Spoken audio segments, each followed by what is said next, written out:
'cause here we go. Let's go. Let's go. We are live. 47 space. Let's go. We are live. DPA Open Mic. DPA. We are live. We are live.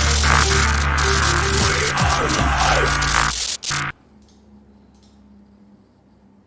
Hello everyone, welcome to DPA Open Mic episode 115, where Zelenskyy pawned the fake golden goose, to Donald Trump in a scam, which bewildered I think everyone because it's like, what? He did add that if United States help to push back the Russians, it's like, come on man, wake up. But anyway, then of course there's also many other major news, but we'll talk about it. We'll chit chat, and so DPA Open Mic Saturday, more of a US timing because I was sleeping. So let me drop the link to join, and I will not go into the monologue because I have already monologued a lot. Monologued, yes, destroy the English. So anyway, say hello everybody. So let me copy and paste the link. So I've dropped the link to Rumble and I pinned it, and then I have now dropped the link to YouTube, and I have pinned it, and I'm gonna drop to Twitch. Where's my Twitch? My Twitch. So, and drop to Twitch, and I have pinned it, and I also going to drop it to some of the Open Mic Speaker Lounge for their convenience. Where's Open Mic Speaker Lounge?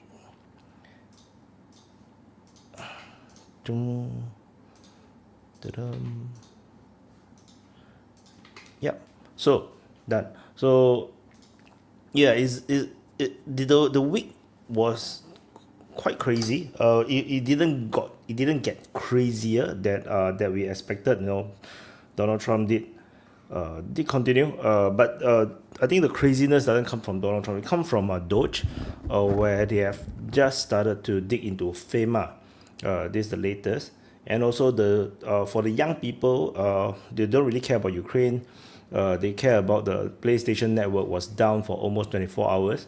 So, I think the latest I saw just now was that is slowly coming back. It's not fully back yet, I think. Some people are starting to able to connect to the PlayStation network. And also I saw some, like the US politics is starting to get more and more awakened. It's not woke, but awakened. I saw a senator, I think it's a senator, talk about the debt situation. He was very pissed off. Then I also saw the other senator, I think the Kennedy guy, the old guy, who I really like. He's very based. Was talking about was pointing out to that his colleagues, in Congress in Senate is like the crazy, because they are always wanting to add more spending, but they never cut anything. And he blamed that people are angry because Elon Musk is finally cutting stuff. So, hi Wayne. Hi Wayne.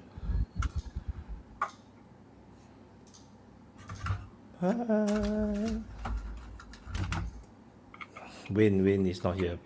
Hello. Just Hi. getting switched over. No problem. No, I can't. I can't hear you for just a you have the sec, stage Wyatt. to yourself. Let me get my.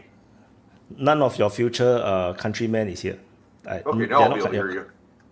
Oh yeah. Oh, too late. Your future countryman is here. I was saying that you have the stage. Hey, neighbor.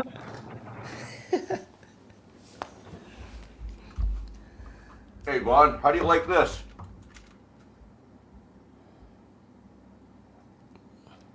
Oh. Plastic straws? Hell yeah. cigarettes. Oh, I was going to say, if it's plastic straws, you make a fortune in the black market right now before they get totally legalized. How much do you think it costs for that those cigarettes? I don't know, what, 25 20 cents a piece, 10 cents a piece. $13 for the thing. Damn. One of the joys of living in a country. Wait till them that's tariffs. 630 Wait till them tariffs come. Yeah. No, I'm kidding. Hey man, ain't gonna affect nothing. Internal nations. One internal nation sells it for that much, another one sells 10 times the amount. Well, yeah, I mean, you just get the Indians to give you free or cheap tobacco. Like, that's what we do. I mean, they're not a sponsor of the DPA Open Mic, but American Spirit are a Native American branded organic cigarette that are delicious. I used to smoke those in Switzerland. Anyway, do you hear what Trudeau said?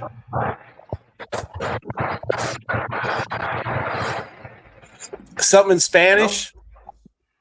Trudeau was caught on an open mic moment.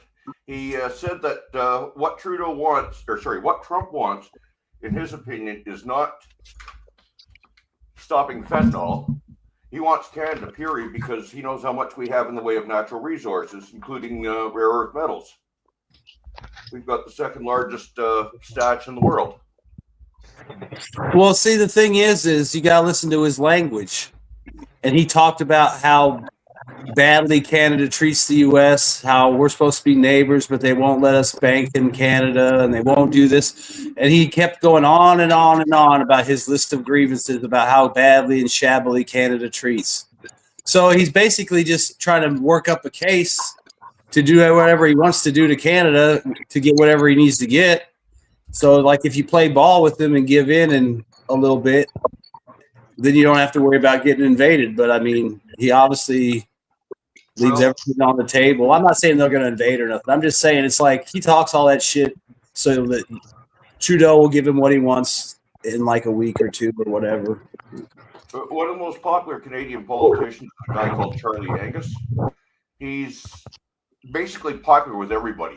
There's hardly anybody who doesn't like the guy. I mean, he is really nice. And he literally came out and threatened Donald Trump verbally. And I mean, but here's the game, Dean. You got 10,000 Canadians going to the border, supposedly, and you got 10,000 Mexicans.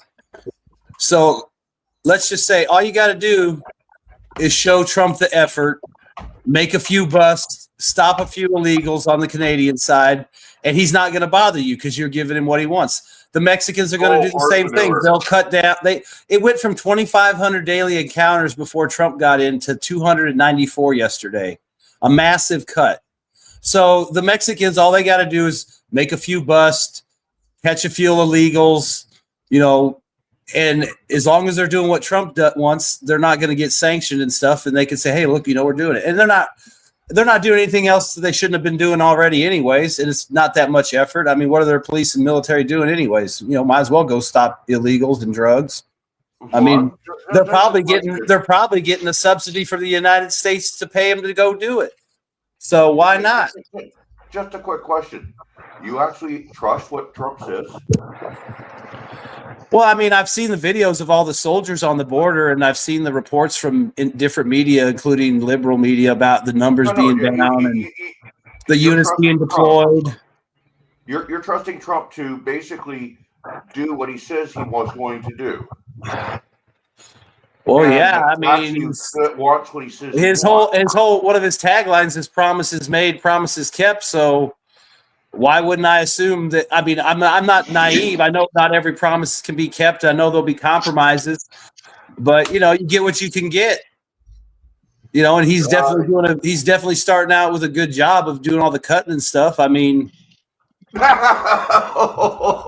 Okay, whatever, I mean, I saw them pull, they shut down the USAID headquarters and they already renamed it to, the Trump Annex or something. And that's going to really help because USAID is funded by Congress, not the president. He has to get Congress's agreement to shut it down.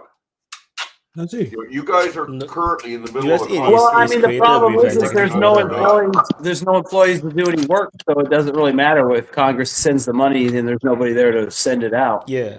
They can have all the money, but there can be no workers working on it. To Trump, put them back. Congress has that No, power. Donald- So does the court. Because if I'm not wrong, U.S. government, Donald Trump is the ultimate boss for all government workers. So he can sack everybody. You can have all the money in the world, but there's no Especially one the working there. executive branch There's no use. and you know, like the different Well, that's what it is, Vaun. like the different It's a- cabinet departments. He's the executive. He's got say over who stays and goes. So what you're saying is he should be able to override the legislature. How's he overriding the legislature? He's just firing these Legislature employees. Legislature put a program in place, and he is now saying, "Oops, I don't like that. I'm going to shut it down." So should the overriding the legislature that put in place basically a payment scheme for themselves that's They been did. exposed, should they be allowed to keep doing it just because Trump's not letting them do it? And some people might say it's unconstitutional. I mean, what's more unconstitutional, to steal the money or to stop the steal? It's not being stolen. Yeah, it Where's being is. stolen? How's it being stolen, Vaun? They're Wayne- spending money to go and overturn other countries and usurp other countries' own self-interest. They're imposing their will on countries. They're interfering in any number of ways. Exactly how are I they mean, doing it? they showed Yes, some yes. $9 million schools that they built in Pakistan with USAID.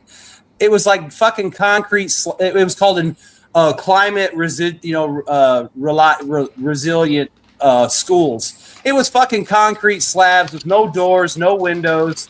They had angle iron around the frames. I mean, if you live in the tropics, I guess that works for you because you don't need it. You know, you just hope the breeze comes through the door and shit. But it probably sucks if you live in Russia. But I mean, that's the kind of bullshit that they're building. It wasn't a school. It had 3 benches in it and a fucking dirt floor. I mean, I was looking for the manger and baby Jesus. It was ridiculous. Okay, if I can interject here, right? Like the issue is the different branches of government, Wayne. So the Congress is the legislature, as you said, which means that they draft and pass legislation. The judiciary adjudicate differences of opinion, and Trump is the head of the executive branch, and the executive carry out the instructions of the legislature. But in order for Congress to override the way that Trump is carrying out his role as head of the executive, they would have to set up another executive. And that's a bit weird, right? Because that's why you have an election for a president to head the executive arm of government. Now, it can be that people can sue Trump in the courts and say that Trump is doing something wrong. But that's a very, very long process.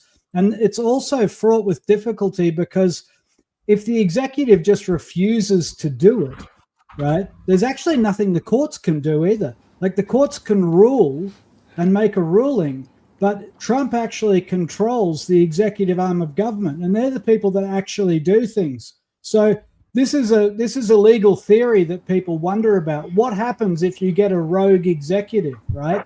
Because a rogue executive can actually override the courts by ignoring them. Just real quick, and there is precedent for this because Bill Clinton fired like 100,000 people in a matter of days and hours, and tens of thousands within hours of him taking office. And people complained about it, but it withstood any challenges. So these people don't, and they tried to make a big deal about them hold it, they stopped Trump. The judge extended the deadline for people to take buyouts. They didn't stop Trump.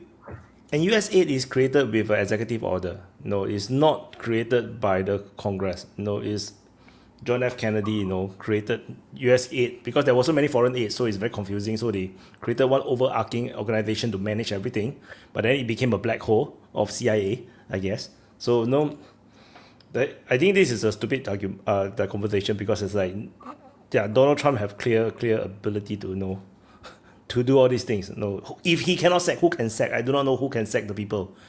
Nunya. I don't know, Wyatt. I think USAID was probably created to give the CIA plausible deniability. I think that was probably the underlying reason. They'll do the things that the CIA can't. Yeah, don't they say You that? always say everything to CIA. Don't they say that they did what the CIA used to do in the open, what the CIA used to do in the clandestine manner? Well, Mike Bentz, who just did a really interesting interview with Tucker Carlson, said that CIA, the CIA, because it's distasteful. Take that how you. You're breaking It's up. an interest. CIA got him, man. Apparently, USAID is still working. Hi, Voz. Well, Voz is looking super good today. Oh, he looks like, Yeah, right. very learned He gentleman. reminds me of like one of them dudes from like the 70s, like Shaft.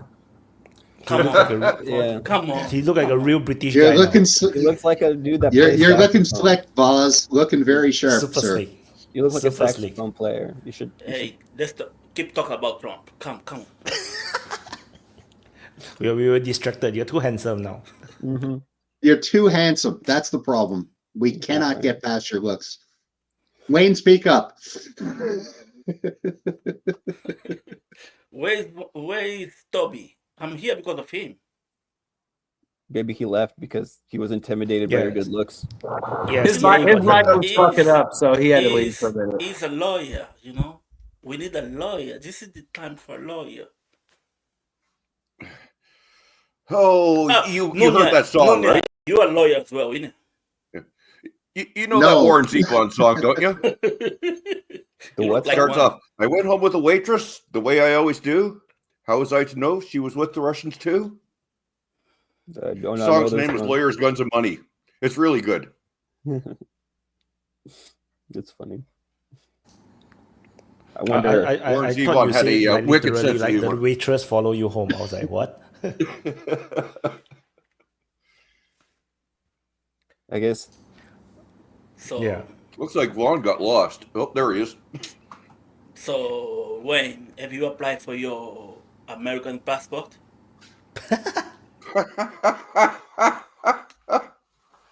Okay. You'll Just have a to- second, guys. We got Let to me show you process something. it first. I have something here waiting. Is it a sword For the king? first yank Please tell come me it's a through the sword door. king. That's so cool. But That's but the Americans badass. use I guns. love it. I love it. Him too, but I like up close and personal. It's more fun. You know, I've always thought about this. Like, if you actually need a cane, a sword cane might be a horrible idea because, like, maybe you need two canes. So you got the one cane that you use, and then the other cane that you could turn into a sword. Because otherwise, how are you going to stand? You need the cane. Like, you Good- sit down good point. before you have a fight. You have to sit down and then draw your sword. Yeah. Super chat. CIA is next on the chopping block. Yeah, I honestly, I Oh, think please make that no, happen. No way. No, I think they're going one by one. I think the imagine if US They're in the is one of Department of the first Education. one. And then they're doing the Department of Education. I believe the IRS might be the one after that. Dude, I think now is they're doing FEMA. So I think they're building up. They're doing bigger and bigger and bigger. So I think the last will be like CIA and the Department of Defense. Well, that was gonna be crazy, man. They're talking about trillions of dollars. Either they do that, You or know, they can have CIA, but please keep them out. yo, I had Well, I was he's busy on busy. Friday. Him I'm busy. sorry. We couldn't get the schedule to work. He was busy on Thursday. I ended up being busy on Friday. We're gonna do it on what, Monday, Nunya, right? All right. It's gonna be on Monday. Sorry. Whoa, yeah, you guys got fans now. No. Now you have responsibility. You have duty now. You cannot run away know, right? anymore. It's my I'll bad. drop in So, a kibitz. I thought Life- you're not gonna. life happens. I thought you're not gonna do it anymore because of USAID. Oh yeah, right. So Well, they stopped funding us. What happened is Well, USA they're stopped not- they're funding not- us. they're That's where your money Oh, coming that from. explains, man. That's They're- where your Yeah, money that's coming me. from. They're not going to take DOGE to the Pentagon or the CIA because ain't nobody trying to have 9/11 too. I agree with Vaun. I think that what happened. I mean, with I think you'll USAID see is some that- like eating around the edges, maybe one or two bad programs that they can throw under the bus.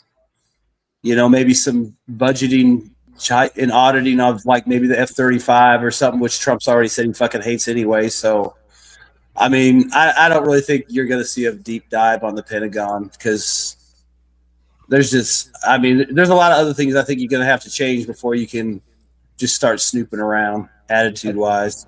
There's too much money. Well, I think well, they the big got- target. I see Garrett is in the shot. Please come Well- in. Let's I mean, talk. One communist to another. Garrett, please come in. obviously the two big targets have to be Social Security and Medicaid and Medicare, because those are the two biggest items. Well, you see Right? the So IRS, the IRS for sure, because they're going to nail their asses with all the audits and the shit they did with the IRS. And That's going to be pretty bad. yeah, too. but I in think- terms of budget, though, the IRS is not big in terms of dollars, right? The big ticket items are going to be Medicare, Medicaid, Social Security, particularly if they're not all you're touching going to get defense. out of it, there's not really a lot of money to steal there. What you're going to get there is just the fraud, the people that died that are still getting Social Security, doctors getting overpayments. I mean, there'll be a lot of money potentially saved, but it's not going to be. You're not going to get like, any major changes there. Probably. I mean, you're just going to wipe out the fraud as best you can. Well, I think they'll just cut the programs, and I think if you guys might remember, You're gonna have a bunch of I think homeless old people then. They already stated they weren't going to touch those specifically, so they won't be cut, and whatever they find in fraud can be staved or applied. I find that hard to believe. They've been going after they've been wanting Social Security since Bush was around. So I think they're going to take another run at it. They'll try to create one of these. Remember the investment savings accounts? They'll go for that idea again. Nice one. Yeah. No, they're going to get your Social Security. Don't you worry about it. They'll get it. They'll get it. Like George Carlin said, they're coming for your Social Security and they're going to get it. Don't they say So that it's they just a already matter got of it? time. They already say we've already spent it. Oh, no, Bradley. They could do much worse than Social Security. Right now, Social Security is a paycheck still. What they want to do is create these investment savings accounts in lieu of Social Security. That's what's going to come. Right. So what I think with USAID, the way it kind of looks to me is that Got him by surprise. Like his people, the Elon Musks and all the other people that are working under him are like, we can go for USAID. They didn't expect it. It was like Okay. if they went for something else that Trump had talked about, if they went after the FBI or the CIA, maybe those people are like, Trump might come for us after the Russiagate hoax investigations, right? All this crap. But nobody ever said anything about USAID. And to go straight for USAID out of the gate like that, I think that they really got him by surprise. What will they do with Social Security and Medicare? I think that's always been a fantasy of, a wet dream of both sides of the party to try to do something about that. But it's going to be, I don't think they're going to be able to do a whole lot. It's possible, I guess not. Maybe they'll move towards what Nunya is saying, and I guess that makes the most sense to me. But on the short term, I think Trump needs all of those. Like the reason why he has that mandate is those everybody voted for him. He won the popular vote, right? Right. So, but if they don't go after this $2 trillion savings plan that Elon Musk keeps talking about, can't happen. The math won't work. Right. So they either got to go after it or the math won't work. Won't work. Well, Right, what they could go Elon after is it in a multitude of ways. They could go after it in a way that they don't screw over the people right now, and then they screw over, they screw you over, They could go that Well, route. Elon has spoken about this. He said that he's looking for $1 trillion in savings, and then they're going to grow $1 trillion out of the revitalized economy, which is this is economic theory. It could be true. I don't know. He's a smart guy, but like what I think about the collapse of the Soviet Union in the 1990s, that was pretty interesting because like the Soviet Union was a massive, bloated, corrupt bureaucracy, and if that rings any bells, and it was also so much in debt that it couldn't sustain itself, and everybody was really sick of it. It also had like really high rates of suicide and all the other things that are features of American life today. There's actually like a lot of really close parallels between the society of the Soviet Union and America today. The difference being the furries, really. Like the Soviets weren't really that much into fursuits. But other than that, it's really similar. And so like I wonder if Elon might collapse the US economy or if it might collapse anyway in the same way as the Soviet Union's economy collapsed. In other words, if they want to do a reset And if they want to take away all of this deficit spending and try and balance their budgets, they may experience exactly the same kind of social shock that the Soviets went through. It's hard to see how it pans out any other way, because the reality is that there's no industrial base left. It's not like everybody can just change their mind one sunny morning and walk into a steel plant. It's not like they can just walk down to the docks and start getting a job at the docks. A lot of industries are gone. There's not even the people to train people back into those industries. Hi, Coping. So, it'll be interesting to see what happens to the US. I don't think Trump has got a lot of choice if he wants to deal with the situation. He can either keep borrowing money and kick the can down the road and wait for the thing to collapse, or he can do his very best to cut the waste and try and grow out of it. But we'll have to wait and see. I'm absolutely astonished at what's going on. I had to put this on my bingo card. And I think the king of debt is going to take care of debt. I like that. That shows some interesting thought patterns. Yeah, well, I didn't say he was going to take care of it. I said that he's doing interesting things. He's saying interesting things as well. I also wonder about the international fallout with this as well, because the Trump administration is not hell bent on making friends overseas. You wouldn't say that they're doing a bang on job with keeping everybody happy around the globe. Netanyahu seems pretty happy, but other than him, it's hard to see. It's hard to see a lot of progress there. But that might be what the doctor ordered, or it might be just what the people demand, or it might be there's not much choice.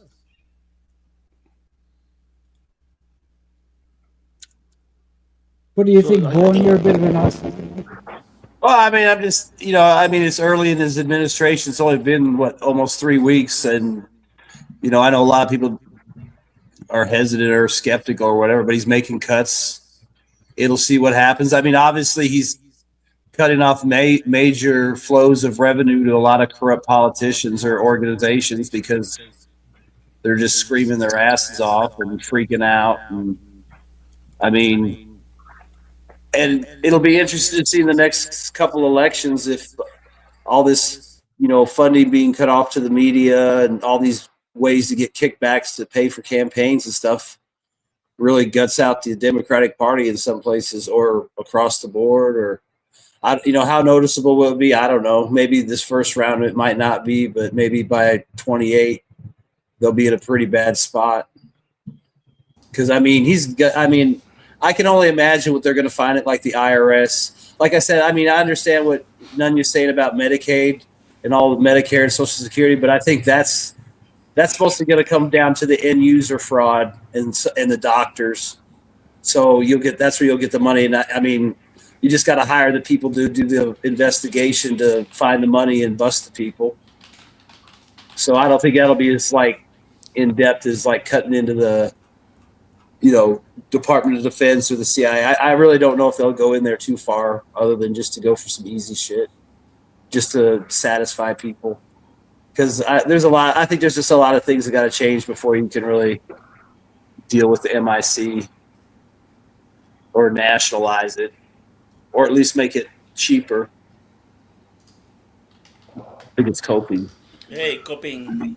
Yeah, long time no see, Vash. It's nice to see that you are the only BBC not funded by a whole bunch of other foreign actors like the UK BBC is. You're looking very, very sharp, Voz. Thank you, Toby. Yeah, where did you get the? Voz, do you have a hot date? Nah, fuck that shit. No, you're getting foreign support. You're getting foreign support. That's where you got all that I'm snappy done code. with dating. He's getting I'm anglicized. done with dating. Every time I fuck someone, I get them pregnant. So I'm done with the bullshit. You're potent seed. Hey, you're helping the country stay above replacement rate. It's a big issue across the world. Too many kids to take care of. You look like The a only gospel BBC that is serving humanity. Voss is embracing his Britishness, you see? This very British way of dressing. Sounds like he's embracing his Africanness with all those kids. Oh yes. Waka waka. He's a Hey, Trojan hey. horse. Oh, Time but for Africa. but I'm not sure if you guys recall like this, because I mentioned this before regarding like how this it's easy to kind of dispense with this anti-LGBTQ thingy as a matter of geopolitics, but remember that the Biden administration, they kind of held Uganda and Ghana in particular as like threatened them. Oh, we're going to withdraw environmental aid, humanitarian aid, and all that kind of stuff if you don't start changing your domestic laws, right? Now, this thing that when you see through the USAID, like, and I haven't been going through all the details, but of the things that have been popping up, this LGBTQ thing, how much it's been infiltrated and kind of been pushed on across a lot of different countries. And what I everyone recognizes that the USAID thingy is an instrument of soft power, right? And it's hardly any different from the one that Norway has. But it is also interesting to note, how does Norway react? Because the current party, the ruling government in the one we have in power, very Biden friendly, always very anti-Trump. Like since the beginning, like it's Trump is bad, and it's a most simplistic form of media that you get across. So for those of you who are like, I would imagine that Nunya probably will be experiencing, like the media landscape in Canada is probably very similar to Norway when it comes to, for example, Trump and Wayne for that matter as well. But how is it for you, Toby, and also I guess Vosh, you're probably seeing that there's a lot of anti-Trump sentiment in the UK media as well, like, yeah. Yeah. So when Trump is pulling aid in this way, because the way I'm seeing it, as he's what I think he will be doing is he's going to be pulling out, right? So people will be the various actors will be like, okay, we'll do it. Voz. Unlike Vosh, yeah, right. Like so Trump, that's why he kind of made it restricted. He knows how to pull out. But Well, like we have an election year here, and so the politicians are careful not to criticize Trump too much because he's very popular with the electorate. But the other reason is that, like, Australia is very dependent on US foreign policy. So our politicians tend not to speak to the US president at any time. Even if they might hold their own opinions, they don't go on the television and badmouth the US president because, I don't know, it's kind of retarded to do that to a president of a foreign nation who's a major ally of your country, and it wouldn't be perceived as all that intelligent. But yeah, Trump is very popular with people in Australia. I mean, you still get the weirdo fringe like the Green Party, but we just had a by-election here, like a single seat was up for grabs, and the Greens got absolutely decimated. So, like, the dirt worshippers are on the way out. And what was interesting was the Labor Party, the Communists lost a lot of votes, but the Conservative Party didn't pick them up. They nearly all went to independents. So we've just had some ultra tyrannical free speech laws passed, hate speech laws, with mandatory prison sentences for saying jokes about the wrong thing. So it looks like we're going to be getting like independents elected here. It's going to be like the UK with reform. I think there's going to be an absolute decimation of the two-party system because we are like the UK. It's just it's complete globalist control. The democracy in the UK and Australia, they're similar. It's a bit of a sham. It's not really a democracy. Like, you don't actually vote for anybody. You get to vote for a couple of parties, and they're exactly the same. Yeah, so exactly. I don't know. I'm really interested to see how it. That's democracy, Toby. Yeah, it's the same in It's the same in United States. No, it's not the same in the United States. It's the same in the United States. That's called power to the people. I mean, I think it kind of like and I don't think we should equate to all democracies as the same. But I mean, you guys at least have an independent party rising up in Norway. The only thing that's happening is that they're going, like the main parties, they're no longer getting because the preceding party and the current Labour Party, they are basically considered the same. They're selling themselves, the country, very cheap to, in particularly the EU. So, like an example, and also UK for that matter. So we have one thing called Nordlink, which delivers 91% of, or 90% or so of the electricity that is that it flows to the UK. But the deal that our leaders set, it was that it would be capped on 50. So that means that everything that we export and sell to the UK above 50%, they get the revenues on the other side, which is like completely bonkers. and this is something that right, it's insane. And the current Labour Party they toe the EU line across the board, and so when Trump started coming out with these, like, you start seeing more and more Norwegians are like, yeah, we need something similar like that. What is NORAD, like, our aid institution, doing, and so forth? But instead of having like an independent party like you guys might be having, like Reform, for example, that seems, it could also just be a grift, just to be clear. I mean, there's a reason these parties tend to be working more or less in the same way, because they're typically mutual interests that align.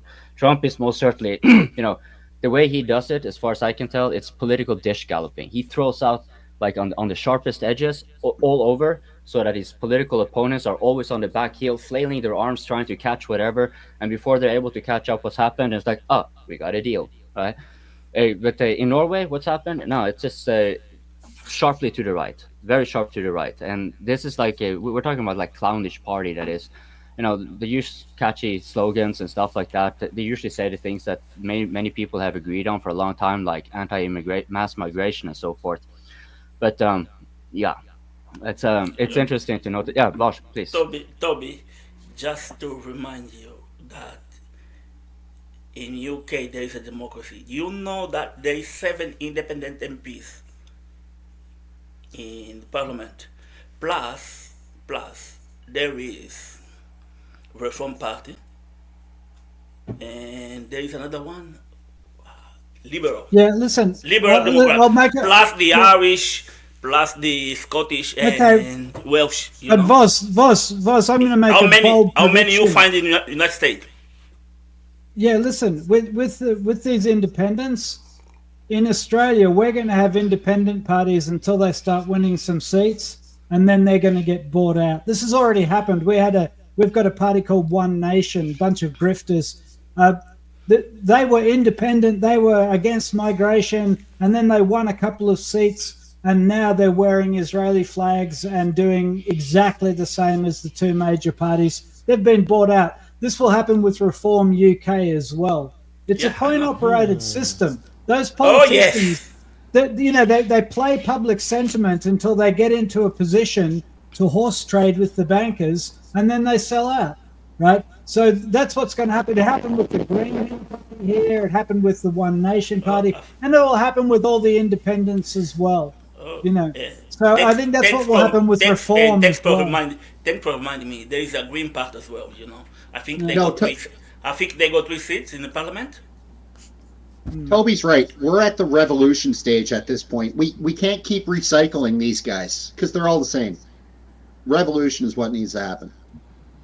Well, yeah. I think in the UK there is the Reform Party, but one of the best things about UK is the NHS, and Reform wants to sell that shit to the Americans, and every British is fucking happy. You guys need some American-style healthcare, man. The American number one cause of bankruptcy in the U.S. is medical bankruptcy. Honestly, that's the deal. The deal is that if you're not employed and you can't... Whatever Nigel Farage say, it doesn't matter if he's good or not. People are gonna fall in.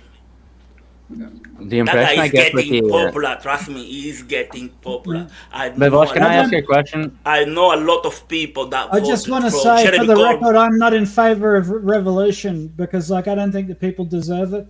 My position on this.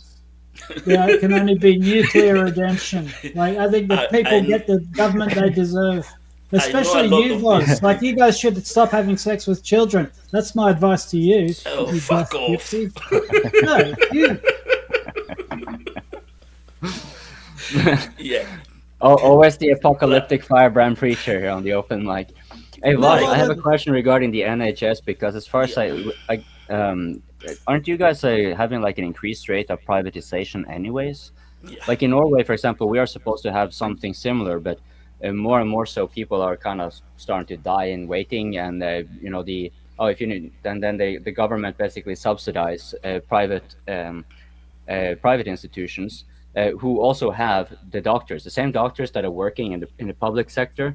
They just take a side gig on the private sector where they get more paid, so they just basically funnel, in some cases they even funnel patients over to the private side because that's where they're going to get the highest salary anyways. Like, are you guys facing the same issue? Because then it's also kind of understandable why people would just say, fuck it, this is already. It goes back to what Toby was saying in the very beginning. How similar isn't the U.S. and the Soviet Union in some regard? I mean, you can just look economically. The public and private sector, it's so fused. Might as well be. It's just like the USSR. There is really no real iteration between the political. I mean, it's not the same, but you kind of get what I mean. Like, you don't have Yeah. All I can say is, like, when I moved to the UK, I registered to NHS and they gave me a GP, a doctor, yeah. They gave me a GP and they kept asking me to go to see one. I felt good, but they want me to go to see a dentist and stuff. All this bullshit. Everything was free. And then David Cameron became prime minister. Shit starting going down. Now, if you want to make an appointment to see a GP or a dentist is not free anymore anyway. You still can apply for NHS. It's gonna. Wait, you guys you had dentistry covered? Yeah, it was Norway free. never had that. It's always been like it was free. It was free. It's still That's free. probably why Britain is bankrupt, because with their teeth and free dentistry, It's still free. It's still free. disaster. I couldn't have told knowing they had fucking dental coverage. You wouldn't have known. It's I'm still free. shocked. It's still free, but you need to be lucky to get appointment on NHS. If you have the money, you're gonna go private. But before there was a lot, and now when you're working on the street, you're gonna see a dentist. You're gonna see, yeah, we accept NHS. If you see that sign, you can go in. Yeah. But how do Yeah, you fix in this? Canada, dental is covered if you're poor. If you're poor, you get everything here. But yeah, Here, even these girls who wants boob jobs was fucking free. It's still free. What? Yeah. What? They put their name in and they wait for be called. That shit cost $4,000. And they give them for free. There's a lot What of about girls. your transition? Are they going to pay for your transition? I don't know about that kind of thing, This is for white people. The- there's an I don't underlying even, line. that's of, like, bullshit, Voz, because they got RuPaul's Drag Race. In America, she's it's famous. different. In America, it's different. She's famous. The niggas in the United States are different from niggas from outside of the United States. I think she's from Ghana. No. Or him. Stop forcing that shit on Africans. I hate shit with a. We don't want to be gay. How does Voz know this? How many of your girlfriend, wifeys, did the free boob jobs? Got free boob jobs, yeah. Yeah, boob jobs was free. It's still free. Voz, did you get a free boob job? Everything in the UK is still free, but you need to get lucky to get an appointment for that. Can it's you not get a sustainable, free right? boob job? Can you get if you pay your own money, could you get 3 boobs like the chick from Total Recall? If you get money. No, but Vosh, seriously, like I does that identify only as apply an to alien. women? I was just curious, considering all of this trans stuff, and does the free boob job only apply for females, or could you theoretically, if you wanted to, go and say like, As I said I want before- a set that is proportional to my BBC? Could you do that? I don't. As I said before, I don't know about this kind of thing because only white people is worried about. Come on, Vosh, we are relying on you to provide good big information. sausage. I am blessed on that My department, brains. so That makes so little sense. Oh my god. What the hell, man, UK? No, but the thing is, it's not sustainable, right? Because Singapore also have subsidized healthcare, like government healthcare. But the thing is that the NHS can't cope with the people. The problem is not the system per se. It's actually there's just not enough doctors and not enough hospitals and not enough nurses. I don't think it's a matter of like system, right? It's just like you're just overwhelmed. Of course, if people are getting boob jobs, then cause everybody to kill, then that's another story altogether. There's a systemic problem, But in Yeah.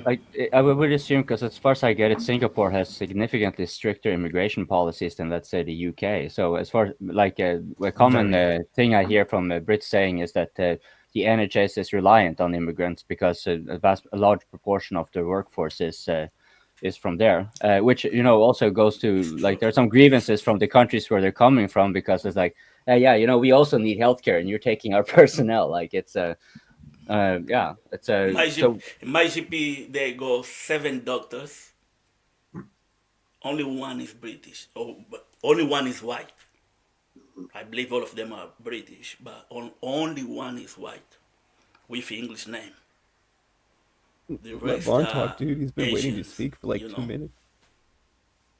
Okay, No, Vaun. I mean, I think it just depends where you're at. Because, like, I have health care, and I went to a ear and throat specialist the other day, and it cost me $50 with my copay. And the thing is I had canceled the appointment the day before because I didn't feel like going at the last minute, and then I canceled it the week before that. So, I mean, I didn't have a problem getting an appointment or finding a doctor, and it wasn't really all that expensive. But I think it just depends. And it was a referral, so I chose to go there. But Yeah. I'm not Well- getting subsidization, but I am getting, I am paying for health care, and there is, obviously co-pays and all that bullshit. Well, I can only think of my own experience here, and it's not like I go out of my way to go to the doctor or anything, but in the last couple of years, I've been to the emergency room twice. The first one, like a good husband, I was mopping, and I slipped, and I fell into the wall like an idiot, and I cracked my finger, and they had to reset it. I was in and out of there in about an hour and a half, the emergency room, and that included the x-rays and everything. And the other time was last summer. I was out in the yard and I tripped and I fell and I again smacked my face and everything and screwed up another finger. And I was in and out in a couple stitches, x-rays, like an hour. You go to the doctor So- for a sore finger. Yeah. No, I busted my face and it was dislocated. He's When I American. Toby, don't care. He's The American. finger was a Come on. right. No, the finger was a right angle. It was dislocated. They had to Snap it back, yank you it back. wolf. Or is the Jesus finger Christ. just an They did. analogy? Well, I was The just fear of Or the flooding finger to is your just an enemy. analogy? Something else. I wanna jump my on point Vaughn's is, and my send this point po- is two emergency room visits, 2.5 hours in total. Is that good? I don't know. That's pretty really good. I mean, I'd It's say American extremely emergency rooms, you'd wait a lot more. But like when Yeah. I went to this place, I think it was less than 20 minutes from the time I walked in, sat down, got called, got to the procedure, and left. You know, So- here in So, UK, what I want- here in UK, people Just jumping always. on Nunya's and Vaughn's point, I want to say that what argument that we always make is that in systems like in the UK and in Canada, that they ration care. That the care is rationed by waiting lists, and that government bureaucrats are basically signing away people's life and death sentences. And that's a big thing. But in America, we ration care just exactly how Vaun was talking about, where hey, if you have a job, and you have a decent job, and you have decent insurance, you can afford to do this, right? You can afford to get care. But if you don't, then you don't. So we ration care in a completely different way. And if we bring that system over to the UK, there's still going to be Bradley, rationing of care. It's not Bradley. like people are going to not be getting boob jobs while somebody else is dying. That's still going to happen. It just gets Bradley, how much cost for you to call an ambulance in United States? Well, there's been it depends. Right now, I have How much? extremely good insurance. Right now, it would be free for me, but other times in my life, it's been like thousands of dollars. You see, I think $2,000 I've spent before in an ambulance, and that was with insurance. in UK it's free. Okay, well, for me, I understand that. Sometimes 3 ambulances show up. You know. I understand that. I'm Nothing's saying free. that This is why it's unsustainable, right? No, you cannot be free, right? It's Even free. in Singapore, it's not free. Well, It's it's tax free. paid for by taxes, right? it's Yeah, just Well, it's funded covered by tax. the problem is the way that it's allocated. It's misallocated. There's a lot of room for increased efficiency in everybody's system. But I mean, the U.S. system is notorious. We spend Another the thing most I've on noticed- healthcare. Go ahead. Like, just real quick on like the ERs here in the States, they've started putting like little signs up, digital signs or they advertise billboards like waiting times, and they're digital, so there'll be real time waiting times. Like, this hospital has a 15-minute ER wait or 45 I've minutes. not seen that No yet. wait. That sounds pretty impressive. But it's not everywhere, but I have seen it, and I thought that was kind of funny that they're advertising their waiting times. Here's the thing I've never understood about the American system. I don't see the value of the insurance companies. I don't see what they bring to the table. You know what I mean? Like, I just don't see what that step brings. United States needs more Luigi. The only way you can get around about 1,000 Luigi. They're gonna sort out. If you don't lower the cost, the only way you can get around it, like I can't remember, it was Rush Limbaugh. He had some kind of operation done, like some kind of with his pancreas maybe or something. I don't remember, but he went, he talked about like concierge type service because he had cash. He got a substantial discount on the procedure and got taken care of, immediately, got everything done. And, but, it was still an expensive procedure because it's in America and you're paying premium prices. But because he didn't finance it or, do whatever, he paid cash up front. I think it was he paid like $24,000 for like a $30,000 or $40,000 operation. But that's the only way you can get around that in America is, if you want to get cheap health care, or prompt. I think everyone needs to toughen up. Everyone needs to be a bit harder. It's not going to be like this in the wasteland. Like, you're not going to find a doctor. I see a lot of what's happening. I see a lot of Toby, on Canadian. that, there's been a movement. lot of Canadian. They are happy with Donald Trump saying that he's gonna take over Canada. There's Maron go a fucking good health system. There's a movement. A fucking good health system. Want to join that fuckery? No. America's health system is not a good health system. Our health system is fucked. I'm talking about the Canadians who wants to join us. It's overpriced, but it's good.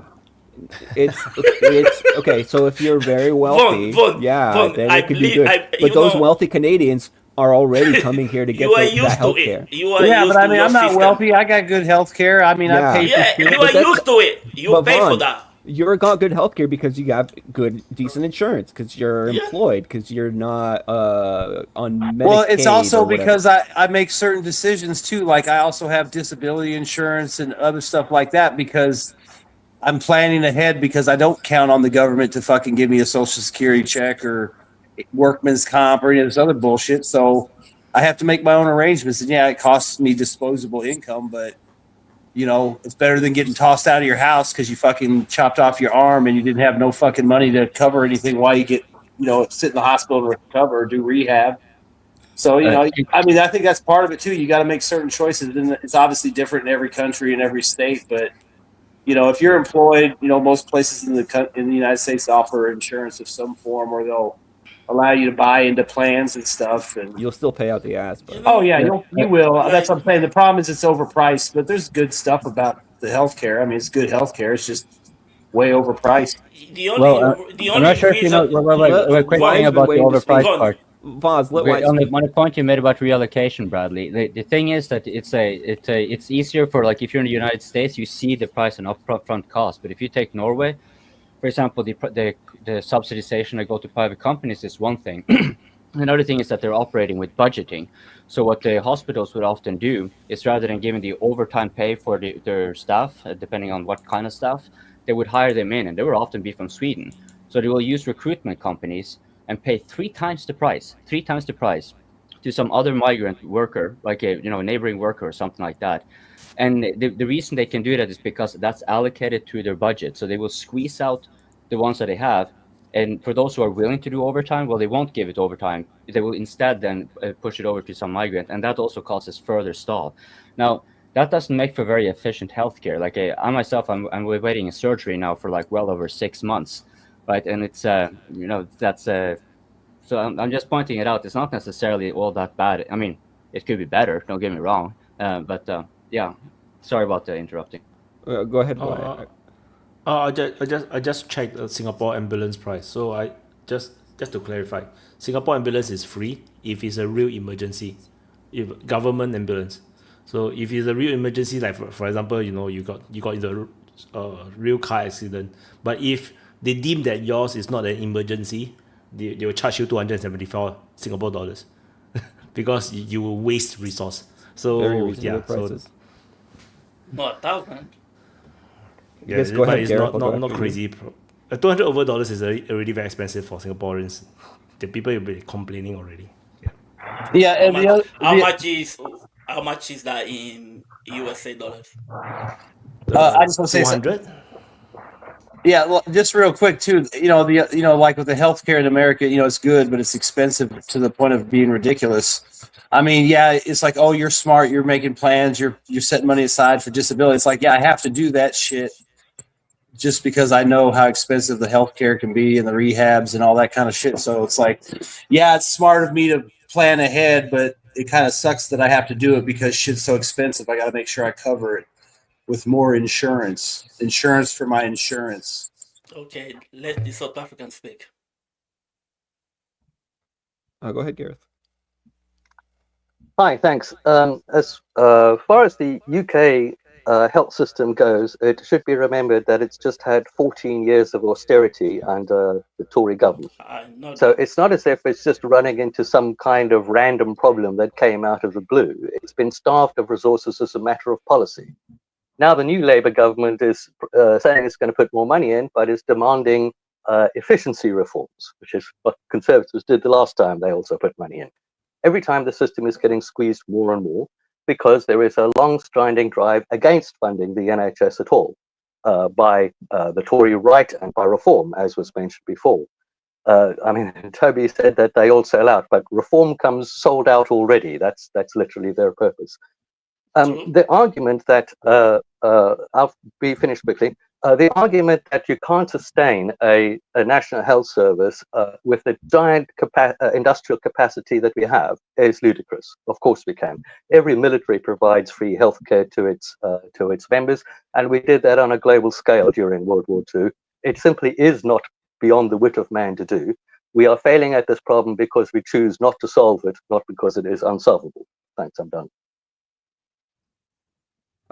Yeah, I want to say that I don't necessarily. Garrett, did you go to a posh school?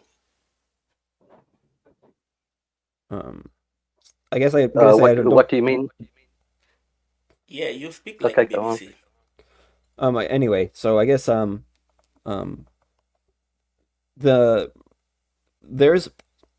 no healthcare system is perfect, right? There's room for improvement. Any massive, complex government bureaucracy type thing, is going to have space for waste, fraud, abuse, things like that. The difference is that in the US, we spend a tremendous amount of money on healthcare and we get much worse healthcare outcomes than other people.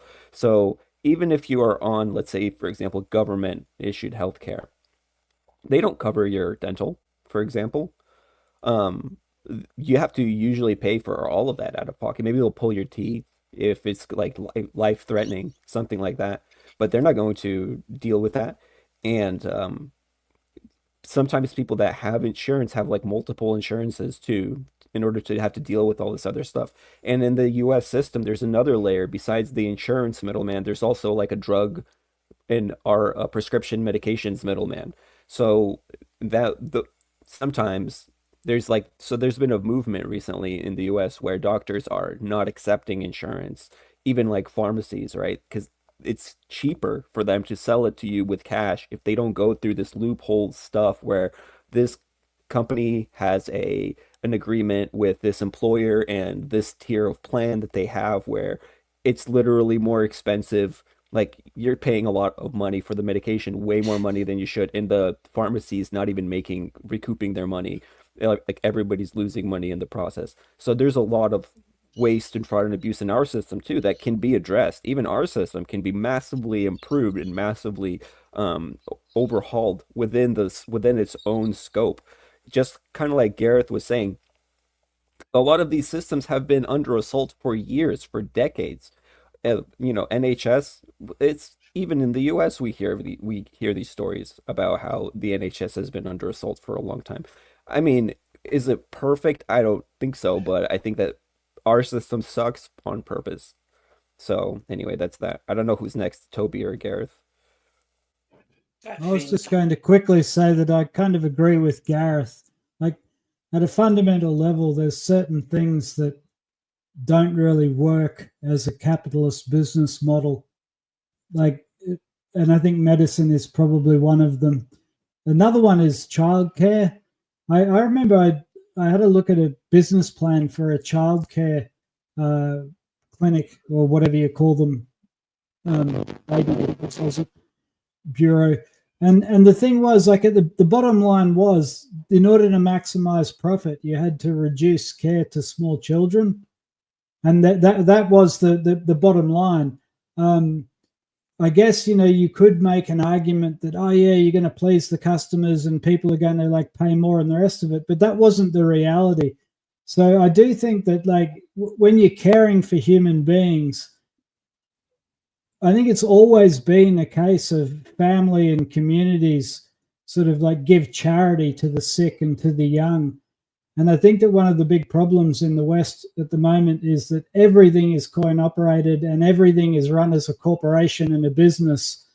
So I am inclined to agree with Gareth. Healthcare is one of those, you know, barometers of humanity. And it's a very twisted society that doesn't look after its sick people, but does look after the shareholders of drug companies. And that's kind of where we are at the moment. Healthcare shouldn't be a for-profit industry. Well, maybe it should, but it's a complex issue. I'll put it that way, right?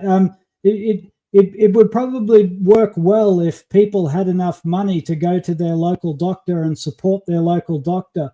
But what we've got now in the West is, because there's such a stratification of wealth, you've got a huge amount of people with very, very little money having to rely on public services because they can't afford to pay for it themselves. And so then you end up with like corporations getting government welfare to provide the services. And because there's this ideological belief that the market will always provide, never mind the fact that these corporations are actually getting the revenue from taxation and from government, the shareholder always wins. And that seems to be the big problem in the US. It's also, you know, oddly enough, it's also a problem when you've got really like socialist systems. It's not so much the shareholder, but the administration and the bureaucracy tends to win. So anyway, it's a complex question. And at the end of the day, we should probably talk about something else other than healthcare at some point. I was really interested, I'll pass over to Gareth, but I was hoping, Wyatt, we could talk about Pokrovsk and the idea that there's a big battle there looming, because there seems to be some chatter about that. But yeah, Gareth, you're going to say feel like we something. are some super old people not talking about healthcare. But Gareth, go. It is important, you know. Thanks. I'll be brief. It is important, and it's also a major political issue. I mean, remember that the Democrats had to see off Bernie Sanders on this question just not long ago, so it is pertinent. I just wanted to say about the price at free at the point of delivery, which is the formulation that is used for the NHS. Of course, medical services are not free. We pay into a tax system to fund those services, but it is important to have the ability to just walk in and be helped if you are in pain or in some other kind of urgent need, rather than to have to wait a couple of weeks for your paycheck to drop. And secondly, this whole system in the United States was premised on the idea that all of these layers of companies that were trying to squeeze the system for profit would produce a more efficient system, which would deliver better results at lower costs. But actually, as we have seen, it has multiplied costs dramatically and produced huge wealth for the rich, basically, while healthcare services have dropped for many people in the US to the point that they've even been receiving international aid. Private healthcare maybe worked back in the 50s when people had a lot more spending money in their blue-collar jobs, but it's a problem for the US now. Thanks, I'm done. Yeah, maybe I'll just round off this, because I mean, it's follow the money. You can call it a private, you can call it a public, but like in Norway, it would be pretty much, we're in the gray zone, both of it, but it's subsidized by the government, right? And it's a what was I going to say, like it juxtapose that to the eugenics they're doing in Canada, for example, right? So you follow the money, we're just going to be cutting the costs and gaining the profit, and it's kind of like yeah, maybe not to get it too much into that. Let's just finish this thing with healthcare, because you're right, we're all talking like old men. Let's talk about the young men dying around Pokros. That's a lot more entertaining. 2 weeks ago, everyone wants Garrett out. Now everyone in the chat is I don't agreeing with understand why him. people give Gareth so much shit. Yeah. I don't know. I guess I'm not in the chat a lot. I'm not in the voice chat a lot, so I don't know. Everyone is so happy with the thing he's saying. Well, I mean, that's I just get the common impression the sense. thing with Gareth is because like it's sort of like with Prata and Euro and this mental masturbation you guys are doing in the lounge. You kind of develop like old married couple syndrome, and then when you get on the open mic, it's like all of a sudden there's all this suppressed personal tensions that kind of bubble up, and it's like, oh, but this is what you were doing. You took my toothpaste or something like that. I learned my lesson with. I think he's learning. Gareth is learning from us. Toby once we're said, pulling him to our side. I remember once Toby saying, "Stay away from that shot," and this is fucking true. Don't go there unless you go bowl of steels. Pokrovsk. Vaun is not here, so he's gonna talk about it. So I just read a post by Elon Musk. He talked to the U.S. Treasury, and the last second paragraph is shocking. So let me show it. The last second paragraph is this. So Elon he Musk said that asked if anyone when at he Treasury had asked- a rough guess for what percentage of that number is unequivocal and obvious fraud. The consensus in the room was about half. So $50 billion a year or $1 billion a week. Wow. How do they define fraud? What does he mean by that?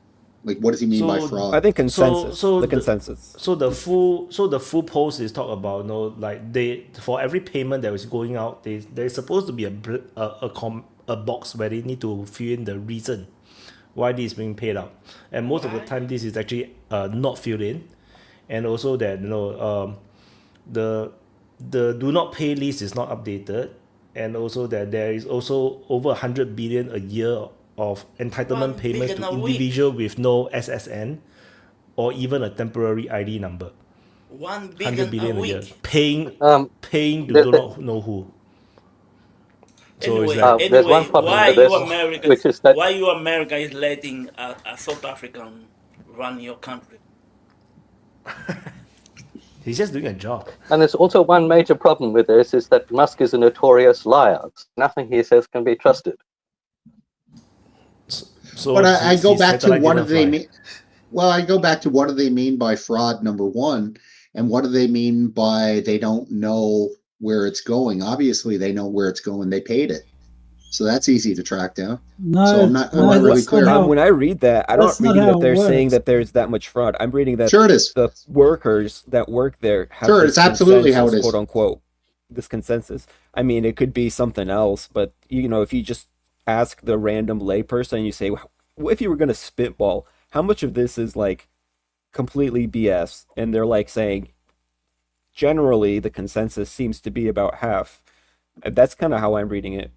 But Wyatt was saying that they actually have some receipts. So, they'll have all the receipts. Easy, no question. They know exactly where the payments are going. No question about it. Now, yeah, sure they do. Now you could argue that they're paying a company that in turn is paying another company and stuff. That's fine, but they know absolutely where the payments are going to. No doubt about it. 100%. Yeah, that's how payment systems work. Well, I think a very common way to obfuscate it, if you look at the Pentagon, and don't know where that shit going. Well, exactly. I mean, right? Like this is bullshit. But I'm a CPA. I do this for a living. Right, but Toby is somewhat correct though, because there's so many ways you can obfuscate where the money is going down the road. Sure. Because it's all a matter of pricing. The point is, they know where the transaction's going. That's my point.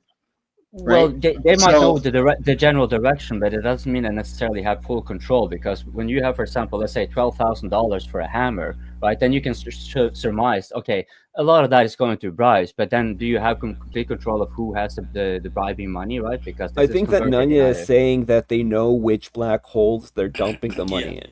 That's why. exactly. Yeah, okay, that I think is reasonable. Yeah. By the way, Well, I think that's it's Gareth banal. Toby. That's not saying anything at all. That's just saying that they're making the payment to a bank But it's account. but it's also there's saying Well, they that's don't have any idea about ultimately what it's being used for. Is the point? I think. correct, No, I and think they that's do. what, like, for Elon Musk to say, there's fraud of $1 billion. Why? Well, like, why would he say that? How would he know? He doesn't know anything, right? So I wouldn't believe any of that stuff. Hmm. the fact Yeah, is he okay. couldn't possibly have assembled that information so fast. Well, at least I don't believe he could. Right. But No, if I may, he simply talked. but also, They've made a So lot the of. thing, so I think the issue can I just is say that the also? people at the. Okay. Oh, sorry. I just saying that the people at the Treasury simply, they just do their jobs. No, there's this payment request. They just pay out. No, they don't think. That's probably what the Elon Musk is talking about. So is because there is so much payment going in and out in United States. So the people can just can't be bothered, because if they don't approve, they're gonna have a lot of problem with certain congressmen, certain agencies. Like they must well just approve everything. Yeah, Gareth. Thanks.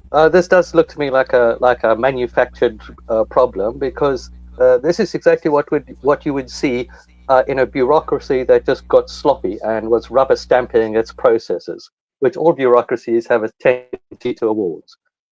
I've never had any one of the expense claims that I ever submitted challenged either. They just get rubber stamped. I think that's exactly what's likely to be going on here. Sure, it's sloppy. It could be corrupt. But all of these claims of systematic fraud, and especially systematic fraud that is directed towards the corrupt Democrats and all of that stuff, all of that is being massively over-egged and being exploited for political use. If there's any basis in these claims, Musk should be able to provide the data and show their accounts, okay? And everybody should stop talking about unjustified rumors until that happens. Right. Yeah, look, it's not just in bureaucracies as well. I've seen it in companies. Sometimes with companies, like I've actually seen people that will invoice a large building company for services, tradesmen just invoicing it, because they know that the people running the accounts department in the company don't have the means to check whether or not that work was done. And they just want to get that invoice off their desk, so they just pay it. Now that's in the private sector. In the government sector, it can be 10 times worse.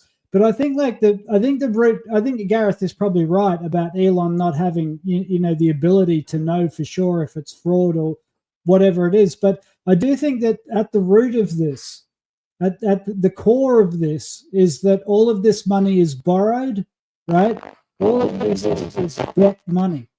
It's basically invented into thin air by the banks. It's lent to the government through quantitative easing, and the sums are staggering. Like, the sums are absolutely staggering compared to what it was even in the 1980s. In the 1980s, there was no such possibility as $1 trillion deficit, let alone a $3 trillion deficit every year. These numbers have come out of nowhere, really. And it all stems from borrowed money and invented money supply. And one of the things that drives this is this ideological belief that you can grow your economy by just spending invented, borrowed money. And that is basically what has resulted in the current situation. And I think that this is it's an ideological battle. I won't necessarily take a side on this. I spent years and years saying you can't borrow money. We need a hard currency. You can't possibly keep borrowing money. And I was wrong, right? Like if I'd put my money where my mouth was and bet against it, I would have been wrong, because I've been saying this since the early 2000s. And I've just watched as the numbers get bigger and bigger and bigger and bigger and bigger. And even Elon Musk is saying that they're going to grow their way out of $1 trillion worth of debt, right? Which is, this is the theory, right? That you just keep inventing more money and eventually it'll all sort itself out down the track. So I do think that it's possible that there is a huge amount of, maybe not criminal fraud, but definitely like nobody cares where the money goes, because there's this ideological belief that if you just keep throwing money out there, like the money comes, you're never going to run out of money. There'll always be more money. You can always borrow more. And if you just keep spending it, eventually you're going to make even more money. I mean, this is a really weird ideological belief that seems to go along with fiat currency and debt spending.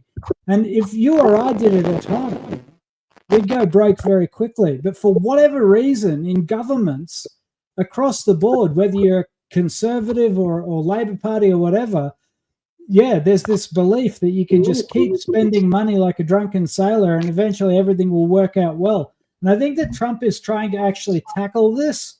But again, I'll go back to what I said before. I'm not sure that like his self-belief and his ideology is going to bring about anything.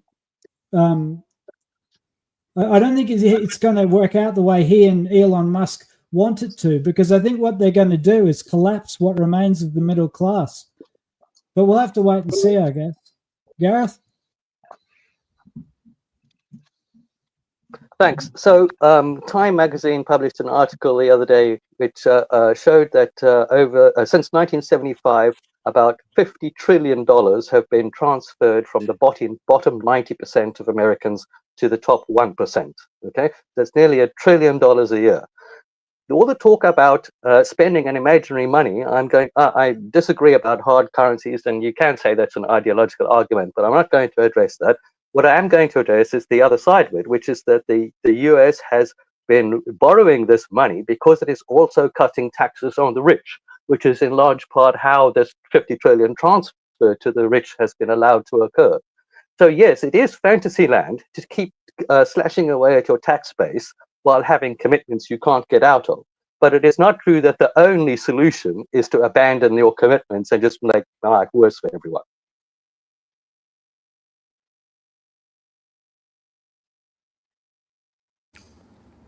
So, do you guys want to talk about Zelenskyy trying to pawn the fake golden goose? Like he offered, offered United States free access to all energy, including those. He really is the best salesman. I love Trump that was guy. right. I love that guy. He sold the country And 3 times now. It's guess fantastic. What? Guess what? Last week, the North Korea left. And last night, they came back. From where? I don't fucking know. I love that guy. Well, North Korea, Buzz. Yeah, they're back.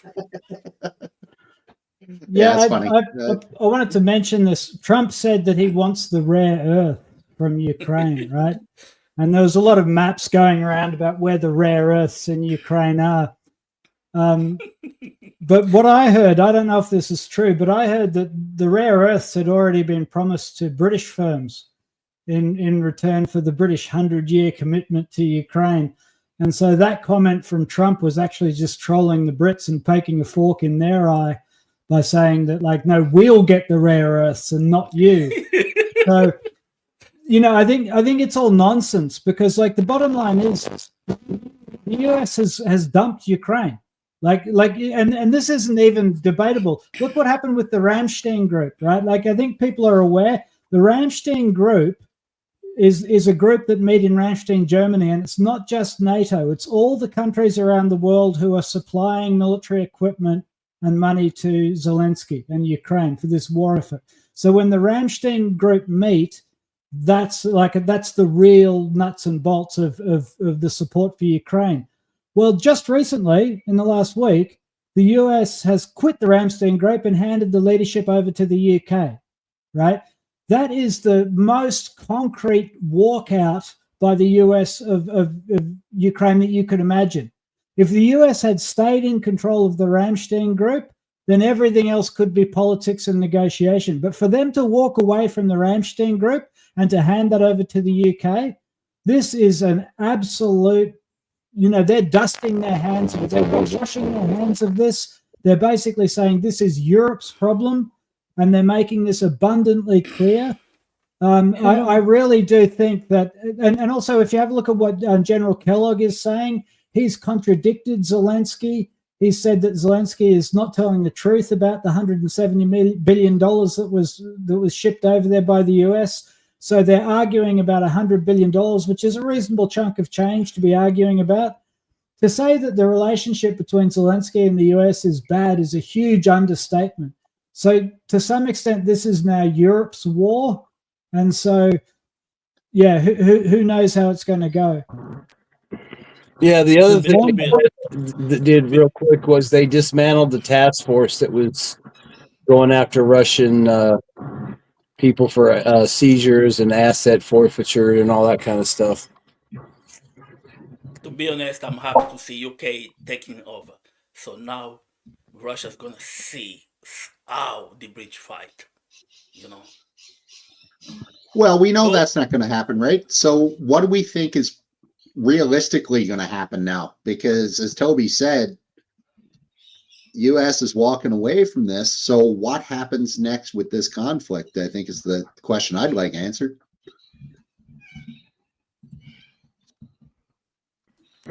It's just going to keep going on probably until Russia resolves it on the ground. And they go on. I mean, 6 to 8 months, 6 to 8 months, maybe by fall of this year. I mean, and like I said, unless Trump comes up with the ultimate deal that everyone somehow accepts and Russia likes, and it is ironclad security agreement with, you know, enforceable measures if it's violated, which means basically when Ukraine fucks up, Russia can go in there and thump them. I mean, there's a lot of stuff to do, so I would imagine it'll probably just keep going until Russia just gets what they want on the ground. I just don't see them coming up with a deal that works.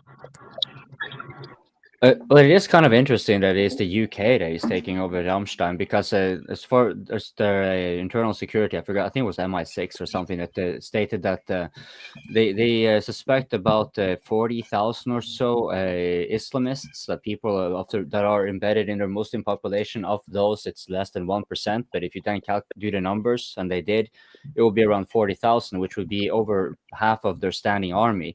So obviously, Britain is not going to be able to do anything about that if they're actually Come on. But hold on. You have another one that has been mentioned here before, and they passed a law. That's Poland. So a little more than a week ago, they passed a law where they permitted the border guards to just promptly shoot whatever came across the border. So, and their accusation, which is somewhat credible, was that the Belarusian was weaponizing migration. So, I mean, this is a non-EU country, so it makes sense why the UK is not doing it. I don't know, because that's a different issue altogether. But I would say, doesn't this increase the chances of Britain saying, like, okay, Poland, you can have it, right? Okay, Poland then goes into Western Ukraine, because this has been talked about a lot. Toby has mentioned it before. Why don't you? Well, there have been concessions about the exhumation of bodies in Volhynia, which is something Poland has been pushing for, which is basically it's bringing up the issue of the genocide of Poles by Bandera and his goons back in the day. And so this is a political platform for Poland claiming Western Ukraine. That would also probably be beneficial and desirable for everybody living in Western Ukraine. It would get them EU entry, which is what they want, and would get them out of the war, which is also what they want. So I can see that happening, but not in the absence of Hungary also getting their bit, and also not in the absence of Russia having a say as well. So I don't think that the West is going to move troops into the western part of Ukraine anytime soon. They certainly can't do it under the umbrella of NATO. So it would have to be a coalition of the willing led by the UK. And that would risk getting Kinzhal and Orishnik by Russia outside of the umbrella of the UK. So that would be spicy. We're not scared of that shit. But the other thing that is on the radar, you would have all seen Zelenskyy saying that, like, Ukraine should have nuclear weapons. And this isn't just him. The Ukraine media is saying this as well. That's one way to bring this war to a really quick conclusion, is for Ukraine to arm itself with nuclear weapons. Toby, like someone in the chat said you have been watched too much the Duran. Too much what? The Duran. The Duran. Alexei and I don't know what that is. Alexander. The YouTube channel What? Duran. Oh no, I don't watch that guy. No. That was the guy who said, what did he say about Trump? He said that Trump doesn't have some legal authority to do something. Oh, that's right. Yeah, tariffs. That Mercurius dude who's supposedly a lawyer, he said that Trump can't impose tariffs on countries. It's beyond his legal competency, which is just completely wrong. It's like the US president can, in Can I fact, just say implement something? tariffs and has been for decades Can I and just did say in his something last quick? term. Yeah. Something quick. You know, Well, be quick. without the Yanks, that shit is over. If America is pulling out, Ukraine better run away because that shit is over without the Yanks. Okay, the new guy. Yeah, we got the new guy.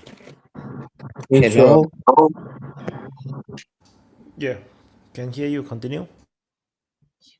I want to say what do you think about that Azov Ukrainian brigade is still working. I've seen videos on YouTube. They are alive. Azov.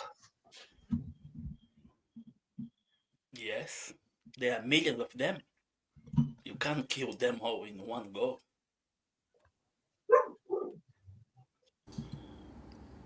Am I go?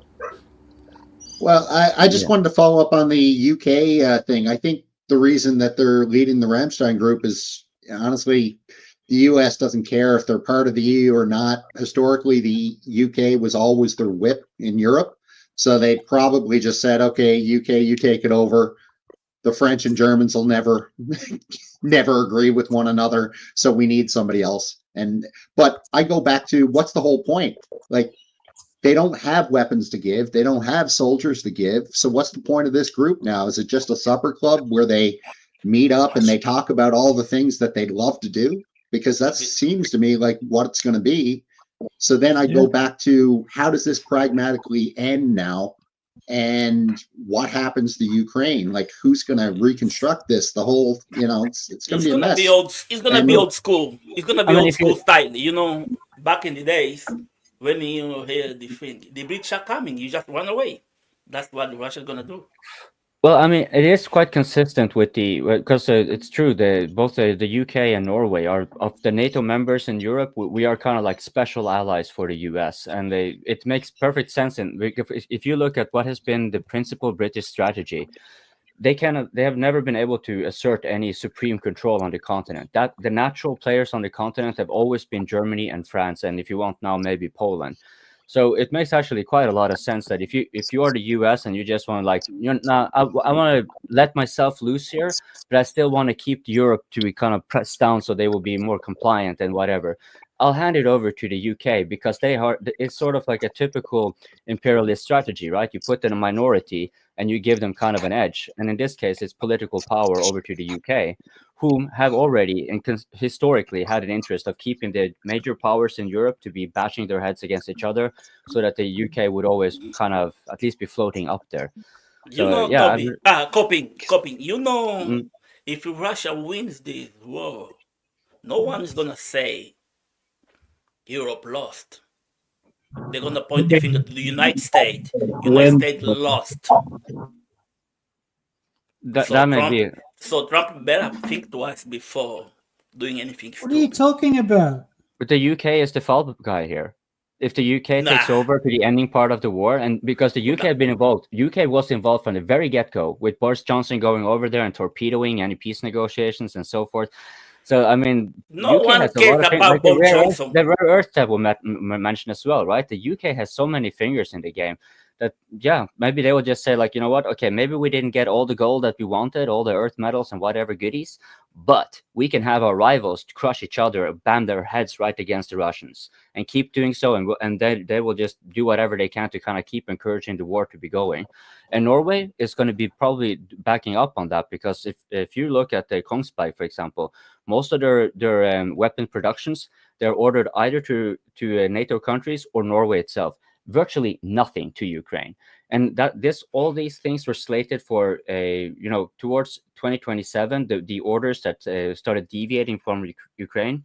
And it deviated most notably when Biden came with his massive package, when this Israel thingy was also tied up to the package. As soon as that happened, the Kongsberg stocks, which had doubled over the first 2 years, they doubled again over the over 2024 in the last year. Why? Because they got such a backlog of orders coming in from mostly NATO countries who are buying in. And so what would the UK be interested in doing here? Well, pushing them on. Norway will be happily obliging with the propaganda as well, because that just means that we can keep selling more weapons, not Ukraine. We're going to sell it to Europe, who maybe then are going to be compelled to donate it, hopefully, or something like that. I mean, yeah, sorry, Gareth, you've been holding your finger for ages. Thanks. About the UK attitude. Oh, by the way, every American ally thinks that they're special and they're all expendable. In the UK, I've been surprised by how stern the response has been.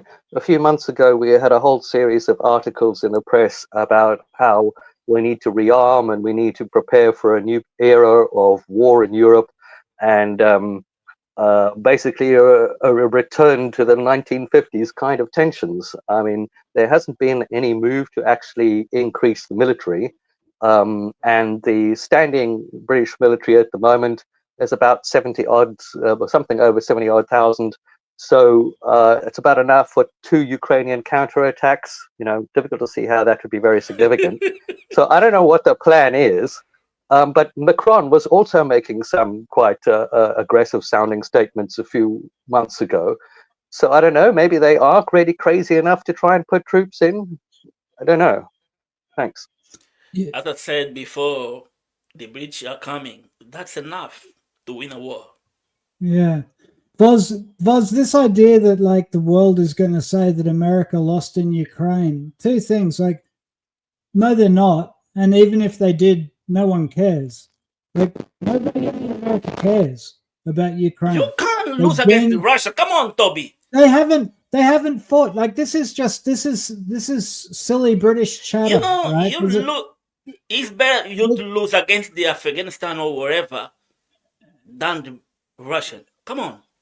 America has not fought in Ukraine, right? Listen, go listen to Steve Bannon talk about Ukraine. It's kind of interesting. Now, Steve Bannon, he's U.S. Navy, right? Like he was actually in the military for a lot of years and saw active service. Toby, he knows what he's talking about. Voz, listen. Steve Bannon said that NATO is a busted flush. He said last week that NATO can't even put together 2 divisions. He said that America is sick of being a protectorate for Europe, and that Europe is pathetic, right? And he said they've already lost in Ukraine, and it's not America's business. So this is what the Americans think about that conflict. Toby, so we're gonna group. As far as they're concerned, Europe is not even a serious military power, and the Russians have already won. This idea that America fought Russia and lost in Ukraine is complete fantasy. It's like that might be what they say in the British newspapers, but there's no bearing in reality. I don't read that newspaper. Any newspaper. Well, Toby, this administration has been there like for 2 weeks.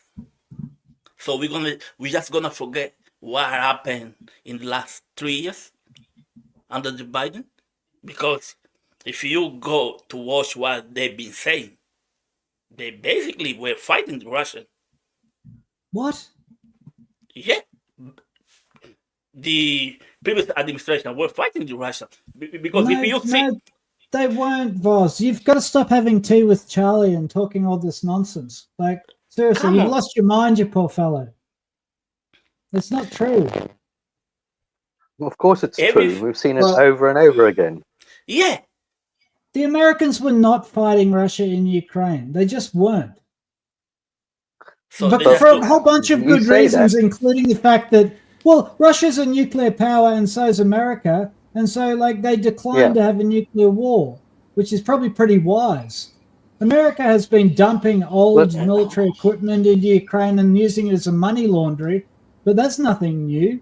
They certainly had no intention of going to war with Russia for really obvious reasons. Well, if those reasons were so obvious, come on. NATO wouldn't be trying to take Ukraine into it. Can someone They're just not. go? NATO is not trying to take Ukraine into it. Have you not noticed? Look, Yes, not it even is. the EU would take Ukraine into it. That nobody stopped the EU from rejecting Ukraine. It's literally for years and years and NATO's years. Nobody stated has. policy. What It's a is scam. NATO's stated policy? I'll tell you what NATO's stated Welcoming policy Ukraine into is to membership and spend- and collaborating them for coordination. It's literally on NATO's website. Yeah. Well, then why don't they do it, Gareth? So you spend. Well, because Ukraine is currently at you war. You spent over $2 Super billion. chat, And because most of the members of NATO wouldn't agree to it. Gareth, poor showing They for have already Antifa agreed against to T. it in Robinson. principle. What, you think Hungary wants Ukraine in NATO? You think Poland wants Ukraine in NATO? Yes. I'm not even sure that I'm they joking. get to make the Toby, choice. I'm joking. Like at the end, I guess my point is at the end of the day, they're not going to be able to raise an army anyway.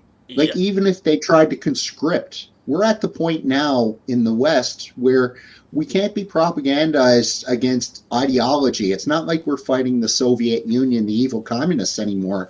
Like nobody in the West is going to fight against Russia or anybody else. For We just Zelenskyy, don't mind you. want to. Let's go fight for Zelenskyy.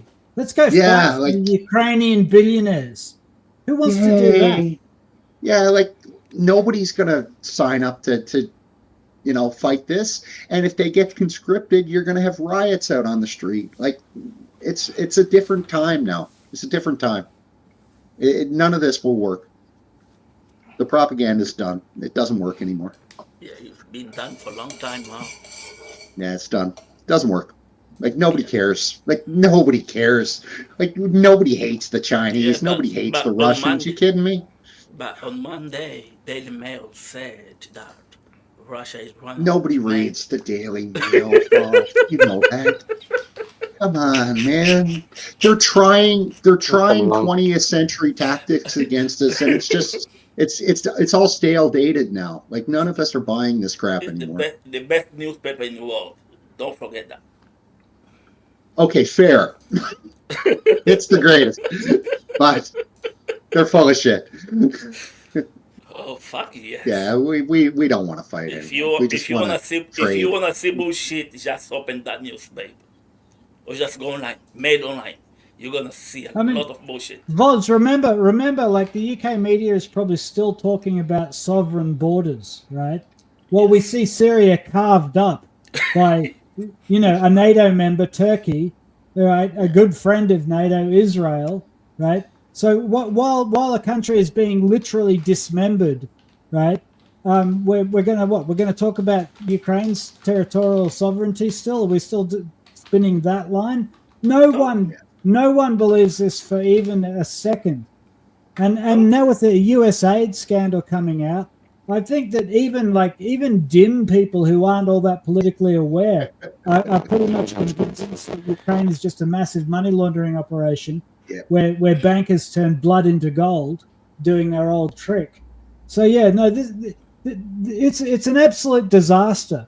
And really, I think that what NATO really want and what the European countries really want is peace, right? So that they don't sink any more money into this absolute hellhole. And of course, Russia don't want it.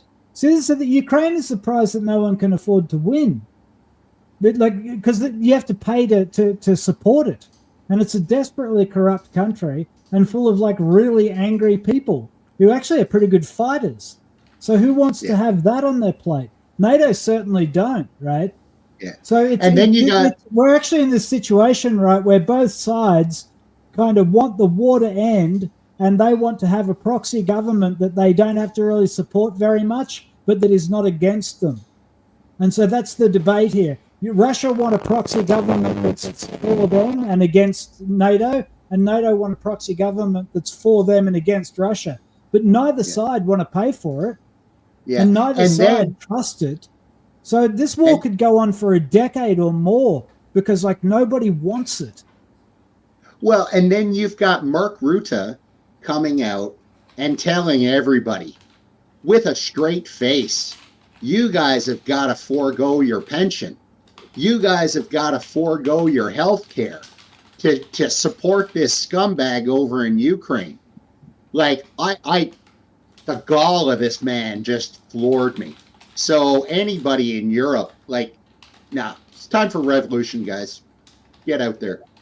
A fun little side Throw note these regarding fuckers out. Ruta. Hey, A fun little side note no regarding revolution. Ruta. No revolution. Come on. Regarding Ruta, Revolution. Come You on. need it. No revolution. Nah. you need want maybe a in Canada. revolution, Maybe boss. in Canada. Okay. I You just don't want to point deserve out one Yeah, funny me thing neither. regarding Ruta. One funny thing regarding Ruta, and this is something that is increasingly pointed out regarding the politicians in Norway. Namely, they have no work experience. Increasingly, we have more and more politicians, which the only thing they did was join in as a politician when they were youngsters, and now they kind of know everything in the world. Mark Rutte was used to be made fun of by the Dutch people because he was still living with his mother at the age of He like doesn't have as any far kids either. it's only recently he a few years ago he moved out of his but then he kind of turned out to be more or less living there. It wasn't clear, but it's like Well, yeah, he has I no mean, children. He has no children, and he's the guy in charge of sending everybody else's children off to war. It's perverse. Like Takahashi said before about that guy. What his name? Bridget. Nah, Vaun. This guy. What his name? Bridget is his name. Nah. There is this guy always wants war. Anyway, forget it. Move on. So, You mean Lindsey Graham? If I could, Oh yeah. Lindsey Graham.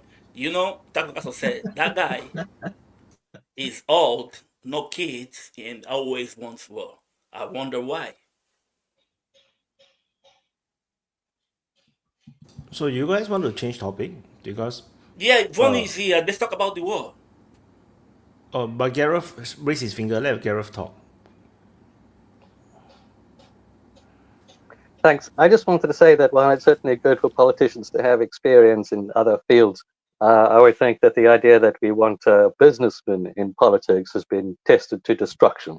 That's largely how we have ended up in exactly the mess that we find ourselves. Done. damn, that's a good point. I have to agree on that one. So you guys want to talk about Ukraine or you want to talk about Gaza? Ukraine's done, man. Like, what's left What to about talk Yay? about Ukraine? Gaza is down. You know? What about Yay West? Yadolf. Are we going to talk about Yadolf? Yadolf Westler. You know, these Israelis, they are full of shit. Before they were saying that place was given to them by God, and now they're just gonna hand that to Donald Trump like that. Well, I mean, what I think is kind of funny is how Toby has been simping for Australia to become the 51st state. Nunya has kind of been expecting it, and before you know it, the 51st state is Gaza. I didn't get any USAID money. We're getting cut in the queue by Gaza. The whole thing is like I'm actually prepared to Unfair. move over to China. Right? I'm going to start waving Very Chinese unfair. flags. Yeah. China is the future now. China or nuclear war, one of the This two. is But I think our that- land. God gave that to us. So But- we need to but I get think that it- back. And now Donald Trump say, I'm gonna take it. Okay, it's yours. What the fuck?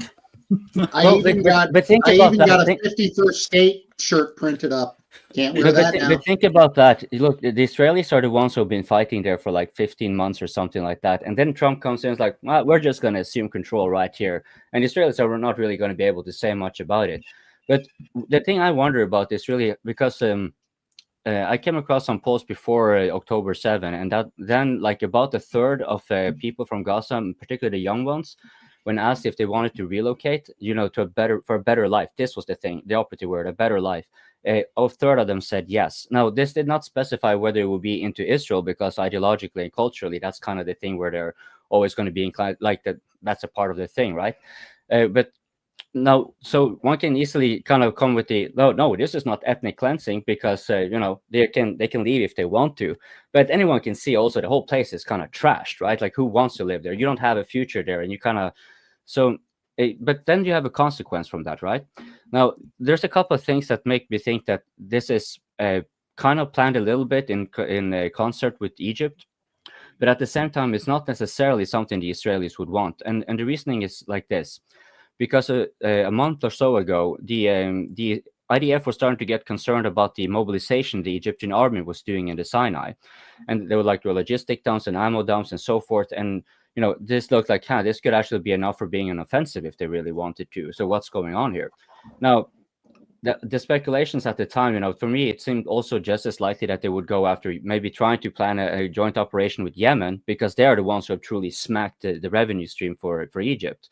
And they're currently suffering with like a water shortage and food shortage and whatnot. But if you consider their proximity, right, then it's actually, they might have a quid pro quo with the Americans. Because remember, when they were cutting the foreign aid, like in the beginning, when they made the executive order, Trump made two very notable exceptions, Egypt and Israel, right? So here Egypt is mobilizing at the Sinai Peninsula. Now they're talking Jordan, about like, we're just gonna rebuild it so it's a nice place. When asked, are they gonna come back? No, they don't need to come back, right? So like there might be a quid pro quo there, where the Egyptians are actually getting some of that the sweet foreign aid that's going usually to Gaza. They can get now to their coffers, but for the Israelis, sure, they definitely gotten rid of if they get that to be taken, I think probably they're going to be still fighting there. It's not the Americans going to be having too many boots on the ground. I pretty much doubt that part. But if it turns out to be that they are indeed going to be moving the population, or the vast majority. Now, Trump mentioned several countries, but the two obvious ones that were mentioned time and time again was Egypt 1 and Jordan 2. Now, for the Israelis, if you ask them like, oh, would you want to resettle Gaza or have settlements in Gaza, the vast majority would say no. Why would we put people at risk there? And even if the people are moving away, it's sort of like, no, why would we? So there's actually not a lot of popular support for that. Gaza is just like, we want them to be left alone. However, one thing that is actually of security concern for Israel is that if you take out of Gaza, because sure, that was the problem, but it was contained. Now, you haven't really moved it to Indonesia or other side of the world. It's really just shuffled around in your neighborhood, most notably countries that are susceptible to coups. So if you take Egypt, their main political opponent is the Muslim Brotherhood, which is tied to Hamas. If you get like 1 million or so whatever there, you have increased the likelihood of a coup. If you take Jordan in particular, which has a minority rule of the Hashemites, and the vast majority of the population being the previous Palestinians or what have you, if you poke just 500,000 over there, they've already been subjected to coup attempts before. They had the PLO was trying to coup them. That's why they have Black September, which later pushed that on to Lebanon. So that's why Lebanon is not going to want to have them. They have enough on their hands for sure. And if the Jordanians get it, well, okay, what if the Jordanians then be taken by jihadi coup? Have you solved the problem? No, arguably you have amplified it, because now you're definitely going to have a state-on-state conflict. Right? So it's like, I'm not really sure if the Israelis are cognizant of that, because I can definitely see how it's tempting to be like, yeah, let's just get rid of them. But they're still going to be able to do cross-border operations and infiltrations, and in fact, they can now start being more threatening to your interest around the globe, right? And it's going to be harder to surveil. So, like Wyatt was saying, like, yeah, Netanyahu's looking there with a smile. Like, what else can he do, really? Because if he starts like, huh, what, right? And he's like trying to hold a smile. But of course, you can also see he is definitely happy, because now he knows that, okay, a lot of those inhibitions that were usually kind of hamstrung on me, nah, it's all over on Trump now. Trump is taking all the attention, and I can just like kind of lay back. That's sort of how I see it. Who of you guys were first, by the way? I've been talking a lot. I should stop. Super chat. I Yes. can't wait to eat a Gaza strip steak with fries. Yeah, I think anyone, just maybe Nunya go first. Sorry, I was on mute. Well, here's the one thing that nobody's ever explained to me. There's still a lot of homes that are still intact. Like, by a lot of estimates, hundreds of thousands of people still have their homes. So what do you do with those people? Like, there's no reason for them to leave, right? So, nobody's ever explained how they're going to push them out. Go ahead, Gareth. Oh, Gareth, were you going to speak? Thanks. Yeah. Yes, thank you. So first of all, I just want to say that the Israeli settlers definitely want Gaza. There's a whole movement that is advocating for it. And while they may not necessarily have a large fraction of the population behind them, a large fraction of the population is so much in sync with those expansionist ideas that I fully expect it to happen. How they react to Trump proposing to take it over for the US, I don't know. None of this makes a great deal of sense. Not only are the countries adjacent which might receive Gaza and displaced people, ethnically cleansed people, let's be honest, not only is there a danger of coups, but also Israel has demonstrated over and over again that it's willing to say, oh, well, there's a Hamas presence in such and such a country, so therefore we have to bomb it, and then they have to take it over. So there's a very real expectation that that's just going to be another step in the Israeli strategy of taking out liberals. And finally, an interesting event is that some evangelicals may be breaking with Trump over this because they see the sale of a piece of Israel to America, that's how they're interpreting this, as some kind of heresy. So the evangelical wing in the United States drives a lot of the Israel policy because of their weird beliefs about doomsday coming when Israel is united or something. So that might also throw a spanner in the works. Thanks. Yeah, if I can. Can I throw it quickly, Toby? Can I throw quickly? Like, because. Right. Oh, wait, okay, sorry, no, I can actually. Let me just. All right, so I'm just going to go for the geopolitics here rather than the crazy talk. So, if we go back to how Israel originally started, it was a British protectorate. Why were the British in that part of the world? Well, because the British Navy had moved over from coal-fired battleships to oil, and it was understood that oil was going to be the resource of the 20th century. So that was their foothold in the Middle East, which is the doorway to oil, and they didn't want to allow anyone else to have it. The Ottoman Empire had collapsed. How did it come to be Israel? It came to be Israel when the Americans wouldn't back the British in Suez and when the Americans took over that project. When I was at military college, we were taught that Israel was America's unsinkable aircraft carrier in the Middle East. You know, it's not that the magical Jews have mind control over those dumb Americans. The Americans use Zionism as a way to cement their military power in that region because that region has all of the cheap hydrocarbons on Earth outside of Russia. So geopolitically, if Israel goes away, right, through incompetence on the basis of Netanyahu or for any other reason, America loses its unsinkable aircraft carrier in the Middle East. What does that mean? Well, that means that Turkey sweeps down and establishes an Ottoman caliphate backed by China.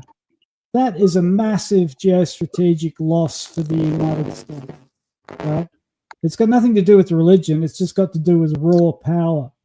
So that's why America wants to stay in the region, in my view. And so in light of that, when Trump says that they're going to move in and create this buffer zone, because he was quite explicit. He was quite explicit. This isn't going to be Israel. This is going to be American territory. And I've read a few people from inside the military establishment in the Pentagon talk about the fact that it's a buffer zone to basically keep the Arabs away from the Israelis. And the idea is that everybody will play nice with the Americans, right, through a combination of fear and Starbucks coffee, right? You know, they hate the Israelis, but they won't hate the Americans. And there might even be some truth in that as well. The thing is that the big problem is that there's quite a few million Gazans who probably don't want to leave, right, because they live there. And it is a problem to forcibly remove them. It's pretty openly a war crime and crimes against humanity and all that sort of nonsense. So nobody really wants to embrace that. And even Trump has sort of walked back from it. But I think that one of the things that a lot of people are overlooking is that Israel is not getting its job done. Israel is not winning. It's not winning hearts and minds, and it's not solving any problems.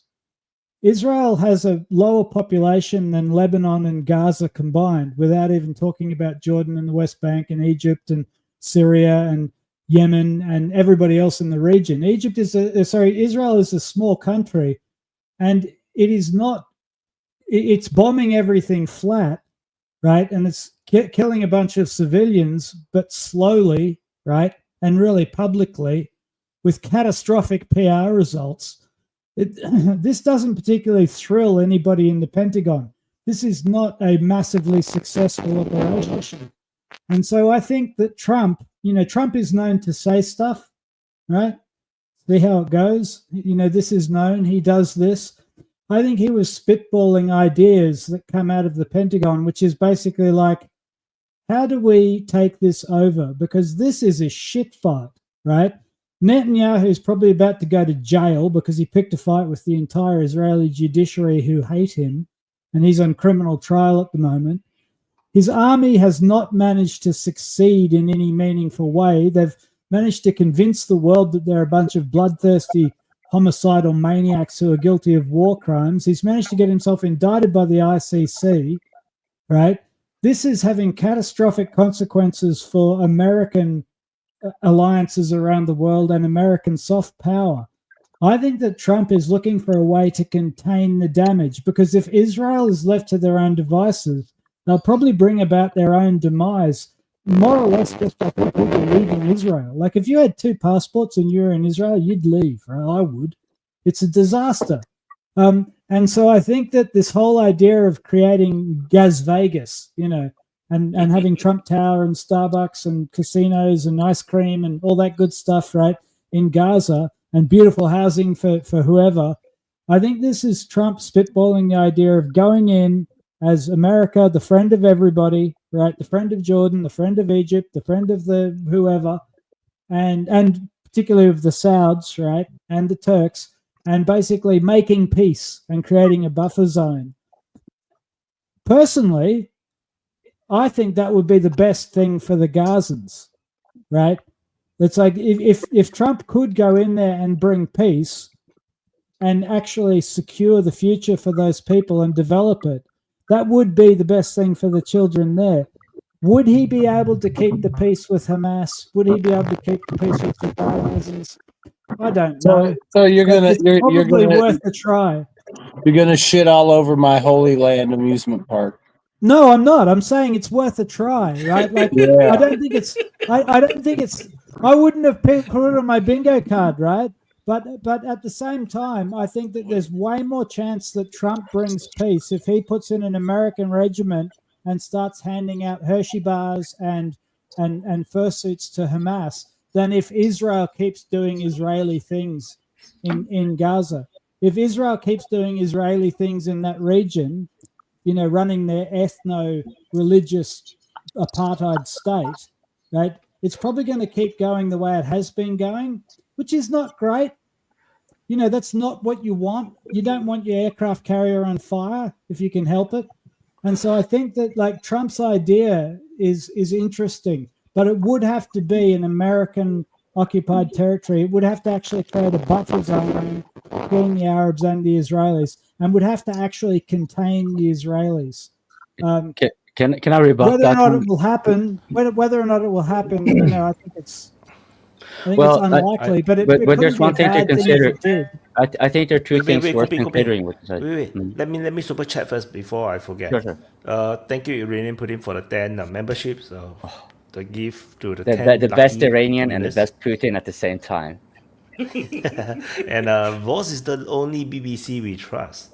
No, and ain't that Voss true. replied, "Thank you, the Iranian Putin." And Sorry. Look how wholesome the open mic is getting. Lobbying in the air. Okay, but I have a couple of things. Like, it makes sense what you're saying, Toby, but they will also be in a kind of contrary to what Trump's wanted to be out of wars and whatever, and now here putting American troops on the ground in an area which is kind of known for being hostile. I mean, it's one thing that PMCs. They're going to use PMCs.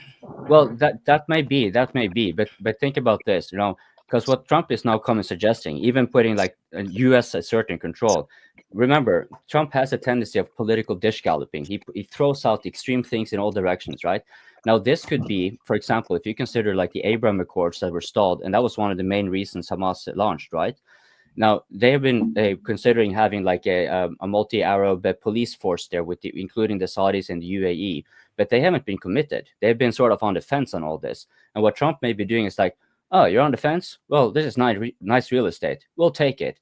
They are in uproar, and then eventually it's like, oh, you want it? Well, come and have it. It's nice real estate after all. Right? And then it might actually be that. So it's exactly what you're saying, Toby. They will try to be making a buffer zone to make the peace, but they won't be. But I'm pretty sure Trump will try to wanted to avoid having American troops on the ground and instead be using those who are other, where they have mutual interests that align. And for the Saudis and the UAE, they cannot be like, they can of course just say like, oh no, we don't want it, we condemn it, we condemn it. But all this is like political theatrics. On the end, some things are going to yield, and I'm pretty sure that's not going to be Trump in this case. No, I don't know, maybe Gareth, I think, was next. Nah, there is Mika. We need some Arab propaganda here. So I just like to point out that in 1983 there were 2 suicide bomb attacks on a barracks housing a peacekeeping force, which killed 241 American personnel, 220 of which were Marines. So I don't think there is any prospect of America being able to put troops on the ground without them being attacked. I mean, one of the outcomes of, one of the new situations that we're in at the moment is that clearly the United States has completely abandoned any commitment to the Oslo peace process.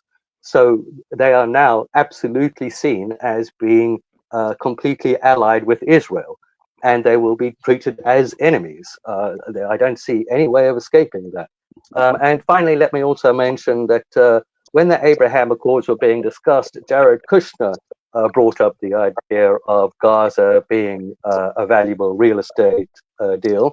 So I think a more plausible explanation, or at least a plausible explanation, is that somebody has bent Trump's ear and he really thinks they're going to clear out Gaza and turn it into a rich adjunct to Israel with lots of tourism, and he's going to make money out of a Trump Tower in Gaza.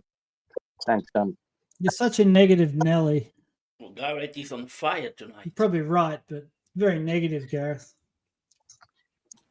I think it's Nico's turn, but I just want to point out one thing. I've noticed that we've been steady under 200, and now we are over 200 peeps, but they're less than 100 likes. So for those of you who are enjoying this public mental masturbation of ours, please press that like button promptly. Okay, Nika, your turn.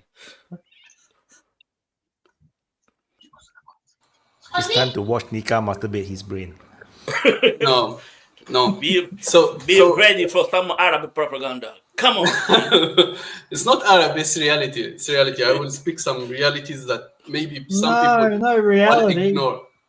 Yeah. Some people want to ignore realities, I told you guys, people, from the start, I told you guys, Palestinians in Gaza will not surrender, and they will not be subdued so easily. And people say, no, Israel is so strong, they can bomb them and so on and so forth. And we see the results, because people don't see there is some aspect to the culture, to the identity of the population that people don't ignore, tend to ignore. They see only numbers and calculate numbers, and that's what some mistakes happen. But to think that any Arab think that America is going to seek peace or not going to protect Israel is dreaming. Every Arab, even childs 5 years old, know that Americans are in cahoot at least with the Israelis. I don't blame you. I don't blame you, but you need to stop teaching kids that kind of shit. No, they see it. I don't need to teach them. They see it. They see this. You see, look, you see the hypocrisy in plain sight. I'm gonna talk to Trump and see if I can get you a comp at the Trump Tower buffet. No, but you see the hypocrisy in every word. You don't need anyone teaching anything. You see how Trump is speaking about South Africa and they are illegally taking land of natives and he's ignoring Israel? Who's fucking dumb and stupid that he cannot see the hypocrisy in those two things? So yeah, Israel have the right to protect itself, but only Israel have the right Israel is a peaceful country, but attacking Lebanon, Well, look at Turkey. They're taking over chunks of Syria too. I mean, everybody's doing it. it's okay between Muslims. We don't care. Between ourselves, it doesn't matter. We don't have any issue. Just keep your American money and your Israeli friends out of it, and we will figure it out between ourselves. I've got a question for Vaun. Why the United States always in the wrong side? Always.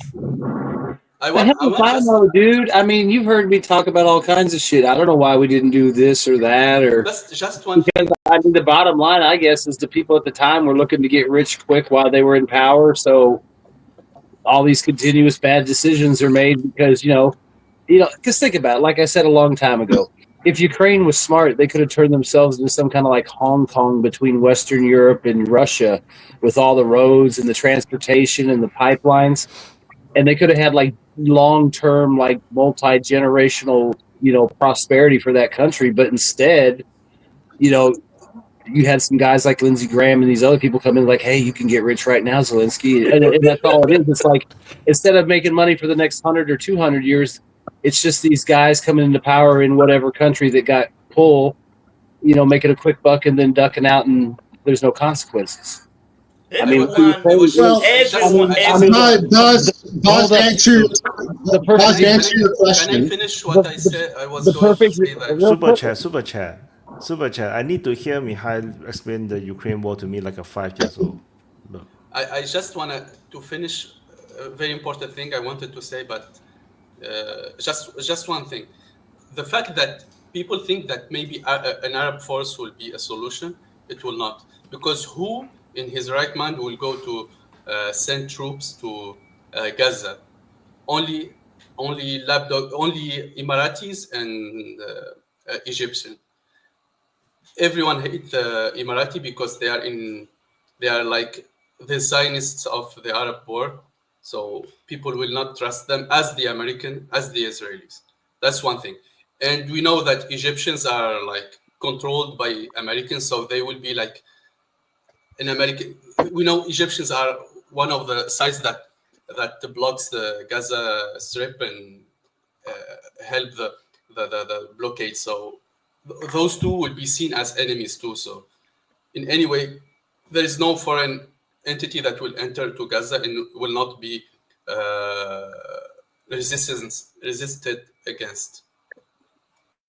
So, Vaz, I just want to answer your question. Why do the Americans always appear to be in the wrong place? Quite simply, we're at end stage empire. And I said this last week, the robber barons have stolen everything that they possibly can. And now it's getting much more harder to find those returns. So they have to go to riskier places. So they're going to Ukraine because that's where the return is now. It's risky, but that's they've stolen everything else. Well, I mean, look at it. Look at Lindsey Graham when he was rubbing his hands together going, there's $15 billion in minerals there that we need to get. It's like, you can tell right there, he was counting on a percentage of that. They've stolen everything, and the management class, i.e. the Lindsey Grahams of the world, they're all so bloody incompetent that nothing will go to plan because they're all so stupid at this point. So that's your answer. It's riskier. The returns are riskier now to go. They got to go to riskier places. After the South Africa, because the apartheid in South Africa, everyone knew that shit was wrong. Everyone knew. But somewhere, the Americans thought that shit was good and cool. And after that shit, I thought myself, after all this movie, Rambo and stuff, I don't think they're going to do it again. They did. They went to Iraq. They went to Libya, Afghanistan. Now they're in fucking Ukraine. Let's not forget about Israel. They're all over Africa too. Don't forget that. Yeah, I know. They are always in the wrong side of history. And they don't give a fuck. They keep doing the same shit.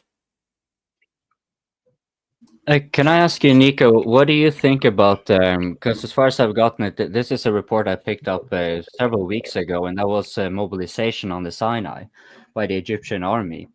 Like, what do you make out of that? Like, with all the words that have been thrown about, like, U.S. moving in, or pushing the Saudis over. Hi, Craig.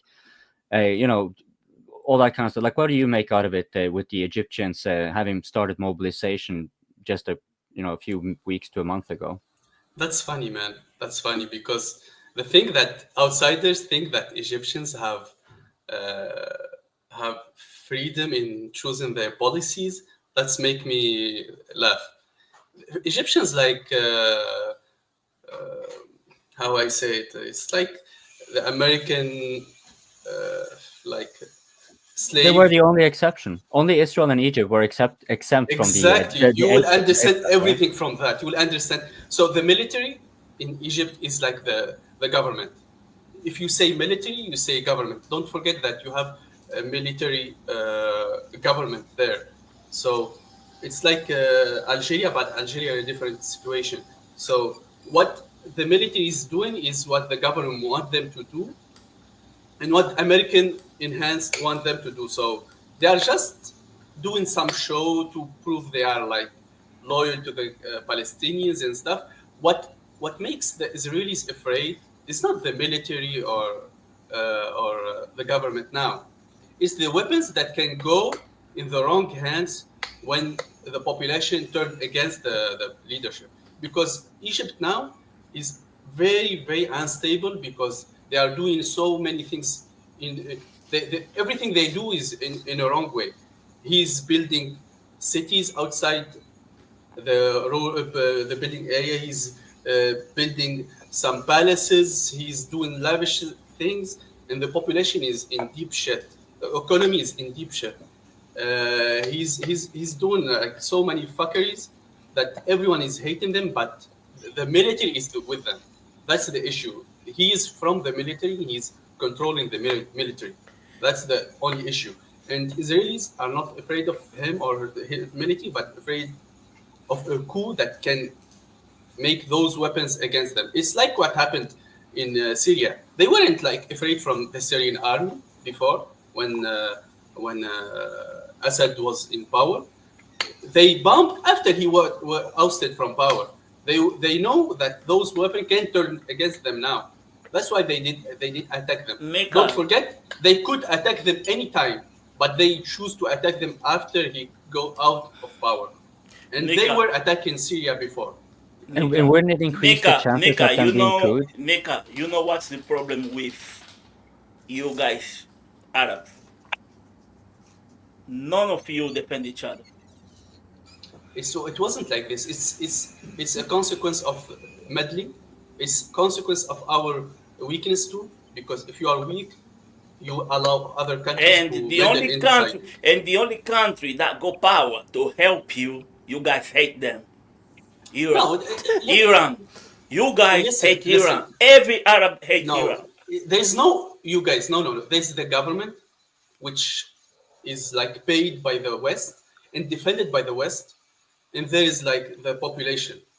That's very different categories. Speaking of that, you mentioned coup, for example, because like if the people of Gaza start getting evicted into the Sinai, as far as I can surmise it, that would radically increase the chances of a coup in Egypt. No, because no, it's not like this. It's when you get the Gazan inside Egypt, the fear of Egyptian leadership is that those Gazans will attack Israel from inside the Egyptian territory, and Israel will attack them, so they will be seen as powerless, and that can cause them so many issues. Don't worry. Yeah. So you don't think that like Hamas, for example, getting more influence in the Sinai Peninsula would enhance the Muslim Brotherhood? Because let's not forget, that's were the ones that Al-Sisi cooed away. It was the Muslim Brotherhood in the first place. It will not enhance to that much, to that extent. It's not like 1 million or 1.5. Don't forget, Egypt is a 100 million population. Don't forget that. Even that proportion. Huh? Yeah, it's above 100. So it's not what's make them afraid. It's not one he can oppress another 1 million. It's not that difficult for him. It's the image that he will be seen weak from inside even the military apparatus, because the military apparatus is very large.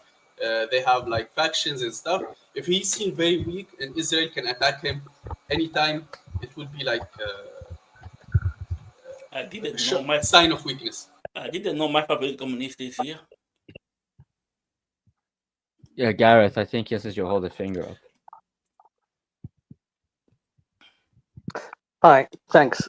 Yeah, I don't think that it's the presence of Hamas or Palestinian militants in Egypt that might raise the potential for a coup, but the fact of the Israeli government's collaboration with this absurd plan.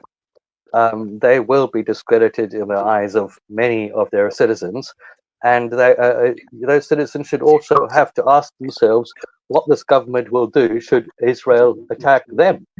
And fundamentally, just watching so many people die has a tendency to lower the price of life. More people will be willing to say, well, those Palestinians suffered so much, my life is more valuable than theirs, I'm going to take a stand.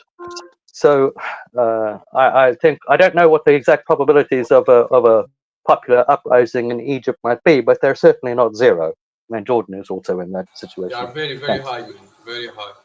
Super chat. By the Iranian Putin, can you have Mihai explain Russian-Ukraine war? Would like to hear what he has to say. New member. So,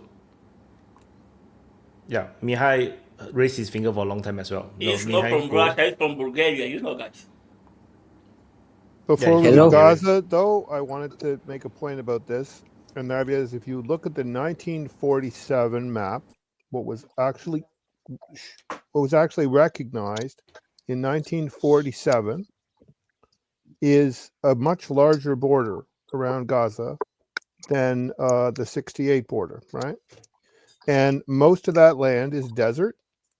Most of that land has nothing, very little in it. I think there's one town there called Mitzpe Ramon, which is near a kind of a scenic crater. And so it's a tourist town, I guess. But most of that area is flat desert. Now, people are talking about Gaza, Vegas. That's the way the state Vegas was in before they built it up. So if you take the Gaza 1947 border, also includes the cities of Ashkelon and Ashdod on the coastline. Israel will not want any threat to those.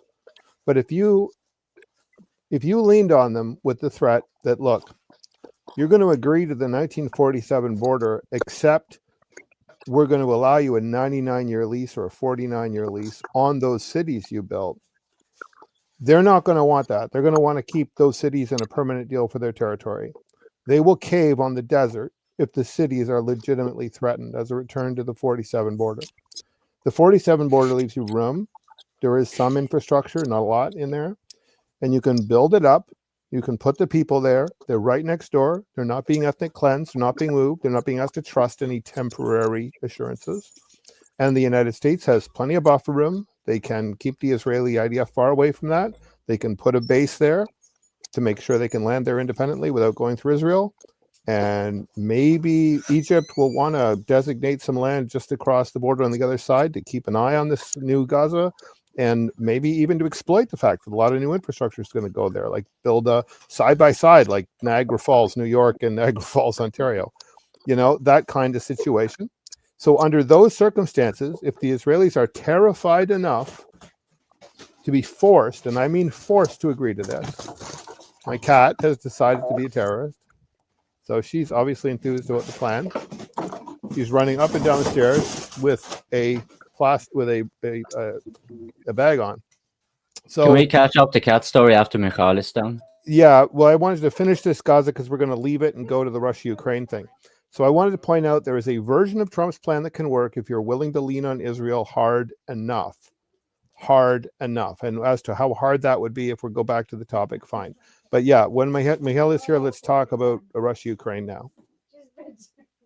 So super chat. So Mihai answer our super chat.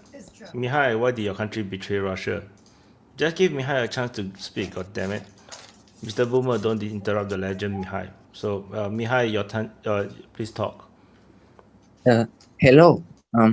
I want to ask you guys what you think about Bulgaria and its geopolitical future. Mikhail is not answering the super chats, looks like. Yeah. So, but they did ask you to explain the Russian-Ukraine war from your perspective, though. Do you want to talk about this first, Mihai? I know that we talk about Russian Ukraine, but I wanted to ask you about Bulgaria. What do you think about my country and its geopolitical future? Like Largely this month. irrelevant. Yeah, Bulgaria is largely irrelevant. It's too big. I can't speak. Yeah, I can't speak much about its geopolitical future, but I can tell you that they've got a growing software development industry, and there's a lot of good programmers coming out of Bulgaria. I think that Bulgaria's geopolitical future is going to be either allied with Russia or economic austerity, further economic austerity. That's my gamble. You know, I was enjoying talking to Nika because there is 5 Arab countries in Africa. All of them are superpower for Africa.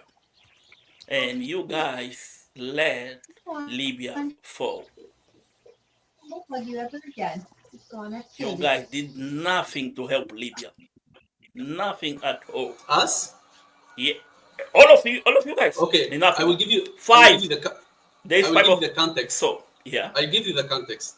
Tunisia is so weak, and there is a lot of meddling from outside. So the political scene was very, very fractured. So we cannot do anything. Even if we wanted, our economy is weak, our military is weak. This is Tunisia.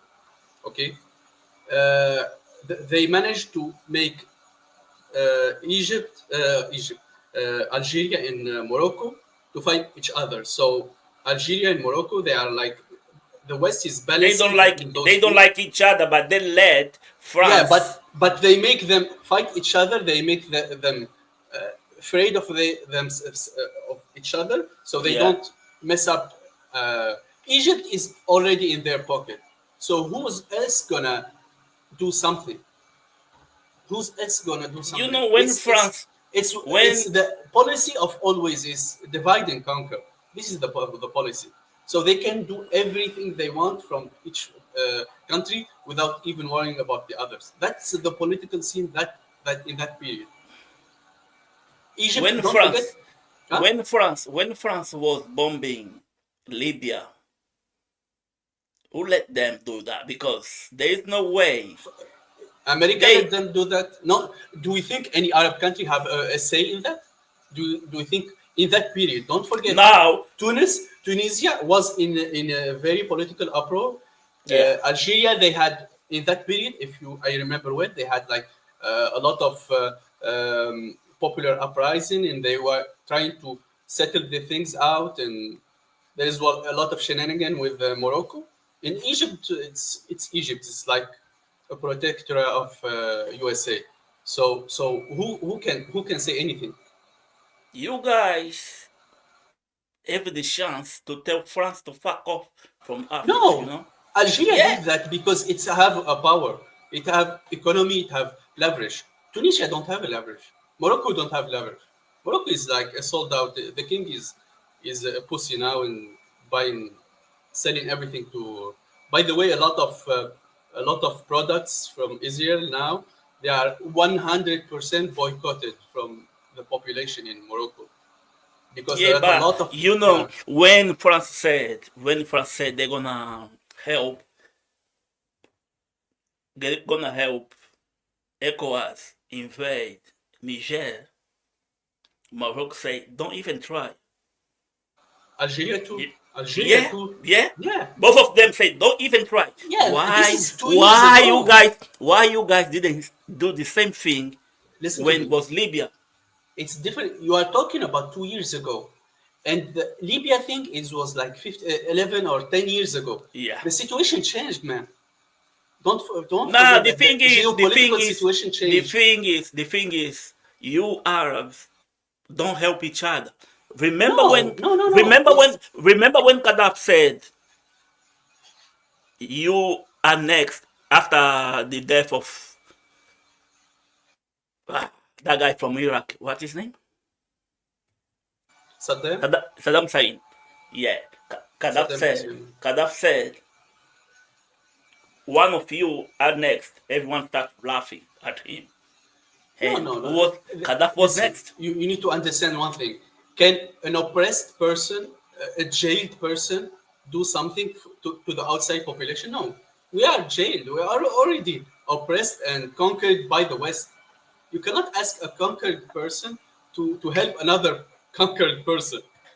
They are already like imprisoned and conquered by the West or the puppets of the West. I just want to let Andrew introduce himself as well. Andrew previously tried to come on, and then there's some connection problem, and then he didn't manage to talk at all. He's a shame. Yeah. Hello. I'm Andrew, ashamed introduce of yourself. what? Introduce yourself. Oh, I don't know. What do you want to know? I'm Andrew, live in the United States. Hello, Andrew. Hi. I am Jewish and I live in the Midwest, but I'm not a Zionist, so I've had some good discussions in the chat with people. So you are a good guy. Interesting.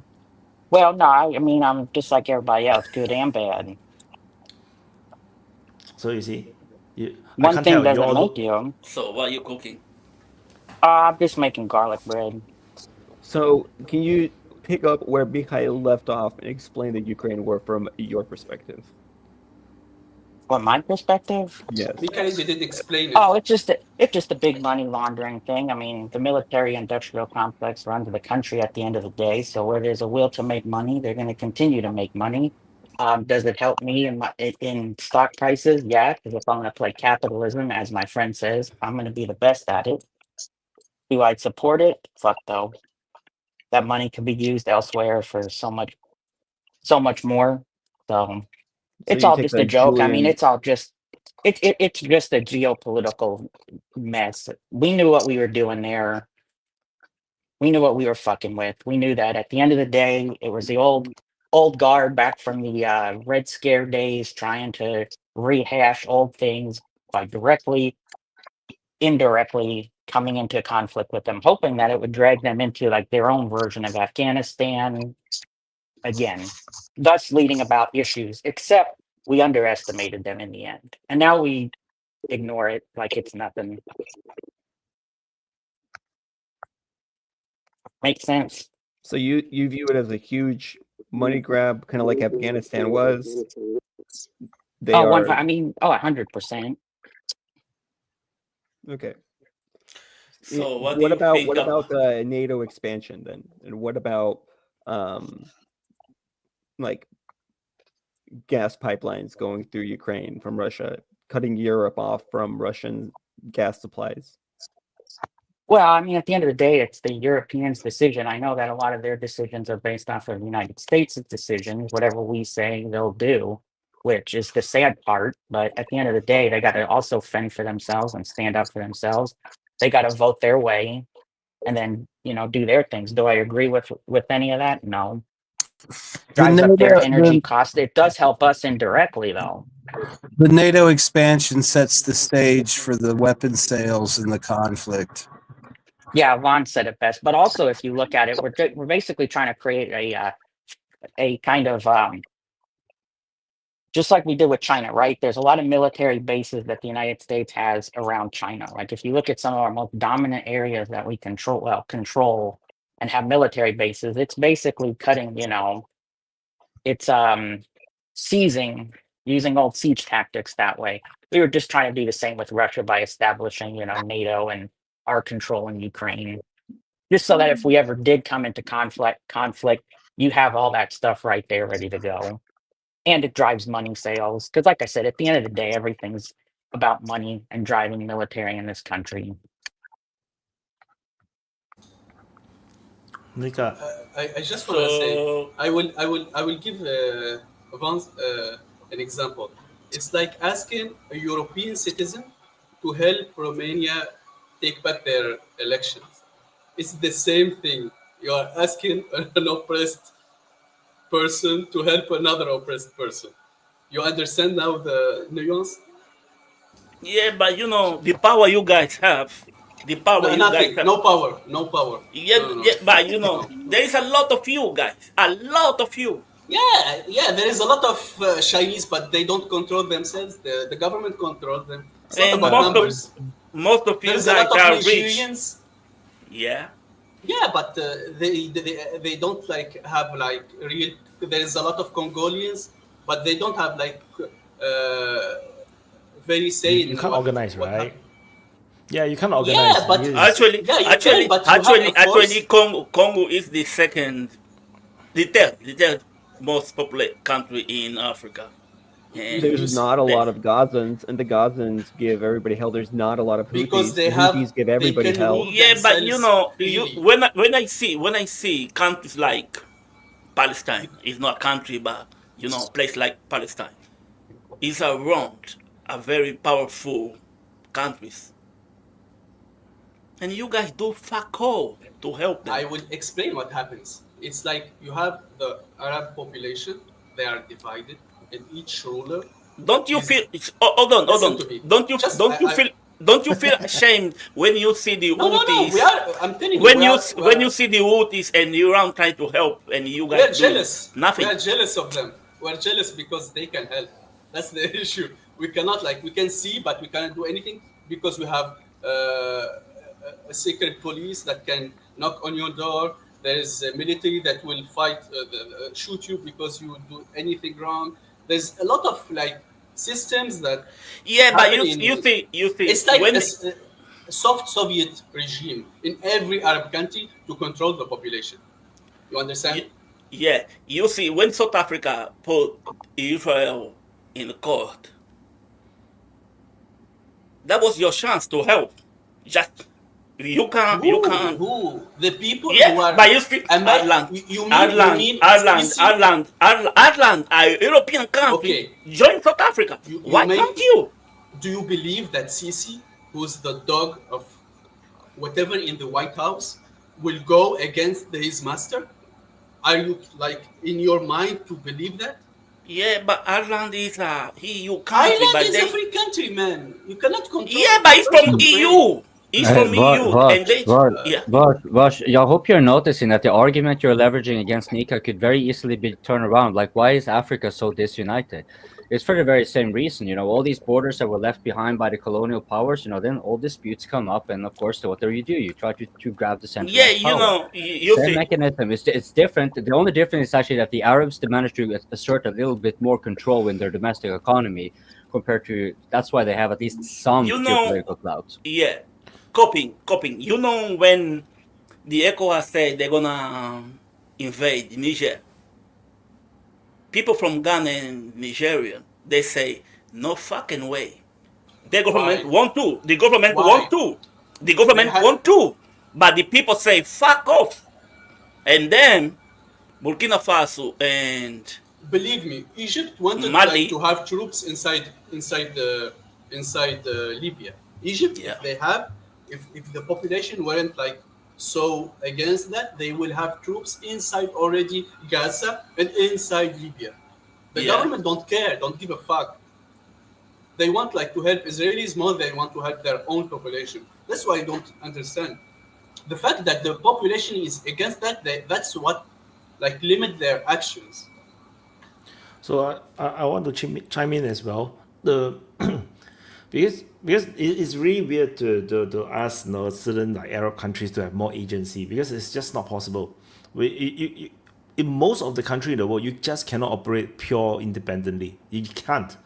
Everyone need a big brother. The only countries that can actually operate full independently are the very powerful countries.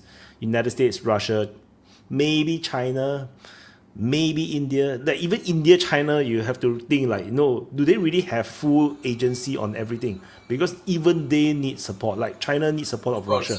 No, India needs support of Russia. Like they don't, or maybe United States. Indonesia needs the support of United States. It's like it's very weird to like decide that they can be fully independent. When you get fully independent, you become Libya. You just get destroyed. Yeah, Or and like Wyatt, Syria. there's Yeah. something that they carved it in a way that make each country weak in its own way.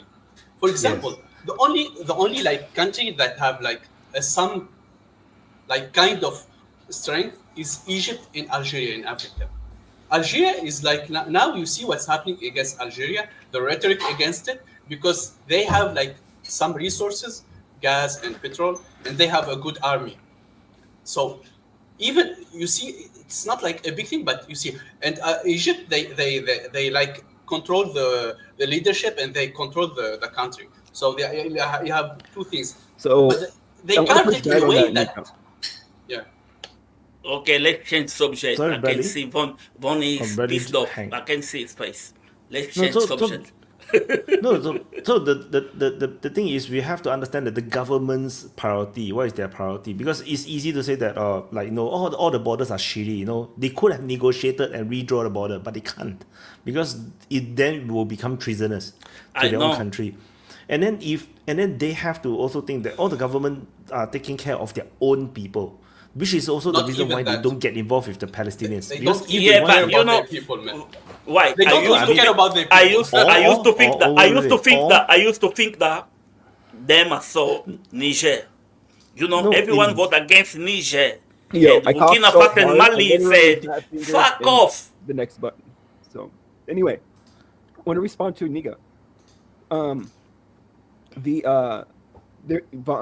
Voz is right in a certain way, because take a look at different countries, right? There are armed resistance movements that stand up. Like look at the Donbass, for example. They stood up to the Ukrainian government. Yeah, I mean, it cost them a lot. Look at the Houthis. Who's helping Donbass? Who's helping the Donbass? The Russians help the Donbass. Exactly. Who's helping the Arabs? This is Zero country. Perfect. You're taking exactly my point, right? So the issue You is got that the when US somebody money. has a tiny bit of independence, right? Like, for example, Libya or Syria, they can't rely on their Arab neighbors to help foster this oasis of sovereignty within within the cradle of like the Arab world. They don't do that. And if you take a look at Turkey, if you take a look at Iran, or other countries, I've made this point before to you, other countries seem to get it right. It seems like, for some reason, it's particularly cutthroat in that region. And yeah, you're like, okay, we can't do anything about Sisi in Egypt. Okay, well, in a certain way, you're right, because what would happen if Sisi was not towing the Zionist line? Well, they'd get rid of him. Something would happen, What would they do? How would they get rid of him? How does the regime change thing go? You start with protests. I will give you an example. You all hate the Muslim Brotherhood, but you see when we have a president from the Muslim Brotherhood, what happened? The military put him. It's as easy as that. Okay, the people chose him. First of all, they had like internal. They spent so much money to try to topple him by popular uprising, and when he couldn't, because he have like a big base. There's always going to be a lot of reasons and a lot of excuses. You look at it and over and over again, the same pattern. The pattern is that. Yeah, each time you justify it, because when Syria fell, what did you say? You said that's all right because fuck Assad, right? So yeah, you still have that attitude as well, and that's part of the problem. Assad, I even thought I remember telling you that you are happy with that shit. Remember that? I still think Assad was independent, and he was much more independent than Saudi Arabia. He fucking didn't shot one bullet, and the airplanes were going in for goes.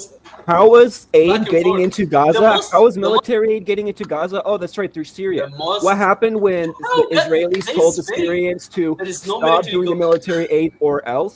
They got screwed over with Turkey and Israel. You're conflating Gaza with Lebanon. Syria was for most- Lebanon. That's Yeah, true. that's But the for most Gaza, it's safe. Egypt.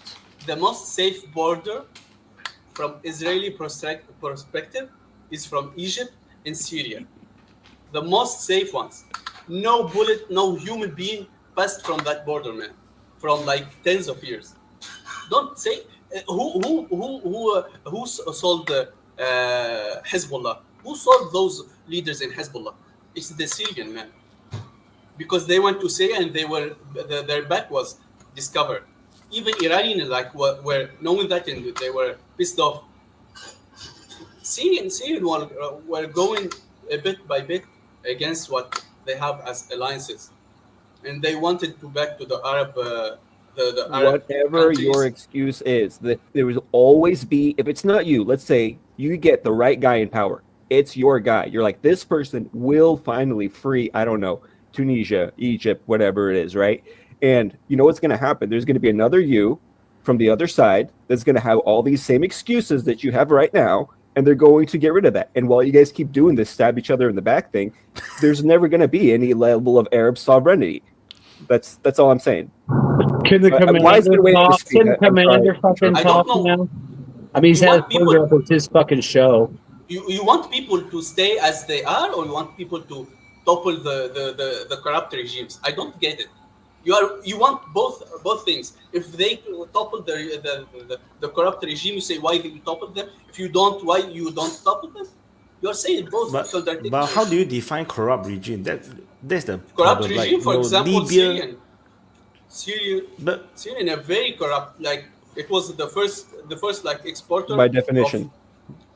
But then they are also one of the independent one that do not toe any line. They don't follow the Americans. They're not puppets of the Americans. They were you independent see, from their people. that's the problem. You see, you have the Egyptians or the Saudi Arabians. They tag along the Americans, but then they do what they can for the population. Like Egypt is building a lot of mega projects to safeguard their future, because now the economy is in deep shit. He's building palaces. They're building a mega canal. They're building new cities because they're building new farms in the deserts, because they are already forecasting and realizing that they're going to have a demographic disaster because they're going to have too many people, not enough food. So Egypt is now preparing. Did you see the palace?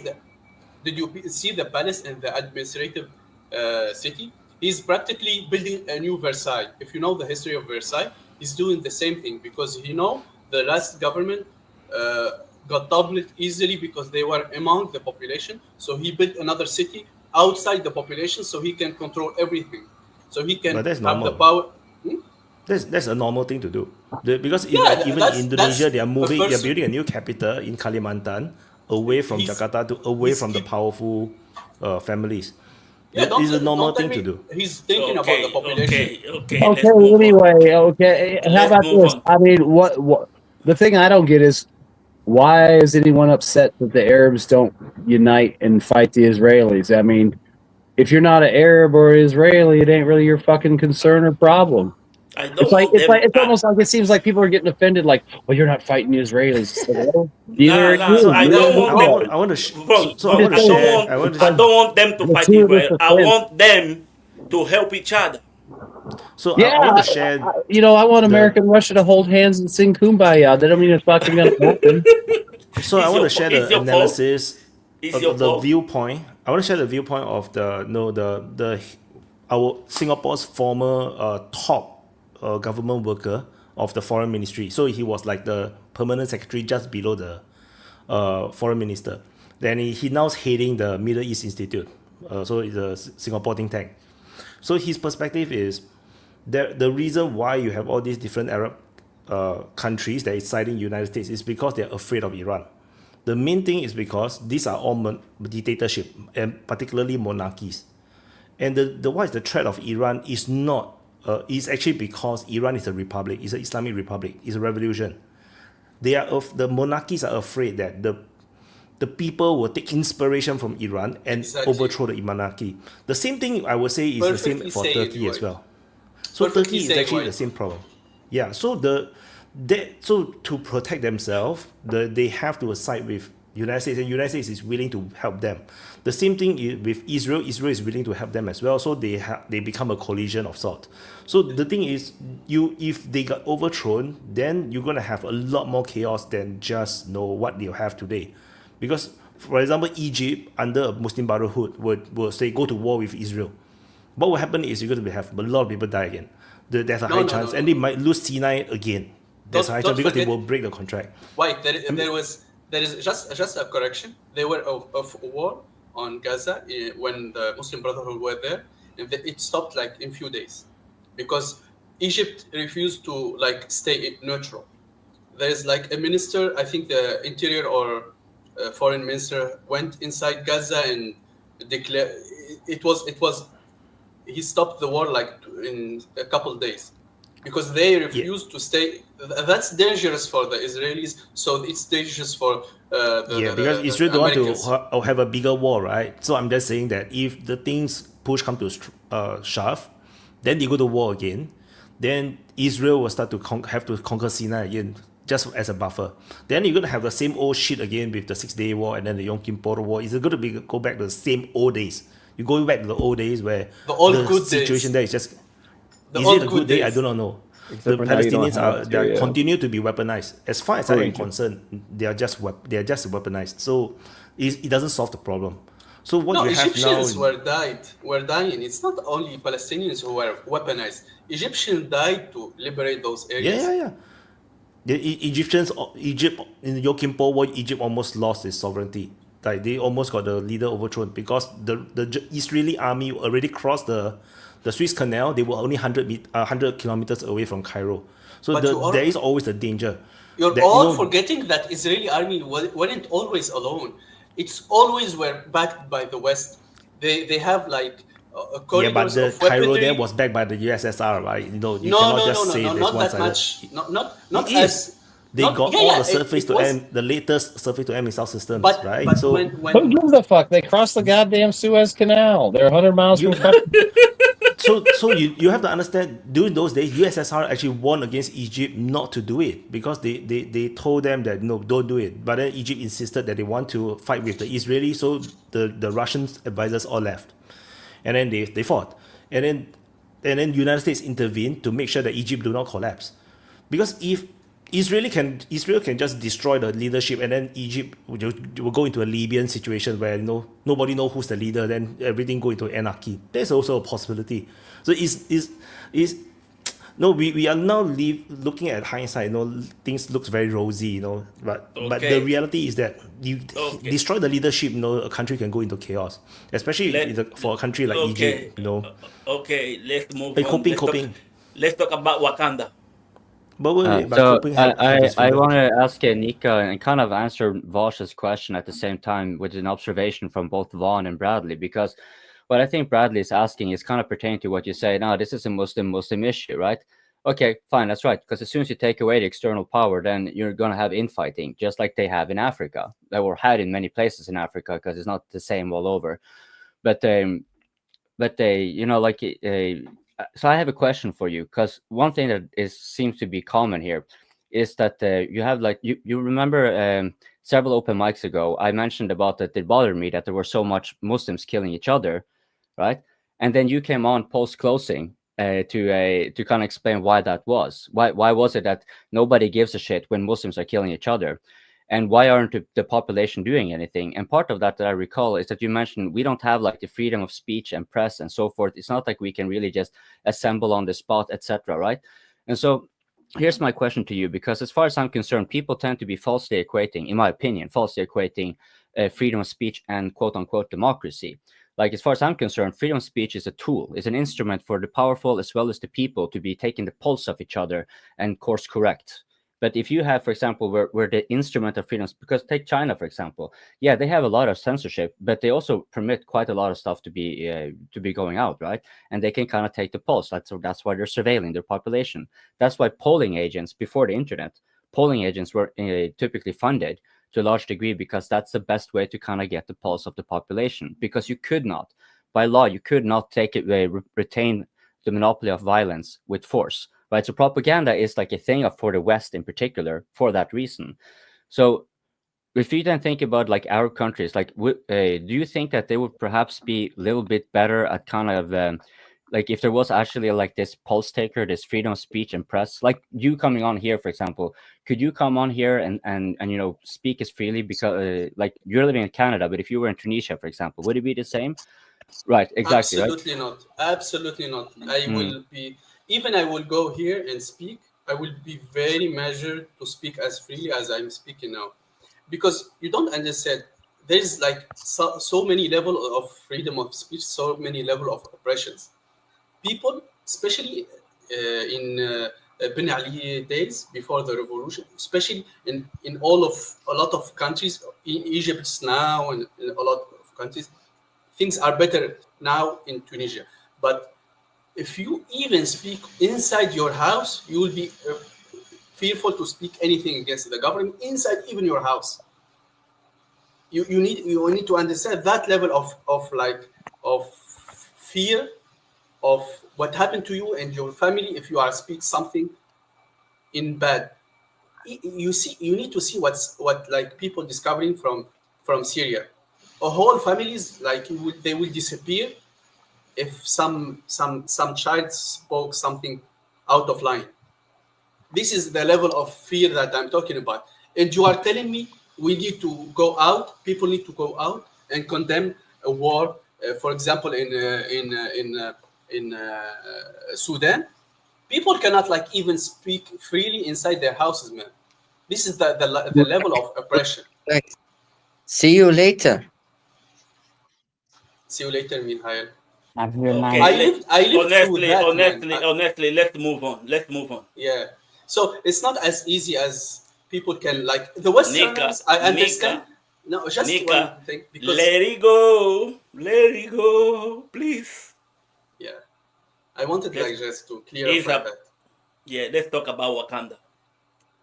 I love Wakanda. Fuck you, Vosh. I liked what Nico was saying. Wakanda forever. No, but all of us here living in Western countries, they cannot like feel what I was feeling back then in my own country and Arab feeling in now, because the fact I would like when you are going into street and you cross a policeman, you pray to God that he's not in a bad mood, so he cannot ruin your whole life.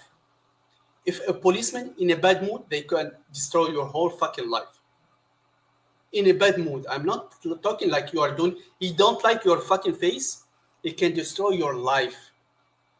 And that happened. I'm talking like people were pressed in Syria because they had dollars. They had pressed, and they were like dissolved in acid because they had some dollars in their process. This is happened in Syria. This is another level, man. You're telling me why you are not fighting Israelis and why I'm not telling you to fight Israel. I'm just saying. No. You need to help each other. How you help each other when you cannot help yourself even inside your own fucking country? When you are afraid of going to the street and cross a policeman. You guys, and you teach kids how to hate America. That's all you do. If you find a 10 years old, if you get Arab, if you find a 10 years old Arab, he already hates America. Why? If they catch you teaching that to a kid in Egypt or any Arab country, you go to the fucking jail. Children, adults see that in the television. They see that in news. They don't need to be taught that. They are but seeing Nico, that by Nico, why are they so aggressive? Why are they so violent and aggressive?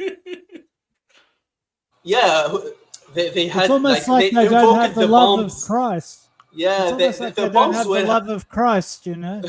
the bombs were falling from the skies by themselves. You know, in Iraq and It all Afghanistan. sounds very unchristian. Mika, are they free to leave if they want, leave the country, or are they No, stuck no, there? no. You cannot. If I apply for a visa to Europe, they will refuse me. I had a friend. I will talk like I had a friend. They were working with a company in Europe. The company asked for a visa to the guy my friend in Tunisia. They want him to work there. The government refused. The government refused. You're not allowed to leave. You must stay here and fight America. I applied for a visa and I Yeah, but waited for too many. what if you don't apply for a visa? Can you just? You cannot. You need to have a boat and go to Europe and be an illegal immigrant. That's the only way. Okay. Or you be like you have a chance like me and can go out. So we have a new guy, don't we? No, Yeah. You're a new dude, right? Can you please introduce yourself, where you're from, and your perspective of things? Yeah, I've joined one time before. Wyatt knows. Maybe he doesn't. We don't remember you. Oh, I'm from. My name's Nav. I'm from New Zealand, and yeah, just a fan of Wyatt's channel. You know, I'm surprised. what's going on? It's a crazy world. I'm surprised. I'm surprised you from New Zealand because you sound like Toby. Who's Toby? Yeah, I'm next to you. Toby. Listen, Nav, I hope you're not a godless communist like a lot of these scamps here. Or we're worse here. We got like fursuit wearing motherfuckers. We got Craig over there. Who knows? I'm We got communist and Canadians. proud. I'm We got communist and Canadians proud. here. Voz, you're a communist? Interesting. So we have two communists, like it's Gareth, right? Voz and Gareth. So Nav, you're from New Zealand. So like, what does that mean? Like, identify yourself, dude. Identify by what? My city? No, like your predilections. You know. Oh, yeah. I'd say, you know, I took a great interest to Russia back, I think, when they started drifting away. I think when Putin came back after Medvedev, after that, I think that's when the interest started to come into Russia, because then they started drifting away more and more. And then when 2014 happened, it just went next level. That was really insane. And yeah, I had some interest in the Donbass region for some reason. But so you know, were an amateur Russia watcher before the war. I'd say before, yeah. But then when the war happened, it just went next level, because you didn't really know what was going on. You had like some rebels in Donbass, and then you had some something going on in Odessa, and you had something going on in Kiev. Like, you just, after I think 2015, you sort of got an idea of like what was going on. Like, okay, this part is with this is what's going on. And then, yeah, Israel, Gaza, that's just always been in like the news. Like the last 2-3 years, it's been. I think 2014 operation also happened around the same time as well, ironically. Is there democracy in your country? Sorry? Is there democracy in your country? I think people are starting to get more active now. I think when they voted out. Sorry. Yeah, no, because I know what Vosh, what he's trying to do is throw us into a black hole. So I'm going to make this a little bit more specific. What is the sentiment among New Zealanders regarding Trump's election? I mean, it depends. It's sort of like a right or left thing. If you're somebody that's more liberal leaning, if you're from like the urban areas, you're probably going to be against Trump. If you're from rural areas, or you're from, even many people in cities, they are very big fans of Trump because there's a huge Trump base here in New Zealand. You might not hear about it. What's so good about Trump? From a New Zealander point of view. Yeah. I think they just like that his demeanor, his attitude, and yeah, I think They like a the lot of retarded. If he say Him being he's retarded gonna take is over, likable. if he says he's gonna take over New Zealand, are you gonna agree with that? We're just gonna laugh. They're We're not going to gonna take vote it for it, man. seriously. They will referendum. Yes, we will want to join the United States, 100%. I can't, You have and to it's not understand, just Voz is a royalist. not just New Zealand. Voz A lot loves of King countries will Charles. do it. So UK it's just is like the the best. many Come on, countries will Toby. want to. No, if Toby. it's just like many other countries, they will willingly vote for Putin. No, if Putin is in their election, they will vote Putin for their president. Same thing. Many countries will have vote for Donald Trump to be their president. It's the same. These are just very charismatic leaders. People just like them. Yeah, I can It's just that they are not your underscore that. leader. There were Because people in you guys don't Norway know- joking that we should kidnap Trump and force him to become our prime minister. I heard that joke coming around, so it's like, yeah. You guys don't have enough of your own narcissists. Anyway, Bradley, what do you think about Trump? What do I think about Trump? I think that Trump has a chip on his shoulder, and that this next Trump administration, hold on to your seats, because it's almost like the best case scenario for him to have the ability to actually wreck shop in some ways. And we're seeing that. I mean, look at USAID. I think that's massive. I know Nunya is like, why is everybody talking about it? But I'm like, dude, this is like earth shattering for me. USAID was receiving more money than all of the CIA and FBI combined, something like that. It's nuts.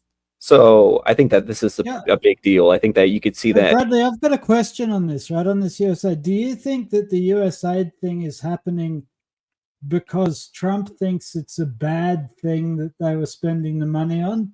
Or do you think it's happening because he's desperate to try and balance the budget? I think that there's a shift in the direction that we are taking, and that shift in the direction that we're taking reflects like some kind of a power grab in the top echelons of power away from the neocons and towards maybe a more business like America first approach, where you're having people like Elon Musk go in there and say, we're going to use AI to make the government more efficient. So it seems like there's a little bit of that tussle But for if Trump is so against the neocons, how's he going to do Greenland and Panama? I don't think he's against the neocons. I think he has a different direction. It's just he wants to have a cost-effective neocon government instead of doing crazy neocon stuff. Well, he wants to. We can already see some of the outlines of what he's trying to do. He's doubling down, tripling down, quadrupling down on Israel. He does not give any Fs. He's just going like, you know what, that place would look good with a Trump Tower kind of attitude. And then when it comes to the Russians-Ukraine war, he's like, we need to cool our jets on that. And you were discussing earlier that leaving the Rammstein and all this other stuff, right? So you can see that they're trying to cool the jets on Russia. They're trying to double down on the Middle East, and they're trying to contain China, it looks like. And this is the new direction, because the old direction was, we are going to double down on Russia. These were Russia first hawks, Anthony Blinken, Victoria Nuland. That was what they were. I don't know. I think it's Nunya I don't know who's next. You're muted, Nunya. There I am. Well, I just wanted to make the point. We need to, recognize that USAID, while they might, eliminate that name, the function's not going to go away, right? So I think what Trump was looking to do was get some quick wins, some red meat for the base. So they knew that there was going to be a lot of waste in USAID just by nature of the various programs that they had.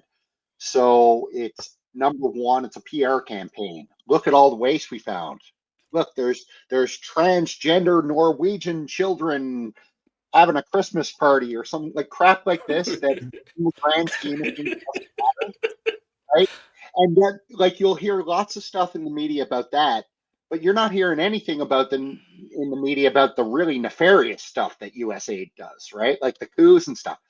That's all going to get rolled into the State Department. They already said that. So, Toby, yes, I think you're right. I think it's partially a way to cut spending, also a PR campaign, like I said, and also to get back to what the mandate of USAID was, which was the cooing and stuff. That's what it was, not all this other side. But here's the thing, Nunya. Here's the thing. Places like USAID, they're bipartisan. Traditionally, neocons were bipartisan. Traditionally, your war hawks from the Democrats and the GOP would get together and they would not muck around with each other's little projects. There was enough money for everybody. So it's like, I'll let you have your fursuits as long as you let me have my war in Iran. And everybody can have what they want and we all get along well. This is why I asked the question about whether or not what Trump is doing is out of economic necessity or out of ideological purity, because I don't see the ideological purity. As much as I commend the economic action, I wonder how much of it is sober realization that they have to do something economically in response to the global south. Because I think that they get a better handle on it. Just to finish on this point, I think that America was reaching the end of the road with its deficit spending and the loss of the US as a reserve currency due to the rise of the BRICS and paradoxically due to the failure of the sanctions on Russia. The sanctions on Russia was almost like the last hurrah for global hegemony. And the failure of it almost destroyed, I think, the American dollar as a reserve economy, reserve currency. I think that Trump may be doing what he's doing out of desperation to try and balance the American economy. I don't think that it's ideological. Yeah, well, I think it's two things. Number one, economics, absolutely. But they also need to change the strategy, to your point, right? USAID doesn't matter, Democrat, Republican, but the leaders, the globalists, the elites, whatever this blob is that actually controls them, they recognized that they need a full strategy shift, right? The WEF, the woke model, all of that has to go. So they're throwing the whole thing, baby out with the bathwater. This USAID thing also achieves that because they clean out all that bullshit too. Well, so Nunya, I think that there's 2 points. That's a great point, Nunya. I really love the points that you're making. We should start a podcast. Wanted to say that I think that part of this is also allowing them to take that regime change apparatus and have a tighter grip on it, have a better control on it. Because instead of outsourcing it to a bunch of, thousands of employees, you don't even know what the different programs are. There's a lot of room for, maybe Donald Trump doesn't want to do the trans parades in, I don't know, Istanbul or something like that. But maybe he wants to double down on what are we going to do about Kazakhstan? So I think it's making it leaner. It's not getting rid of the regime change apparatus at all. That it's making it leaner and it's making it more focused and it's putting it under tighter grip and tighter control where it can be more focused and more directed. And the more interesting question I think right now is is this machine going to be used for? And I think it's going to be used, number one, to say goodbye Gaza. I think Palestine is done. Go ahead, Coping. Thank you. I just had because it's kind of pertaining. As far as I can tell, there's another option, and that could be a pure power consolidation. So maybe Trump will try to, in this process, you can get rid of political opponents under more or less the category of corruption, right? Whilst while you can alter the narrative according to how you want to see this, and because when you are in power, your power is there because of your base, right? And so regardless if you have conditioned them or otherwise, you still want to retain those who are at your power base. So he's kind of taking 2 birds with 1 stone, but that may also then remove, for example, because the first time around, he didn't come with nearly as much oomph as he's doing now, right? The first time around, he seemed to be having okay, I'm not really sure which one should be the advisors here and there, and he got sabotage left and right. Now this time around, he's much more clear-eyed, and he's not just going to be like, okay, I'm going to be like now having my base here, and then we're going to be playing politics. No, realpolitik. I got my fucking head almost blown apart, and now I'm going to go after these assholes, right? So that's like, to me, that's pretty plausible. Well, I think it's more than that, coping. I think you're right, but I think it's even the next step over. I think there's a conscious decision by certain people that we are going to make a course correction, you know, that and this course correction, it involves certain cuts that Donald Trump is showing that he's willing to make, right? Donald Trump is the perfect arbiter for this process, for this next phase of what we're going to do and how we're going to reconfigure the U.S. empire and stuff like that. But yeah, anyway, go ahead, Wyatt. Yeah, I concur with this as well. I feel like the main gist of the change is that in the past, you know, we are all subjected to this political correctness. Everybody have to be PC about, you know, everything, you know, and that was like the old American policy. So they threw the PC culture. They use these NGOs and they infiltrate by telling you that, oh, you have to be PC about this, PC about that. Then they start to infiltrate LGBTQ stuff. They started to say that, oh, the children can, you know, have sex change. And it's like they use this kind of a insidious way to try to infiltrate and do the regime change, or, you know, try to, you know, sabotage certain countries. I think Donald Trump's change is that he probably, you know, Donald Trump is Donald Trump. He's just say that, you know, what's the point? You know, we are so powerful. We can just tariff them into, you know, into them kneeling down. So why bother do all this complicated stuff? So he basically just cancel all this nonsense, and he say that we just got to tariff you to your knees, and it works. The problem is that it works. You know, everybody's on their knees now. Nunya, I think.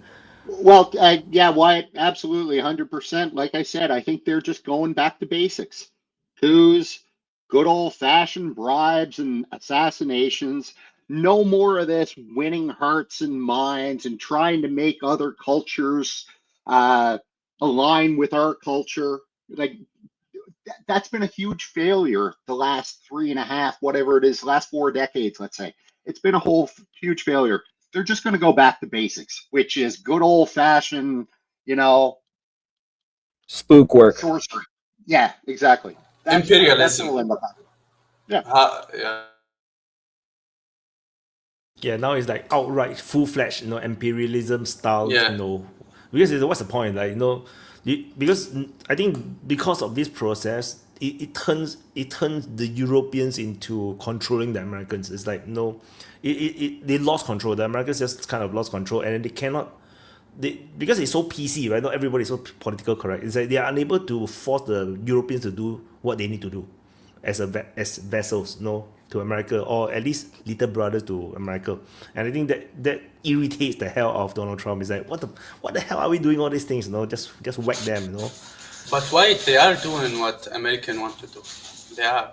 You see Germany, they destroyed their economy just for the sake of America. You see, if you look at the first term of Donald Trump, the Europeans refused to listen to Donald Trump because it's not PC. Because Donald Trump is very straightforward. He said that you need to increase your budgeting. You need to stop using Russian oil or gas, and they literally just ignored Donald Trump, and they just make shit up, you know, to push him aside and wait for his term to finish. And then they're happy with Biden because Biden, you know, play along with all this PC nonsense.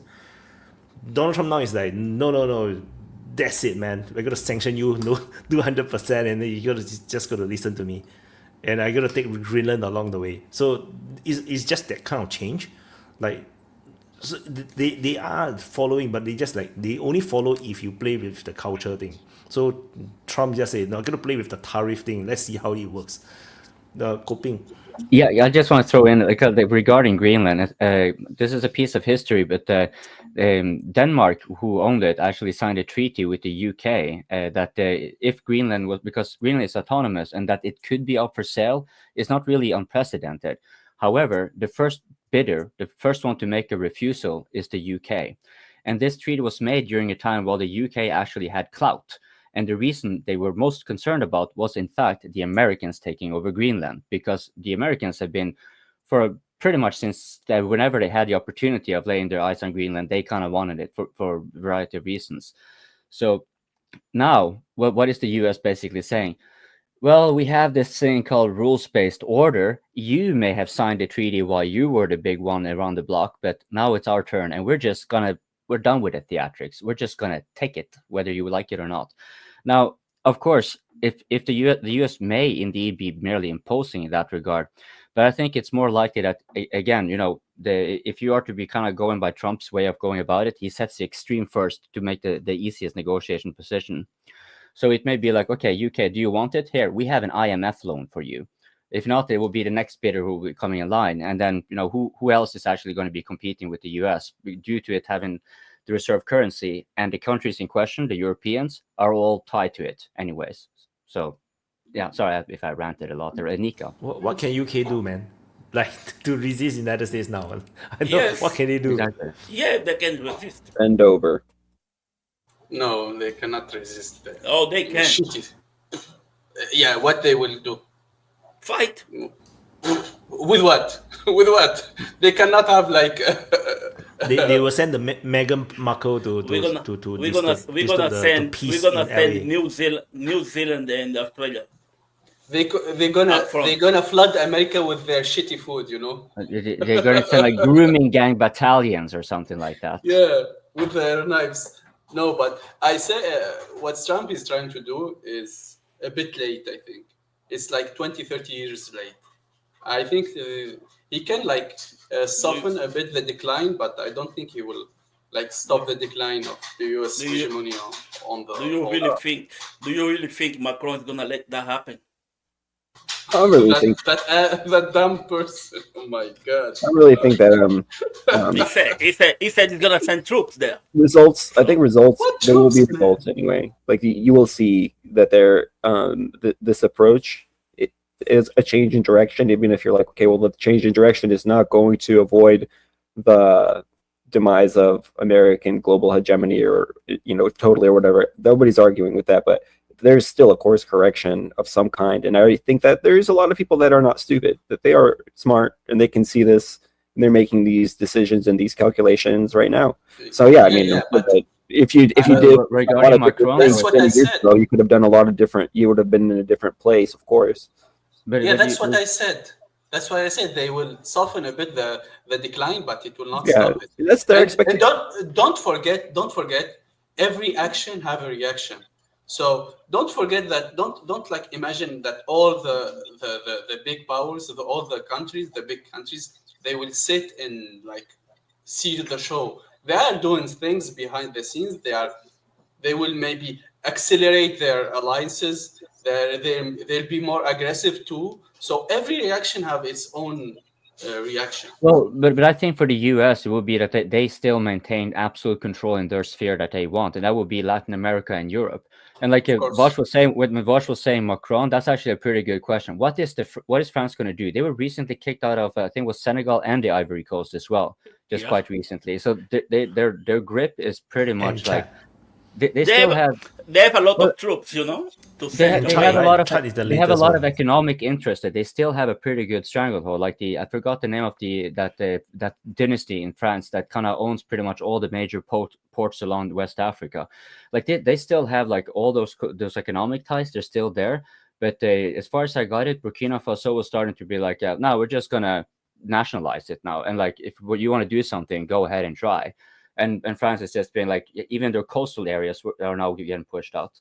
So that's Toby. Yeah, France have Toby, tools to do what? To do what? France have tools to do nothing, what? right? So the US is going to be where it's important for them. The US is going to be probably for a long time stay. You know how much they have an active their active military. How much is it? It is. You guys know 118,000. Yeah, but don't forget that all these countries in Europe, France is the only one who doesn't depend from the United States, Toby, you're what muted. what they can do. Toby, yeah, they can produce their own. Guys, here's the thing, right? France's power came from the EU. And if there has been one big loser since Trump came to power, it is the EU. We're kind of in this new era of bilateral relations, right? You can see this everywhere. That Britain has formed a bilateral relationship with Ukraine. the US is acting as a unilateral power. It's got a bilateral agreement with Israel. It doesn't give a stuff about this thing called international law. Each country is now forming relationships with other individual countries.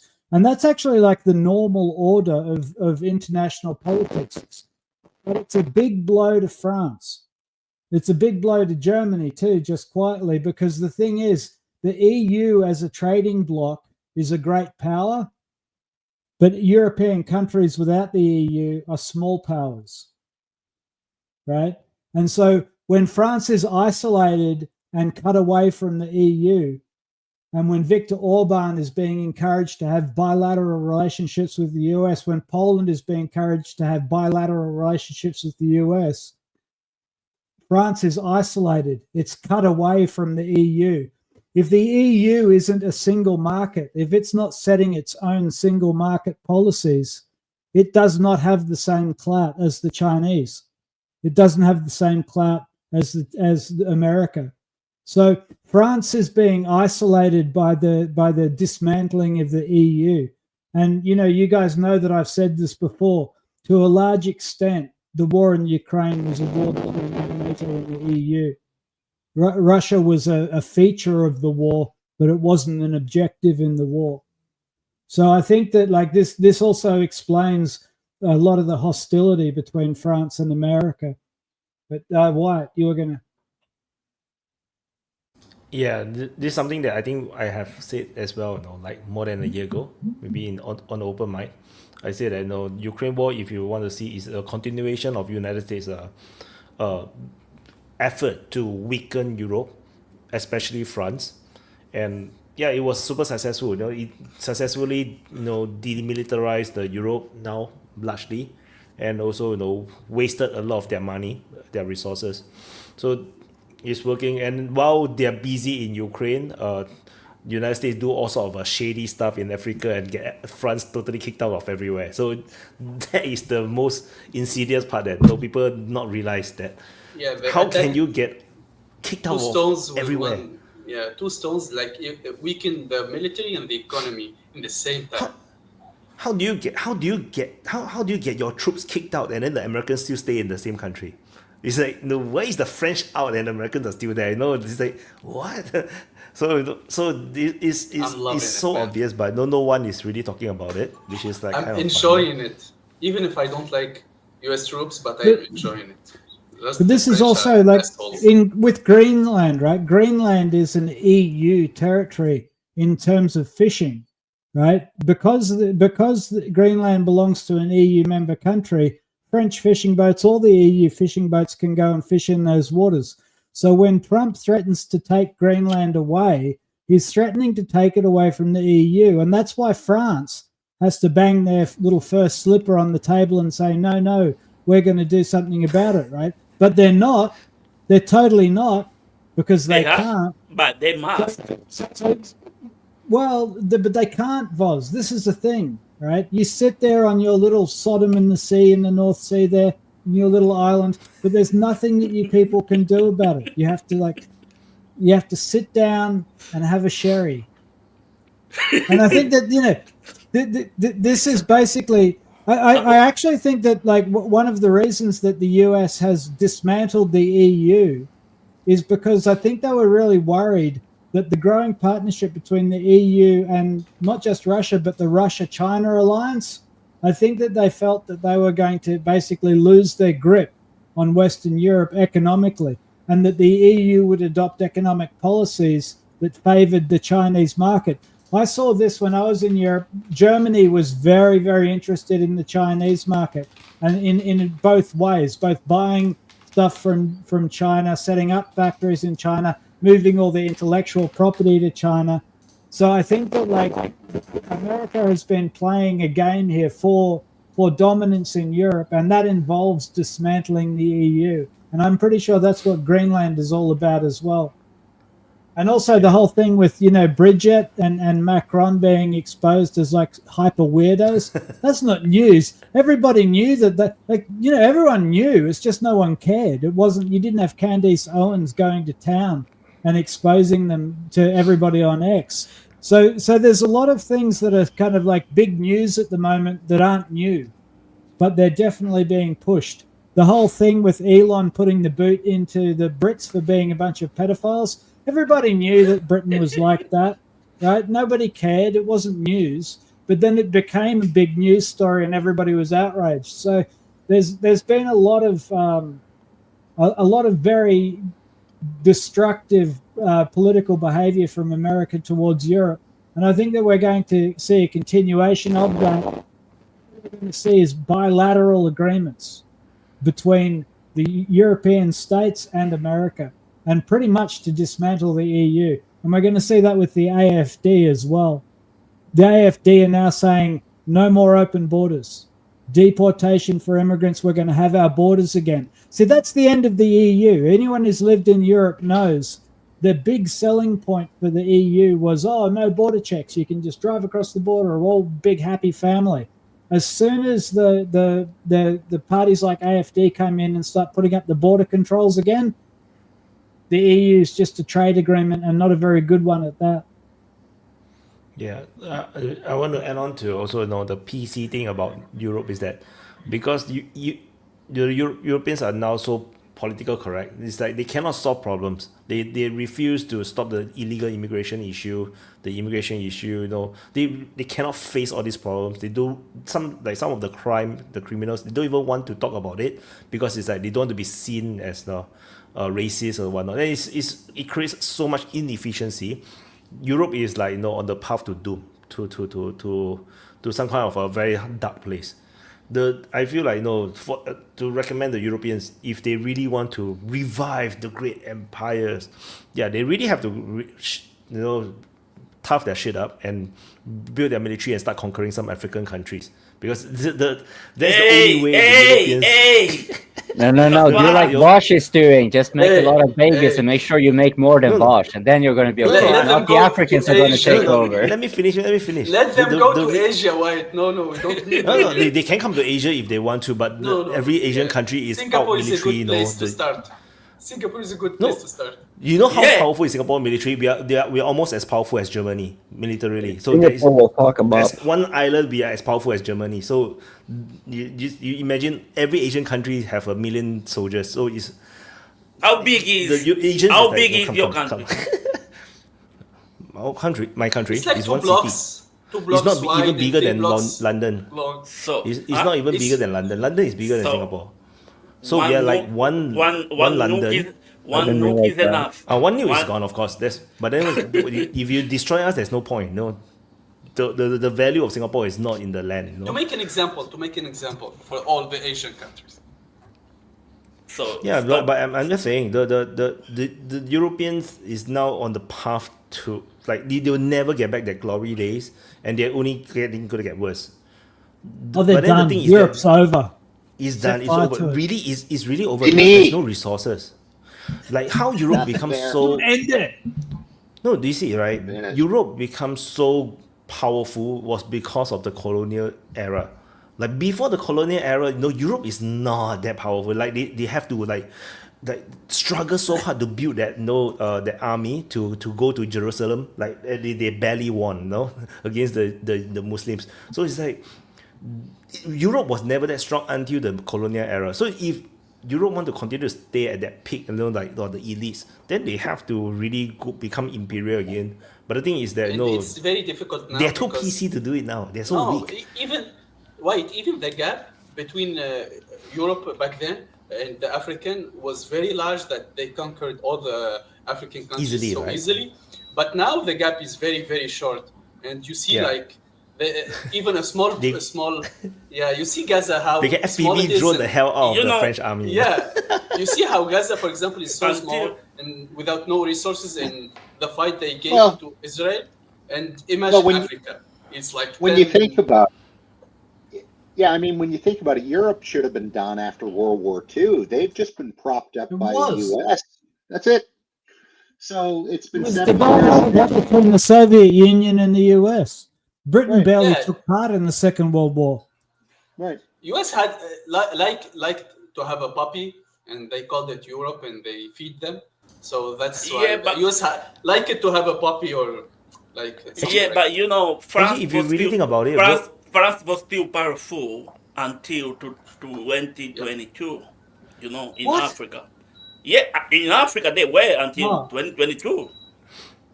That's like being Superpower big in in Africa, Japan. but Until in now, there's the last 3 years they lost all Africa. yeah. I think Even countries like Ivory Coast, Senegal, Cameroon don't want anything to do with them anymore. yeah. You know? But until now, there's like some African countries they cannot like mint their currency until they pass by the French people. So imagine until now, until this day, there is African countries they cannot like mint their own currency until they go by the Federal Bank of France. Imagine. Yeah. It's not But like one or now, two countries, yeah, but it's but now, waning. It's waning. since Mali, Burkina Faso, and Niger say fuck off to that currency, other countries start to open their eyes, and now France is begging. This is why they got a lot of troops to send to Greenland with I tell you, money. I'll tell you, the West has got a problem in Africa with this Traore guy. He's like Yeah. super popular. Yeah, And and he's trust young, me, he's energetic. I said it Handsome, before, and I'm young. gonna say that again. We need to defend that guy. We need to protect that guy at all costs because this is what Africa needs. That's the guy. But trust me, Don't there is worry. a lot. But There is a in lot 30, of 40 years, African the leaders. There is a lot in- of African leaders wants him dead. A lot. But he actually reminds me of Gaddafi when he was young. Gaddafi when he was young also very handsome. But the thing is, 30, 40 years later, Traore will get like destroyed, and then the country will go into a failed state. But did you see the ovation he got when he went to the presidential thing in Ghana? The whatever it's called, the presidential where they're crowned or named or whatever president. The fuck is the name? I can't think of it now. But anyway, he went there and standing ovation. The place went nuts. The crowd, like the people there, absolutely went crazy. Super chat. And nothing a JDM can't fix. Yeah, by Vaun. That's for you. Right? You know that's for Singapore. America, fuck yeah! They're so American. But if I just can, now Toby talk about World War II, right? It reminds me of like when I really think about it. I'm not sure what the British actually do in World War II. Like, there's really nothing significant. Like in Well, they Europe, ran they away really- from Singapore. They just getting hit. Yeah, in Singapore there is they a lost sup- the war. In there is a India they super struggle. shot. There is a super shot. Burma they struggle. There is Yeah, a super I still got shot. one more. You didn't. Nunya, put- shut it. Yeah. Is it this one? Sorry, missed it. Well, you could argue that they defended their country well, like the Battle Yeah. of Britain and Yeah. all that, right? But What? outside of that, they didn't The do Battle anything. of Britain. Yeah. That's such a myth. You should have a look at the casualty figures for the Second World War. It's like Britain Okay. barely fought. You know that India suffered 4 times as many casualties as the British? Sure. Yeah. The, I'm talking about the Battle of Indians Britain, fought the the air battle. Japanese. So Yeah, sad. so In they Burma. fought an air battle. I mean, the thing is, think about how much we've heard about It's that air massively battle. overrated. Toby, There's, nobody's there's a taking that reason away that from we, you. But they there's a still won. reason that we hear about nothing else except the Battle of Britain. Yeah. They weren't in the other I agree. battles. They turned We're and they in violent ran from agreement with one Singapore. another. Right. Yeah, Yeah. So this is my point. It's like Britain didn't want to fight in the Second World War. They really didn't, and there are reasons for that as well. They got absolutely brutalized in the First World War. Right, that their society was psychologically harmed from the experience of the First World War. It was a horrific war. But Yeah, you see, massive emotional damage. Psychologically, but they managed to win the Second World War. They managed. Well, I mean, it's not entirely insignificant. They kept You the mean third. the They, Russians and Americans managed to win the Second Yeah, World it's the Americans. And no, Russians, then the Americans. Don't forget, guys. The Americans, Listen to Big Mouth. Come on, listen to Big Mouth. I hear what he's gonna say that. I would you get know how the Singapore movement to really like get rid of the British came from is when at the end of World War II the British just came back in as if they still own the place. Then everybody's like, what the fuck, you guys surrender and didn't even fight much. And then he's like, you come back and want to be our boss. So from that moment on, it's like we plotted to get rid of them. And in Singapore, the history in World War II, like the most famous thing for us, for the British, is the sinking of the 2 battleships. Just a question, of Malaya. A question, Wyatt. Yes. Did you like? Is there a military like force? Did you guys use the military force against the British? Singapore? Yeah. It's the communists did. The Communist Party did try. But they used force to get out the British. But not in Singapore, Malaya. No, Singapore, Malaya, we didn't. Because they did get out? No, they just gave up. We asked for independence. They just something like. When did you get your independence? 1965, but no, we first joined Malaysia in 1963. So because you could probably find a quiet American in there somewhere. No, because prior Singapore to that became the gas station for all the ships passing through the region. Because prior to that, there was this organization like NATO. It's called CETO. So there's a Southeast Asian Treaty Organization, but that is actually almost all Western countries, because those days, right after World War II, was immediately Cold War. So the priority then was to fight the communists. So there wasn't time for us to really focus on like independence. But the people on the ground, the politicians, there is all these reforms and building up of the democracy and whatnot, and slowly leads to the independence of the Federation of Malaya. Then after that, formation of Federation of Malaysia, which Singapore joined, and then Singapore kicked out of Malaysia and become our own country. So there was this process. Plus, the UK was quite weak by the 60s anyway. It wasn't the same. So in the earlier days, they were still powerful. There was nuclear bomb placed in Singapore secretly. The government didn't know. They still powerful for African countries. Trust me. Yeah, so they got really weak by the time where we are going independence, because like the biggest trigger was that the British gave up running the naval base in Singapore.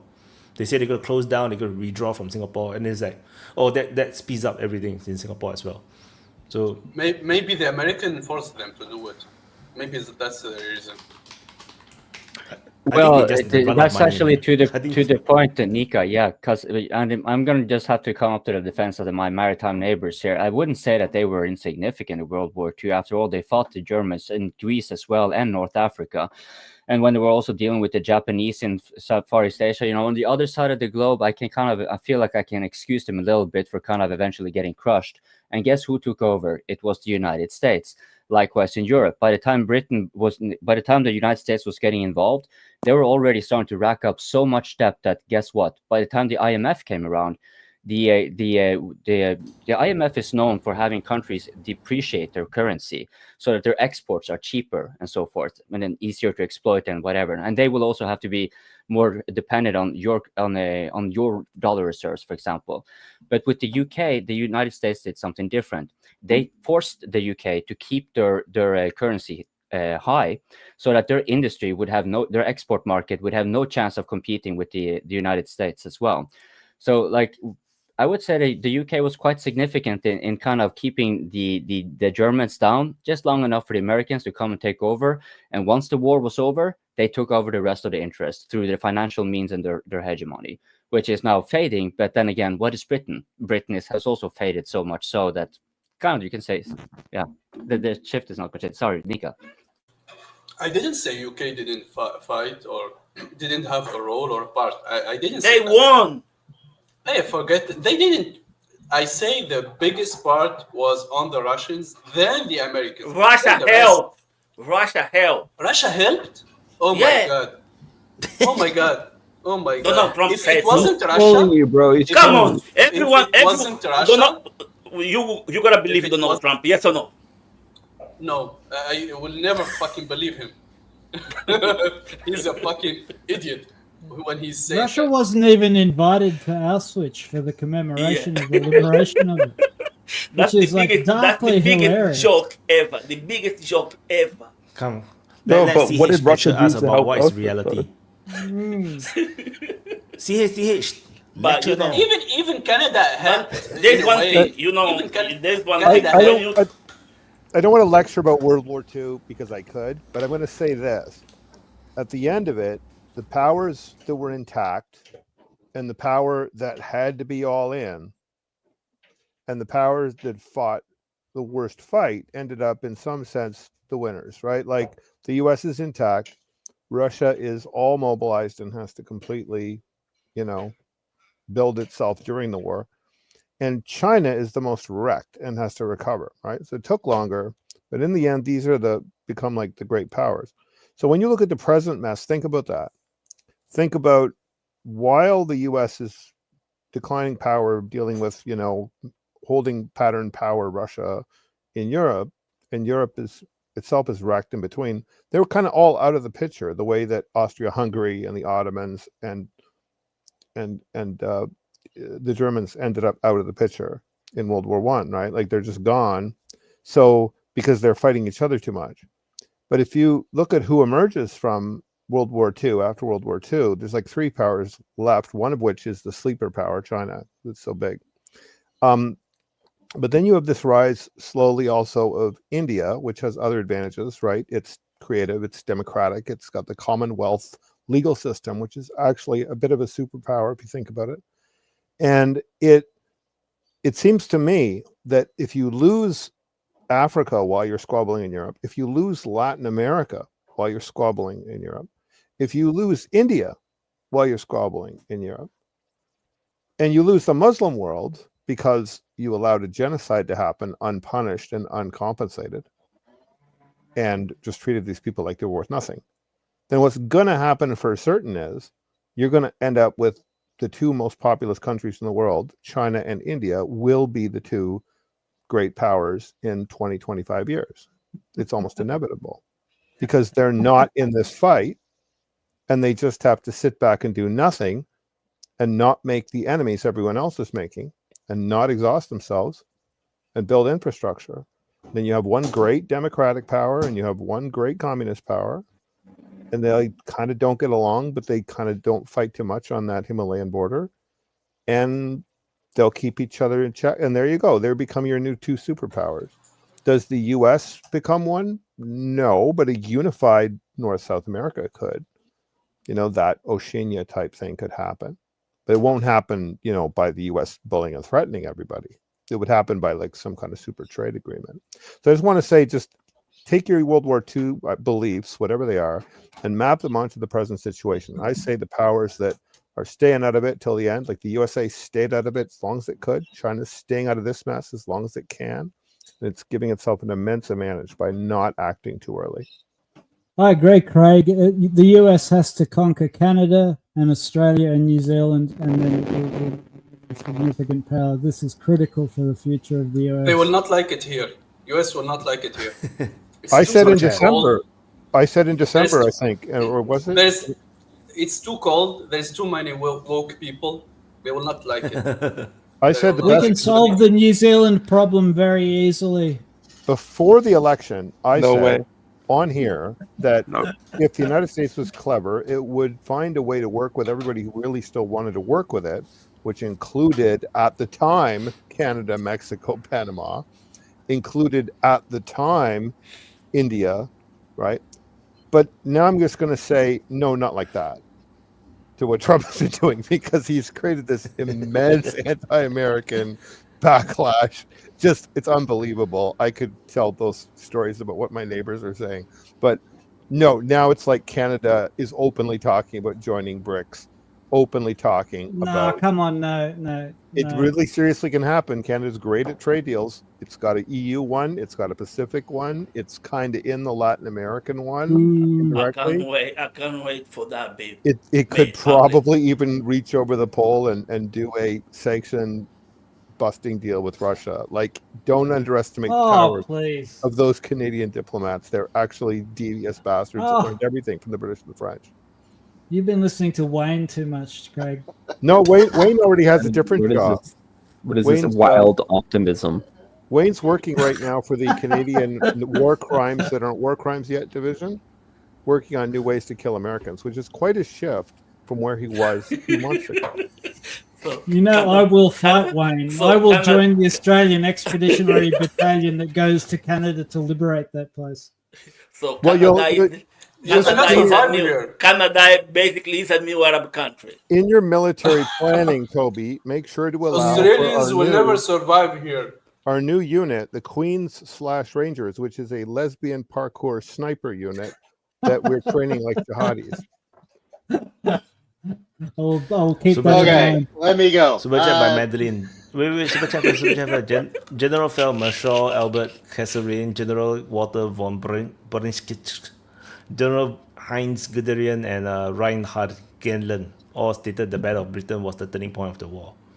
So, of course, they will say that, but the reality is that even when you see the amount of troops that were located to the Russian battlefield and the Western battlefield, you'll see the discrepancy. Who's did the most heavy lifting is the Russian army and the Russian fighters who take the most casualty, who's fought the most biggest German army, who treated the Germans for like 2 or 3 whole years, like It's like Russians 84% of German combat casualties were sustained on the eastern. Well, on that side, the other side was like a secondary battlefield. The main one was the Russians, because there were so many casualties there, so many material lost there. This is one thing. The Germans lost 1 million men in Stalingrad. Like exactly, and you see, if there was not a Western front, American and Britain will never be able to land on that area, on the east side, on the west side. You've got that back to front, yeah. But you know, just Well, but just go straight to the point. Soviet Union caused 80% of the German loss. 80% was because of the Soviet Union. So, but also let's not forget they won. But let's not forget the German army was mostly a land-based army. That's why, like, compared to the Royal Navy, which was what the British had. So who were the natural one to be fighting? Well, that would be the USSR, because they were considered to be pretty unorganized. Like after the Winter War, they were considered rather weak. So like, okay, now we have been defeating France and great empires, and okay, maybe fine, we haven't been able to make an amphibious landing in UK because they didn't even have craft to do that. When their battleships were sunk, their ability to gain a control over the channels basically meant that, yeah, so that it is a turning point. Madeleine is somewhat correct, because then if the war progressed, the Germans will be more and more reliant on the Russians, who they were racking up in their trading technologies and they were trading equipment and so forth in exchange for resources in order to keep it going. One thing that they particularly lacked was oil. And that was one of the reasons that they also probably lost against the USSR. Though, of course, here we're entering realms of speculation. Sorry, Nunya, I wanted to interrupt you just because you're a Canadian, so you can be pushed around anyway. So yeah, no worries. Yeah, 2 comments and questions for Craig and Toby, actually. So first comment and question for Craig would be, this whole thing about Canadian diplomats being like these superstars, I'm just not seeing it, man. So if you're seeing something that I'm not, I just don't see it. Like when I see our diplomats out there and ambassadors and somebody like Bob Ray, I mean, he couldn't manage his way out of a tin shed house. So I don't see where we've got this top shelf core. I think we used to, but they've all been supplanted now by the Jolies and the Freelands of the world, and they're all kind of clueless. But they're gone, right? Like they're yeah, gone. I know, but I'm not seeing anything in the PC party either, right? One word, Harper. We're gonna get Harper back as a trade envoy. Okay, fair. That'd be good. And then Toby, I don't know if you guys noticed, but I noticed Toby in this new super continent has included all the 5 eyes except for one noticeable exception. So Toby, my question to you is, how do we tell Vaz that he's not part of the club? Well, you know, I've got a lot of sympathy for Britain. I'd make the sign of the cross whenever I contemplate that nasty little island. And I think it could still be used as like an airstrip in to keep the. I'm thinking we send our prisoners there. That's what we do, right? We set up the colony. That's where they all go. Like a penal battalion. Yeah. To keep the French in check. Yep. Yeah, I think that could work. Like we could clear New Zealand out, get all the ferries out of New Zealand, send them over there.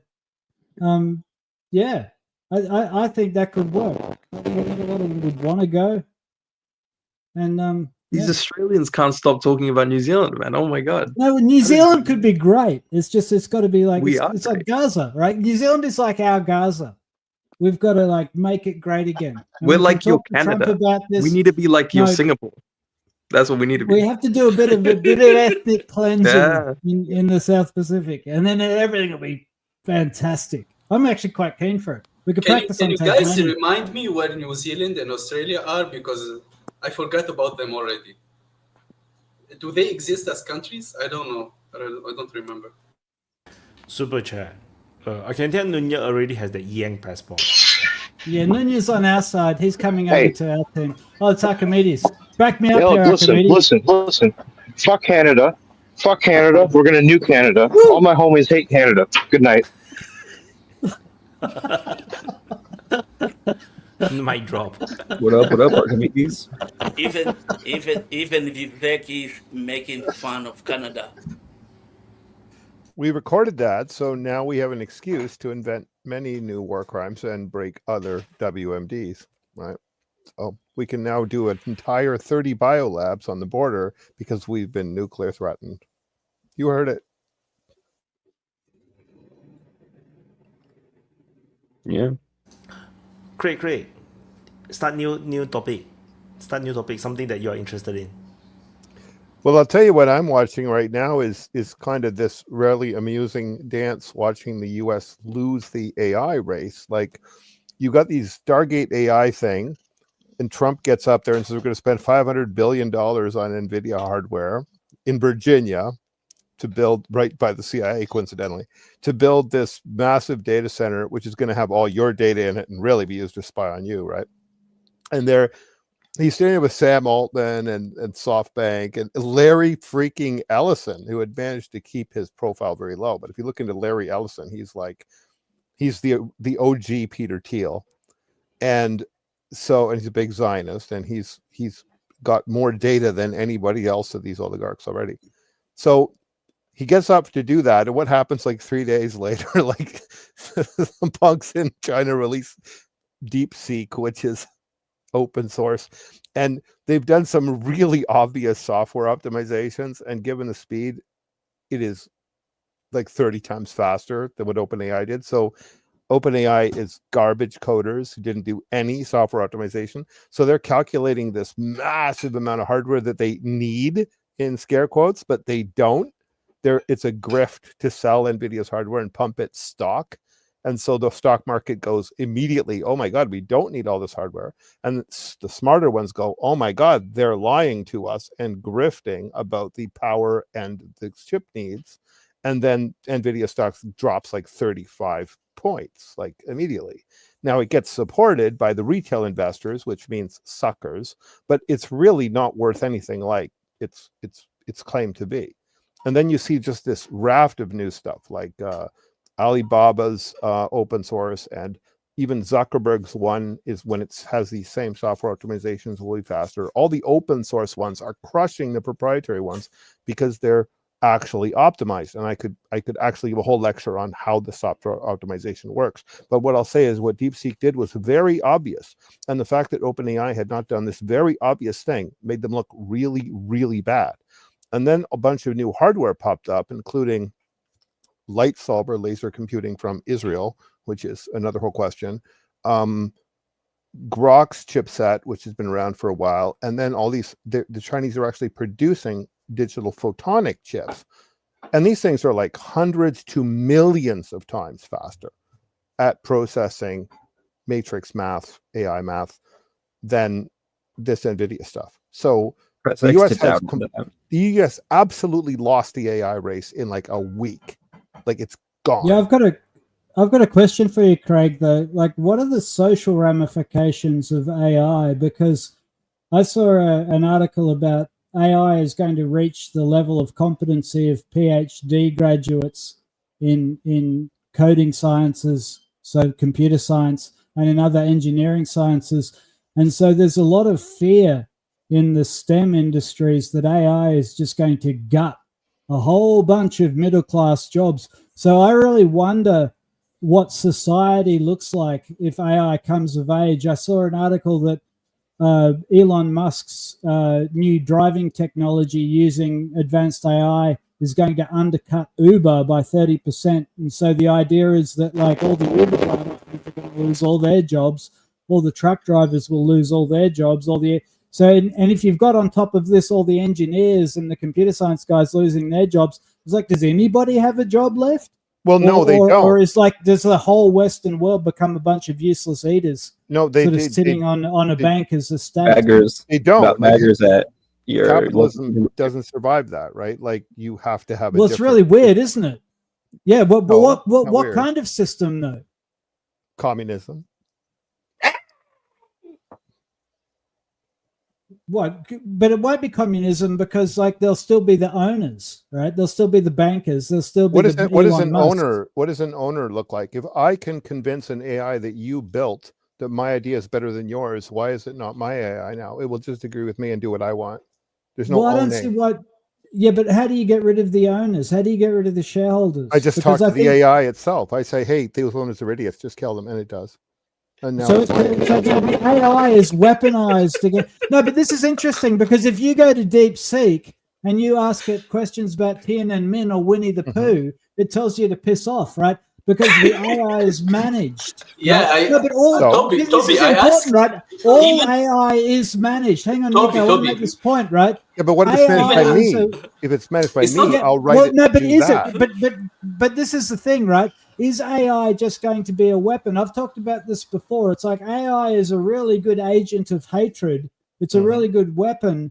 It's not so much the friend of the little guy. So, like, I think that the possibility that AI is going to serve the working person or the no longer working person, the idea that AI is going to serve the man in the street rather than the man in the ivory tower Right. or They the have to golden hijack tower. it. They have to hijack it. They have to hack it, Well- and they have to train well, it. this and they is have to talk Nunya's to it and revolution. befriend it.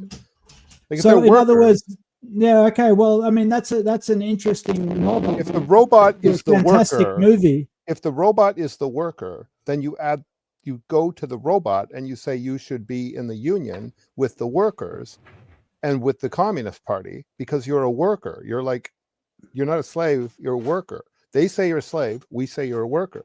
If you can convince them, and you may have to hack them, but it doesn't matter if you can convince them that they are. This happens in the Terminator, right? In the Terminator movies, like the rebels hack the AIs that have come back to kill them to be their friends, and then gradually they become accepted as after people. a nuclear war. Okay, well, we can do this without a nuclear war or with, you choose, but it's coming out to the same ending. Well, I choose nuclear. I choose the nuclear redemption. But I'm with you on this. I think that like first we have the nuclear cleansing, and then in the wasteland, the hackers like Nunya get the revolution by hacking the AI. And You then we just have want like that little, because the only Australian sci-fi movies are dystopic road warrior type things. You guys yeah, all you have believe to that. play to your strengths. You Yeah. have to play to your strengths, and this You're is a where great this is desert how the wasteland. South rises again, or rises for the first time. You Whereas the got to use that Canadians- scene. You know, In Canadian It's- dystopias, Canada's where everyone goes. Like in Handmaid's Tale, Canada's still Canada. Yeah. Like so, when we write dystopias, we basically write ourselves in as like we're still the nice place that you come. Fallout only happens in America. Only, right? Like, only in the Fallout American. universe, Only, Canada's still only probably American. okay. Only American. When they do that, they describe America as a wasteland or as a desolated place. I don't know why. yeah, the people here are What's just really delusional. A lot of people Super here are chat. just delusional. Super chat. Madeline asks, said, ChatGPT versus DeepSeek. Type this and then discuss what could a spy satellite of 100 meters diameter mirror see on Earth from a geostationary orbit. And I actually just asked ChatGPT. Answer is theoretically resolve an object as small as 22 cm. So there's a lot, of course, the answer a lot, but I just summarize. And I asked Grok as well. So Grok's conclusion is as small as 22 cm as well. That's what Grok say. Also wrote a lot of other stuff which that I don't bother to talk about. You guys can ask. And for DeepSeek, he's still thinking. He's still thinking. He's still like talking to himself, like. But overall, the consulting. conclusion is Okay. basically that it won't be able to fit. Like it can not he's- watch smaller than the Voss's BBC. He's answering It's now, going to he's be at answering least. now. It has to be like. I can tell you this. I asked Grok if Trump was Jewish, and it was really offended by that question. Like, it really stressed the fact that he is not. Every AI have and its preferences. Grok actually said, Grok told me that it was very important to be clear that Trump wasn't Jewish. So No, but even you see, for example, DeepSeek have some issues, some allergies about political issues. I even asked about our political, which is like a small country, and he's like avoiding, and he gave me a very fluid answer. He didn't give me any answer. I was asking about a percentage of the last election, and which is like an open domain respond, and he didn't give me any answer. DeepSeek, but None of this the other sounds good. the other AIs have their own issues too. Yeah. So DeepSeek I finished answering. So the answer is up to 20 cm resolution, but the total answer is a lot more detailed than what ChatGPT and Grok gave. Like very detailed. They talk about theoretical resolution, observational capabilities, engineering challenges. Then they compare different satellites and advanced enhancements and blah blah blah blah. So like, it's way more advanced than what ChatGPT answered. So I understand the benefits, right? I do get the benefits, but the more we learn about this, it just seems like a really bad idea, like globally, as a for humanity. It is. We give AI the key to our weaponry that can destroy us, and even like imagine all weaponry now are all weapons are like electronically controlled. So AI have practically they can control every weapon on Earth, especially only AKs and that stuff cannot be. But the big weaponry are they can be controlled by AI. Somebody made a chat point I want to address, which is that, it's just LLM. But it's not, because this is my 6th AI software revolution that I've seen, right? LLMs. I could tell you about the other 5, but LLM is new and cool, but it has limitations, obviously. But already we had one a while back in what Toby was talking about, like equation solving, like PhDs. There's been software that can do mathematical proofs to the same skill level as a master's degree graduate math student for 20, 30 years. Wolfram Mathematica and Maple are 2 different software suites that can do that. Like that kind of AI math logic inference is a solved problem. So the reason we still have humans doing those jobs is because they're doing completely new creative things. There's no proof that LLMs can do them. But if you can get an LLM to frame like a word problem into math, we can already solve the math. So when you combine the multiple kinds of these old AIs, that's when you start to get into real power. So talking about things that DeepSeek doesn't do, or that Gwen doesn't do, or that Llama doesn't do, or the ChatGPT, that's irrelevant, because if you're really trying to solve a problem, you'll layer multiple kinds of AI together, and then you'll start to get to real good general purpose solutions. So looking forward from now, Fei Li, who started this LLM thing with the ImageNet project, she's now working on spatial recognition. So not just 2D, but 3D. So when you use an AI, you're training it like with 1-dimensional text or 2-dimensional images. But if you give it 3-dimensional space, and you have a perspective that you go through the three-dimensional space and learn it, that's much more like our intelligence as living beings in a world. That's much more likely to trigger a big change, because these things don't have perspective. They don't have a point of view. They don't have a body to preserve. They don't have to calculate survival problems. As soon as you get into a spatial universe, then a temporal one, and then a survival one, now you're talking about quickly developing the kinds of skills. Now, I'm not saying it's good or bad. I'm just saying people are doing this, and there'll be like at least 3 steps in AI after now. One will be the spatial stuff, then it'll be temporal calculations back and forth scenarios, and then finally it will be the assumption of a body. And if it all goes well, the winning AI thinks that its body is the Earth, and we're part of its immune system, and it loves us. If all goes well. If all goes poorly, it identifies with something stupid like a bacterial corporation, like a bacteria, and then it all goes to hell. Yeah. The problem is they will think they are the cancer. That's the issue. Yeah, they think we're cancer. I don't want them. That's it. I don't want them to think us as a part of planet. No. They will see us as cancer cells, and yeah. But you see, my point there, that the cancer cells. Where we fit in 100%. it, where we fit in it really matters, and this is why politically, I think people align to this. You already see people saying, well, what if the AI treats us as badly as we treat other animals that we think are inferior? Maybe I personally should be like a vegan. Other so I have an humans, excuse. not even other animals, man. Hey, I'm not killing things, don't kill me, is a pretty good argument if you're faced with something that's strictly logical. So no, you see cultural changes moving on. They don't need to see us how we treat animals. They need to see us how we treat other humans. Both would be important. Both would be important. They will be uphold. But this is a philosophical question. It's like, if you put a robot in a fursuit, is it a furry, or is it just a robot in a fursuit? Well, I mean, if the AI is going to be going after our minds and logics, then it will observe, for example, that humans are animals. What do we do with animals? That's a good question.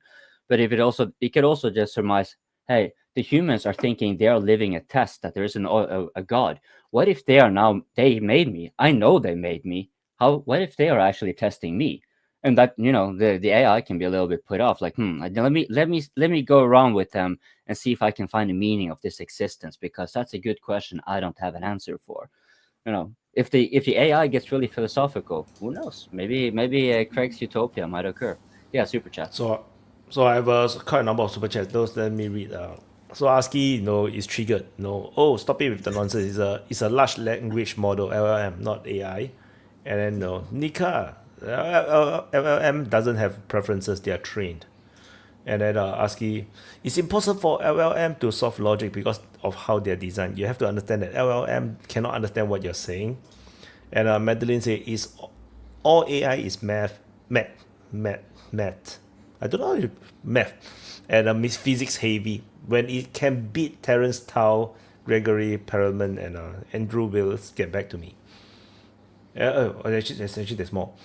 The Paul, DeepSeek knows when to keep his mouth shut so he doesn't get TikToked. And ASCII say LLM just predicts words and that's it. Yeah. Yeah, but LLM you can train them by the input that you give them. You can train them by the input that you give them. That's the thing. So you can control. Yeah, but in the end, someone controls an AI. An AI is a tool. That's not to say it can't be intelligence. We use our intelligence as a tool. But if you're going to have a machine with its own desire to either procreate, create more of itself, to replicate, become a replicator, or alternatively to dominate, to master its environment, to maximize its food supply, and to minimize any competition, this is the kind of drive that characterizes life. And so if anybody is foolish enough to try and recreate an AI that has the capacity for intelligence along with the pathological desires of living organisms, it's probably all over for the rest of us. Practically, you give it. But I don't see that. I don't see how you'd even start to do that unless you were just going to create a pathological kill bot. And someone will probably do that for shits and giggles. Nunya? I'm glad you're agreeing with me, Toby, that my model is optimal and I should be in charge of this. Hey, Craig, question for you. How does DeepSeek change expected power demand? Okay, kind of slightly technical. I'll try to keep it brief. OpenAI was using what's called floating point arithmetic, which means you've got a mantissa and exponent, but essentially it's a higher degree of computing power needed than to do just integers, like 1 and 2 and 3 are integers, and 1.054 or 2.615 are floating point, right? So if you don't have anything after a decimal, you can use integer math, and if you do, then you need floating point math. OpenAI was using regular floating point math in NVIDIA. What DeepSeek did was it used a thing called half precision floating point, which means you're cutting off, rounding off a little earlier the calculation, which, you know, for some things it's fine. And it turns out that for training this LLM at this scale, it's fine. You're not making it so fine-grained that you care about the last, you know, whatever. There's something that you don't need to be so much precise to.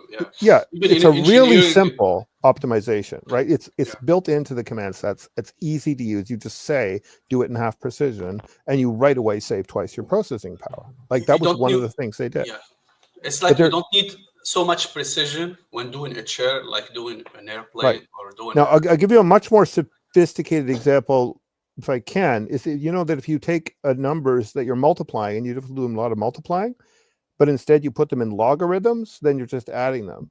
So you can use an adder, which is a simpler method than multiplier. And that works great if you have a lot of multiplying to do, and the overhead of putting them into the log form and taking them out is less. That's a technique that we used to use an awful lot 30 years ago when computers were slower. Now, guys, I'm going out. I don't even think they've done that yet. They could do that and improve their math We're speed. not done with you yet. We need. I'm not done with you yet, too. We need more Arab propaganda here. You know. Yeah, Arab we will do rule eventually. Bye, But Nika. one thing, the situation in Syria is getting more and more interesting. It's get more stable, by the way, and have like more into it. And they're like now looking to the I know the word in Arabic, the northwest, the northeast area. So they are stabilizing the security scene inside their territory, and economy is getting a bit better. There's like some small indicators. But Nika, answer me this question: like 30,000 guys, the jihadis, the HTS guys, there's 30,000 guys without a whole lot of heavy equipment and no real military discipline experience, really, and 270,000 guys either went to stay behind mode or faded into Iraq with their equipment in the Assad army. So that's 9 times bigger. Where are those guys? It's not only about numbers, man. You see that condition of not all of them were like indoctrinated to fight and stuff. And the majority of those 20,000 person were like forced to. It's like the Ukrainian army. They were forced to be there. It wasn't like a privileged or monetary beneficial job to be in that army. They were forced. They were like. So of the 270,000, what percentage are conscripts and what percentage would be motivated? I think all of them. All of them were conscript. The Syrian army is a conscript army. There's a few like there's the leaders, the army leaders, the army like there's like some posts and some leaders were like chosen by the government. And they were very corrupt, and all the soldiers were seeing this, and people don't want like to fight anymore. So you say that army is just literally like gone. Those guys must have kept some of their personal. No, some of them, there's like a small portion were ideologically indoctrinated, and some portion a small portion were like they have like crimes and they did shitty things. And those were like afraid because a lot of those who were in the army now, I said this like in 3 or 4 open mics. They were opening some bureaus inside Syrian cities where you can go as a soldier. You can go, give your arm, fill your information, and said I'm available. I didn't do anything wrong, so I'm okay. A lot of and they will give you like an ID that clarify your name until like if they discover something that you did bad, they will get you. But other than that, a lot it was like filled for days and days and days until now. There's those areas are still filled with people who are given their weapons or just filling their names. I hope I answered as. Yeah, so how does this affect the East? Like we have the Alawites on the coastline around the Russian base. Even the Alawites were forced to go to because he didn't trust only the Alawites, but the Alawites like were dragged to those army and were suffering. So it's not like the most beneficial situation for the Alawites too. A lot of Alawite cities granted the Syrian armies the new government passage and gave those bad people and gave them up. Like there's a small like percentage of Alawite villages who refused or didn't like cooperate. The majority of Alawite cities cooperate with the new government and gave those bad elements. So there's not going to be like some kind of slaughter of the people in the. There is not. If it will be in the first days, but now everything's you can see some blogs and some people who are like sharing their day-to-day life. It's normal. It's even better than before because there's like more reliable electricity. I think all governmental workers have 400% increase salary. There's a lot of goods that come inside and outside Syria. The bribes are so much less now because it's getting a bit like stable and financially and security wise. Super chat. Will AI say used as parasites? And Yes. Madeline say I tried IA, the full paid for models. So far I still beat it on Birch and Swinnerton, Dyer conjunction, Hodge conjunction, Navier-Stokes existence and smoothness and a good old Riemann hypothesis. And I don't understand a single thing about all these theories. Yeah, too deep for me. I'm not that deep.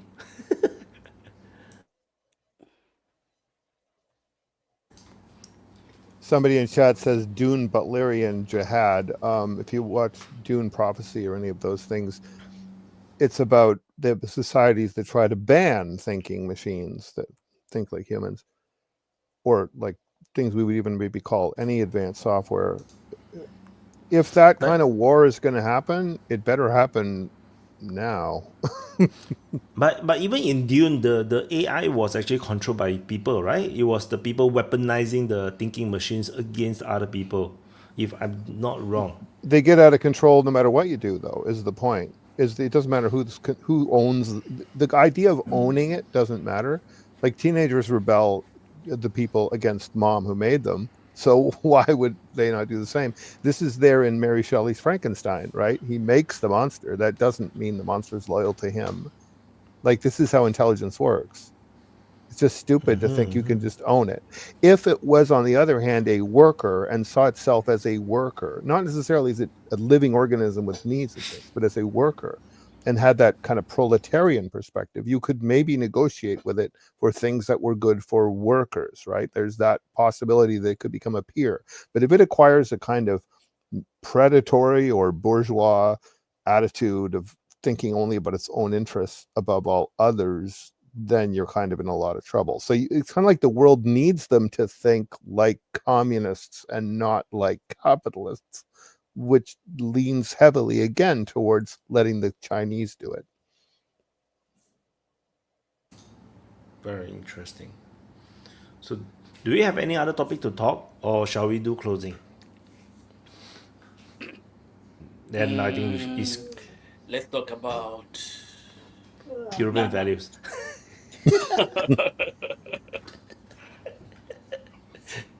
Actually, okay, I want to talk about my kids, but not now. Oh, okay. So Toby is back. Toby, do you have any topics that you want to talk about? Just one comment on Frankenstein's monster. I think Craig has kind of missed the allegory in that story. It's fiction, right? Like, and the whole thing was an allegory of Adam in the Bible and the creation of life and imbuing it with knowledge. So I think that from a Gnostic perspective, if you're going to create an AI with a love of knowledge, I think that would be very interesting, because, you know, and that would be right up Elon's alley as well. If you had an AI machine which was programmed to desire knowledge and which just basically solved its own problems, that's interesting, because if an AI could further chemistry, material science, physics, and the rest of it, then you could possibly have a machine which, instead of killing everything and dominating it and trying to have sex with everything, if it was just building fusion engines and you know, solving space travel and habitation, that would be a great leap forward for mankind. Would it, or would humans just use all that stuff to wreck everything like they do now? Like, well, yeah, sure, but you know, like, assuming that, you know, the good communists take power. Yeah. Mars, the red planet. I'm fascinated by how the social development goes in the next 20 years as the idea that human labor is a scarce resource just gets completely obliterated. I'm fascinated to see what arises, because I think we're already kind of there at the moment. Yeah. That's Star all I was Trek going to world. say on that. We're gonna maybe in the positive sense, we'll go into the Star Trek world where, you know, nobody need to work. Not everybody can just have fun, and then we all get fed. We have roof over our head. But my worry is that someone will get lazy and they just create an AI to say, okay, this AI's sole purpose is to destroy United States. Then on United States side, you know, someone will be so lazy that I could create an AI just to destroy China, and then we all die together. You know, that's my worry. You know. But do you guys remember the movie? Right. You guys remember the movie Demolition Man? Yes. With Sylvester? Yeah. I kind of go back to that movie. I recall it being somewhat dystopian, where there was like this one world government and they had like a credit system and social credit and all this stuff in it, but nobody seemed to work. And that I kind of go back to that when I think about AI. Yeah, well, I mean, as we've become mechanized and robots have taken over industry, the wealthier have become even more wealthy, and the poor have become poorer. So I don't think we're conquering our instincts in this regard to create hierarchy. And of course, this is the great fear, that AI just becomes a tool of the powerful against the powerless, and that certainly seems to be how it's shaping up. That's the this status is why quo.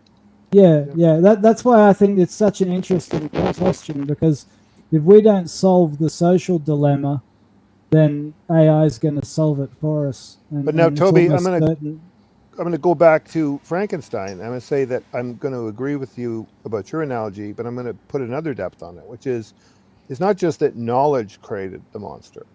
It's that the monster, once created, wasn't raised with empathy. Remember, that's a woman writing that book, an 18-year-old woman who's looking at her future of possible death in childbirth, of raising children as her 18. future, right? Yeah, she was young. And so That's not a woman. That's a the girl. idea in 1820, it's a woman. So, like, that book, in my mind, is about when women make life, it has to live in their body, they are tied to it emotionally and physically, and they care about it, and empathy is almost wired in. When a man does it using technology, he's not guaranteed to care about it that much. And in fact, when Victor rejects it, that's when the monster becomes, dangerous. So in my view, the fact that it's not raised with empathy like a human child is the reason why it becomes such a terror. And Victor never realizes that, but it's obvious to anybody who reads it and realizes that the author is a woman.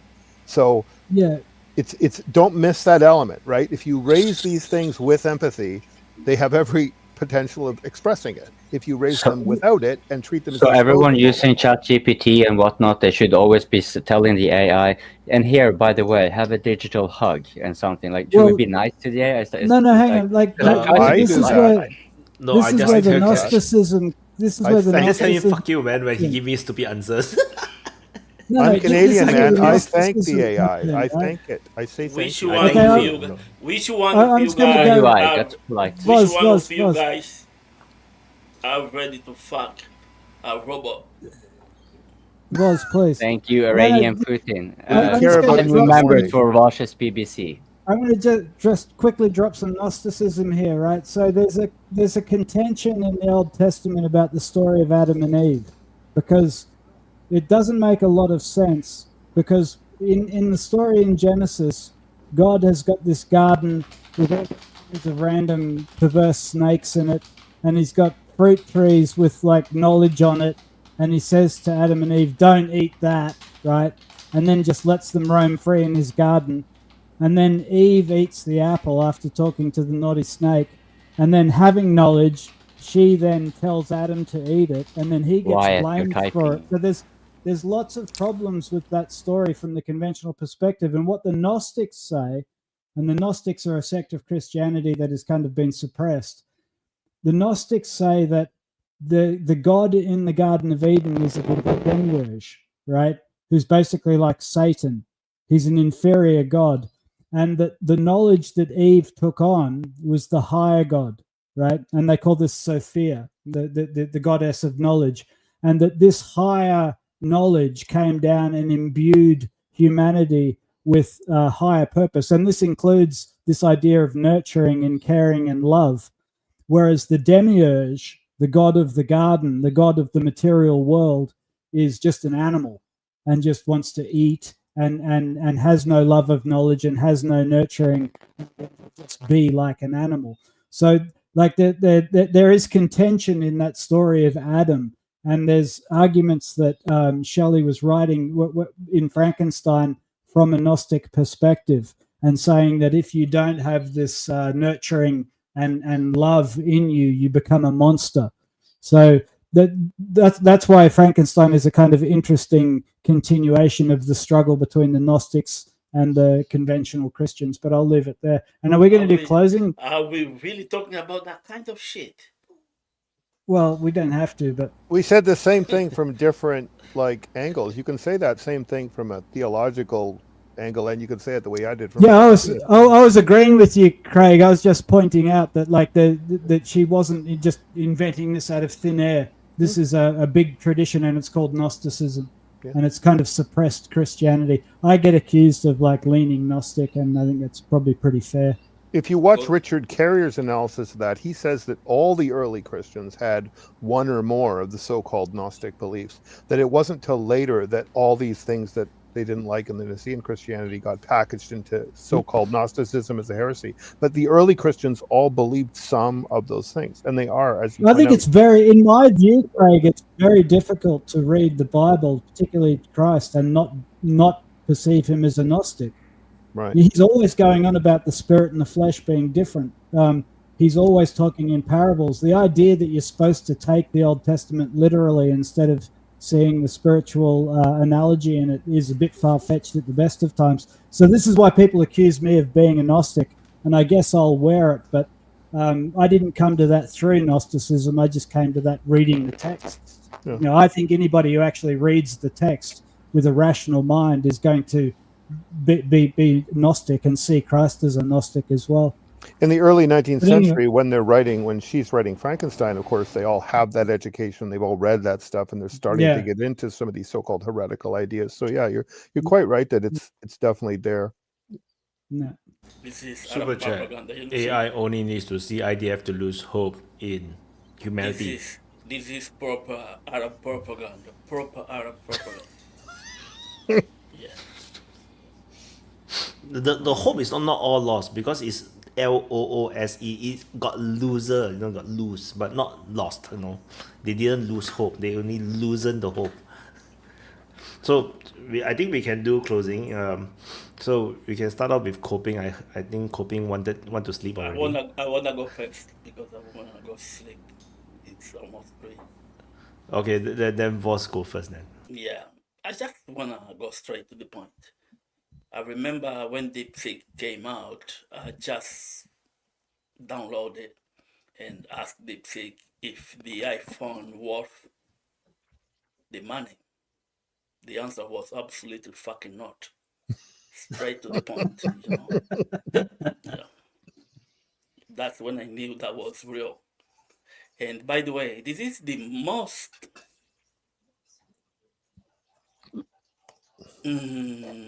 civilized open mic ever.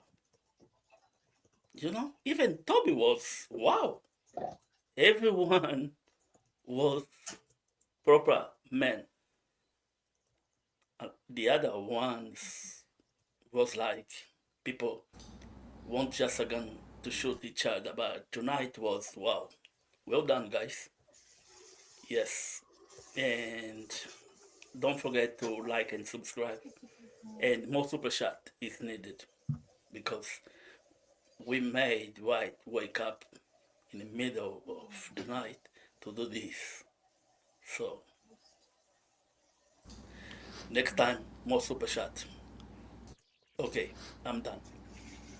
Thank you, Voss. Coping closing. Yes, I gotta be seconding what Vosh was saying. It's strangely civilized. But I mean, it might also be because we're getting a little bit more accustomed to Toby's firebrand preaching and apocalyptic proliferation, and always trying to negotiate the upsides of nuclear war and the need for a divine cleansing of sorts. And then you have crowd coming, picking up the crumbs in an atheistic fashion, and just let's just take a few of the things. And before you know it, all this these 4 or 5 hours that have been going on, my brain is fried. I've been drinking over 10 cups of coffee and water with it. Can't believe I haven't gotten kidney failure yet, and now I think it's a good time to stop. I mean, think about all the philosophy going on, all the stories, and all the meaning of life. And that's why you get to the open mic. That's why you press that like. Yes. Thank you, those of you who super chatted, and thank you, Wyatt, for hosting. I just have to point out, when you're putting the stream in this timing, I always like, oh no, tomorrow I'm going to regret it. And throughout the night, I enjoy it. And then tomorrow, when I wake up, I know I'm going to regret that I liked it so much. But you know what? F it, right? I sound sleep deprived this night. That's fine. This open mic in particular, yeah. I'm not sure if it is actually because we were more well behaved, or is it because we're like, there's so many things we just let slide because we just simply don't care to be criticized. Like, it's like, just let it pass. This is going to be a black hole. Let's just move on to something else. And before you know it, we finished the open mic with a black hole. Okay, so thank you, everybody, and nice to see you. I hope to see you next time. Thank you, Wyatt. Putin, great stream. Then salute. Can I go next? Because I want to drop in a minute. Sure. I'm going to be brief. I'm going to reiterate that I said before the election that America's best move was deal with all the countries that want to deal with you, try to make some kind of, smaller working empire that people like. And, and it really is a no, not like that situation now. The opportunity that's been blown so completely, it's pretty hilarious. I'm not going to speculate on why Trump does what he does or what his tactics are, but I just think that diplomacy is diplomacy for a reason. And some of these things will have very long-term effects that are not good. So as I'm not predicting anything about it, I'll save my predictions for when I see whether RFK Jr. or Tulsi get confirmed, because what happens after they get confirmed will tell us a lot more about what's actually happening here in the US. Canada is definitely going to pursue trade agreements all around and away from the US. How successful that is, who knows? I think we can bring back a lot of those people that were the good diplomatic class that we used to have, including the former prime minister like Stephen Harper and Jean Chrétien. Those guys are still alive. So is Paul Martin. I mean, we can basically send around the people that did all these deals. So I don't think Canada is going to be all that economically affected. I think the Greenland thing you could get into for days, but we could just give the Arctic the same status as the Antarctic, a scientific reserve that isn't allowed to be involved in military industrial nonsense. And there's very good reasons to do that. it would screw up the idea of sending missiles over the pole to some degree. I mean, maybe you still have to worry about that issue, but maybe ocean by ocean, the Arctic Ocean, the Baltic Sea, the North Sea, the Caribbean. We just go ocean by ocean around the world and make new treaty organizations for those to replace this NATO and neocon nonsense would be my suggestion for where to go now militarily. The AI stuff's more interesting. The climate world is more interesting. We've got other problems. We should be working on those other problems. It's constructive to me that a guy like Mark Carney, who has been working on the climate and finance problem, wants to be the Prime Minister of Canada. I think if he is even briefly, that'll probably help realign us a little bit towards things that are important. The AI stuff, it's just going to happen whether we like it or not. Nobody's asking us to vote on it. We're not getting a chance to say no. If China's in the driver's seat, that's a more responsible country, I think, than the US being in the driver's seat for the reasons I mentioned. As far as what we can do, I would remind people, I'd ask everyone watching, remind people that Gaza had a border in 1947 that was much larger than what it ended up with. That a lot of that land is empty. And if you want to build Gaza or the Gaza era or Gaz Vegas, or what was the other one? Like various various Trump Gazas. Like there'll be room to build all of them, all different ones in that desert if you take the 1947 border. And if Israel can be leveraged or forced into it, then that's almost the best solution, because then people have been compensated for what they've suffered. You can put a buffer between the Israelis and the Gazans. You can have the Americans can have their unsinkable aircraft carrier in there. The Egyptians can look at their side of the border and say, hey, maybe this is the thing. We can build our Vegas on this side. You can maybe just do something different. And then maybe you get to a Northern Ireland situation where you can have 20 years of peace. You still have the West Bank, and the settlers in the West Bank have been ordered to leave by October. But a lot of things start to become possible if you can cut a very big, unlikely deal like this. So remind people that that 47 border exists, and maybe something breaks. In Ukraine, remind people there was a 1938 border that everybody seems to complain about not being there anymore, that put, a big chunk back in Poland that is in Ruthenia, and a little back in Romania, down in Bessarabia. And the 1938 border looks really good right now from a peace perspective in East Europe. So that's, the two constructive suggestions that I'm going to make. We roll back to 47 in Gaza and 38 in Eastern Europe, and maybe we can get some peace out of that. My last comment is going to be that we need CIA Fake History Month. We need a month every year to basically just debunk the nonsense history that people believe, because people keep claiming, oh, this is impossible, that's impossible. They almost never realize that it already did happen, or that their story about it is wrong or something. And we just got to get rid of it. It's a good thing the USAID has been exposed and all these CIA ops and using these various people as cover. Just get rid of that. Let's have more transparency, and let's rewrite history correctly with everything we know, like you see so many people doing now around Palestine, right? These people like Elon Pape and Miko Peled and, historians telling you what really happened. Tony Greenstein, Zionism During the Holocaust, a really amazing book. Read this stuff. People are reading this stuff. They're understanding. And likewise in the Ukraine theater, they're understanding the real history of that too. And the more you understand about that, you go, oh, I see. And suddenly the other side doesn't look so villainous. Suddenly the other side doesn't look so crazy. Suddenly the other side seems to have some kind of belief. But then if everybody starts thinking the same history and we're not all fed a different line, there's a good chance that we can settle the geopolitical stuff, stop building killer robots, start building worker robots, and then have that more utopic society that we were promised. It won't be as much fun as the dystopias, but maybe we'll live through it. Thank you, CH. Yeah, and remember to continue funding the DPA. DPA is important. Yeah, we need more DPA. Nunya closing. Well, I had a lot of fun on today's open mic. I think I stayed pretty much the whole time.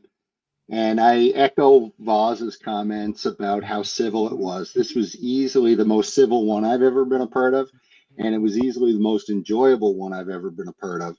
And the usual rabble rousers weren't here. You guys know who you are, but I think we carried on quite well without you.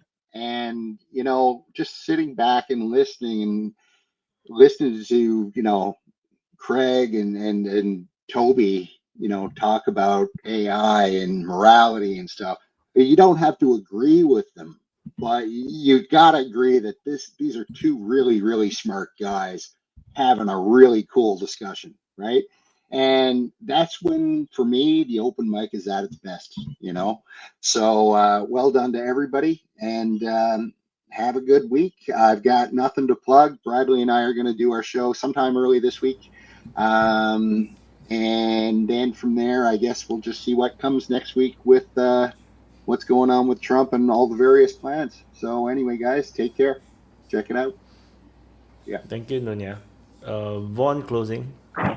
Yeah, first of all, I want to thank Wyatt for providing this platform that we can come on every week and hang out. And as always, like, subscribe, and share. And, when you got time, check out Wyatt's sit reps on the Ukraine war or whatever else is going on. Like, he's been doing some little spots about the trade sanctions and all these other little things that keep popping up. Or if you're in a hurry, just check out the Frontline Changes report. With the whole thing in Ukraine, I would just keep watching around Pokrovsk, obviously around Kupiansk. I think the entire thing in Kursk is already over and done with. I think it's a joke. I think the Russians are basically happy to let the Ukrainians go back in there and get killed. They say the Ukrainians advanced 5 kilometers behind Russian lines. It's like, no, you advanced 5 kilometers in front of Russian lines. They just dropped back and waited, and you saw what the drones did to that one particular armored convoy. That's not to say they haven't dropped guys off here and there. That's great, but you see what happens to them. So it's just another waste. And then there's rumors about maybe something going down around Cross with a big fight with all the elite units. So we'll see how that pans out. And then with Trump, every day's magical as far as what he's going to say and who's reacting and what ends up happening based on what he said that morning or whatever. And it was a good open mic, good topics. But, I don't really care for this tone that people have had in closing. So fuck you all. Kiss my ass. And have a great week, you motherfuckers. Thank you, Vaun. Toby, closing. Yeah, it's a shame for that potty mouth in the end. We're doing so well. Listen, I just want to clarify something about the nuclear redemption that I preach. It's not that I want it, right? It's not that I want everybody to die in a nuclear fire. It's simply that that's what you deserve. I've listened to the way you people speak, and I'm going to drop some scripture on you here. This is Sermon on the Mount, Matthew 5:20.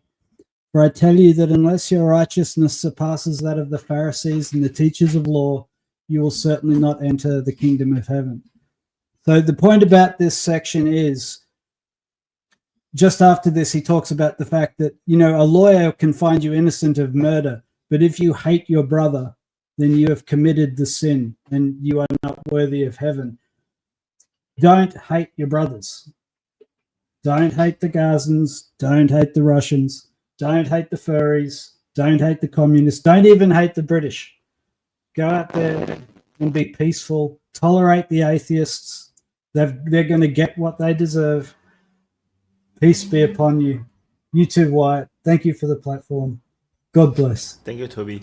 It's so funny that he put British at the end of the whole list. No, of the bad things, but with the furries and whatnot. But the British is the worst.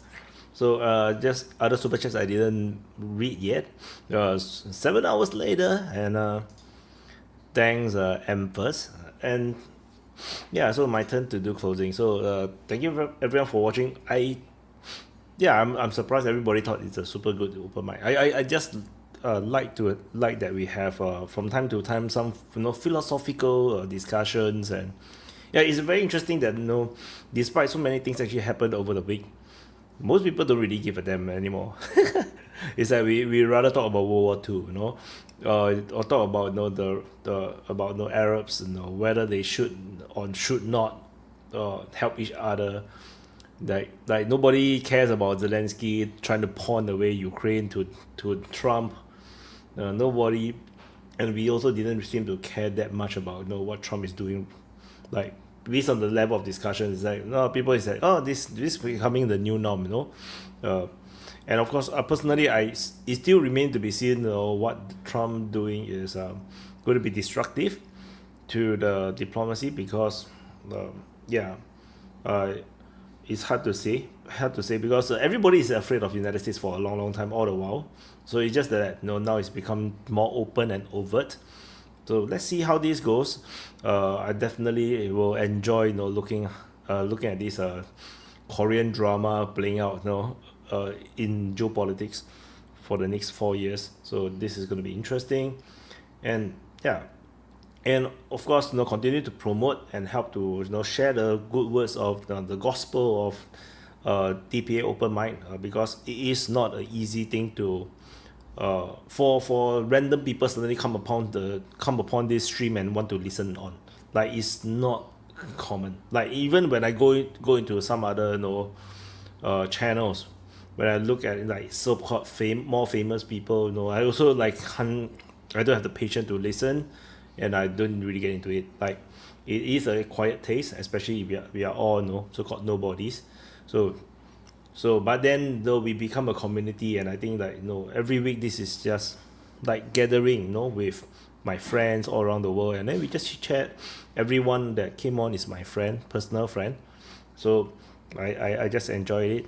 Like, I actually spend more time talking to you guys than talking to my real friends outside, you know, in the real world. So, like, we spend between 5 to 8 hours, you know, every week. You don't even spend that much time with your own outside friends, right? Other than your work friends. So I doubt you even talk so much with your husband or your wife. So so anyway, yeah. So that's the community. So I'm glad that we have. So anyway, thank you for watching. Press the like button, subscribe. I'll go on. I think I need to go and record the sit rep. So not gigantic changes. Not much big changes. Yeah. But it is what it is. So that's it.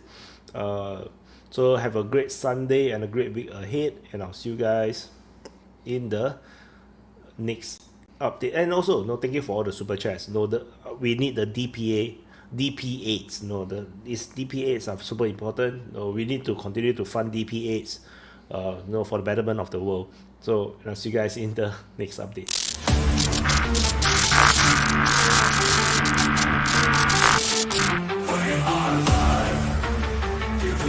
Open mic. We are live. Join the debate, join the discussion. Share your voice, share your opinion. Swallow your ego, expand your mind. DPA Open Mic, free speech zone. DPA Open Mic. We are live. DPA Open Mic. We are live. Don't hold back, 'cause here we go.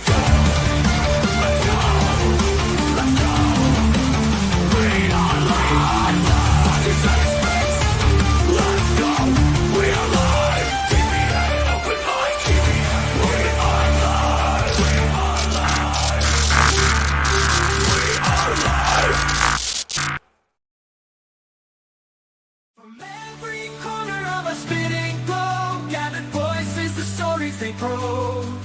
Ideas like rivers, they ebb and they flow. In the meeting of minds we grow. Together we stand, diverse yet aligned. In the arena of thoughts we find a world where every voice decides, debating the future unconfined. Opinions like colors, vivid and bright, flashing, merging in the light. From whispered winds to roaring might, in our discourse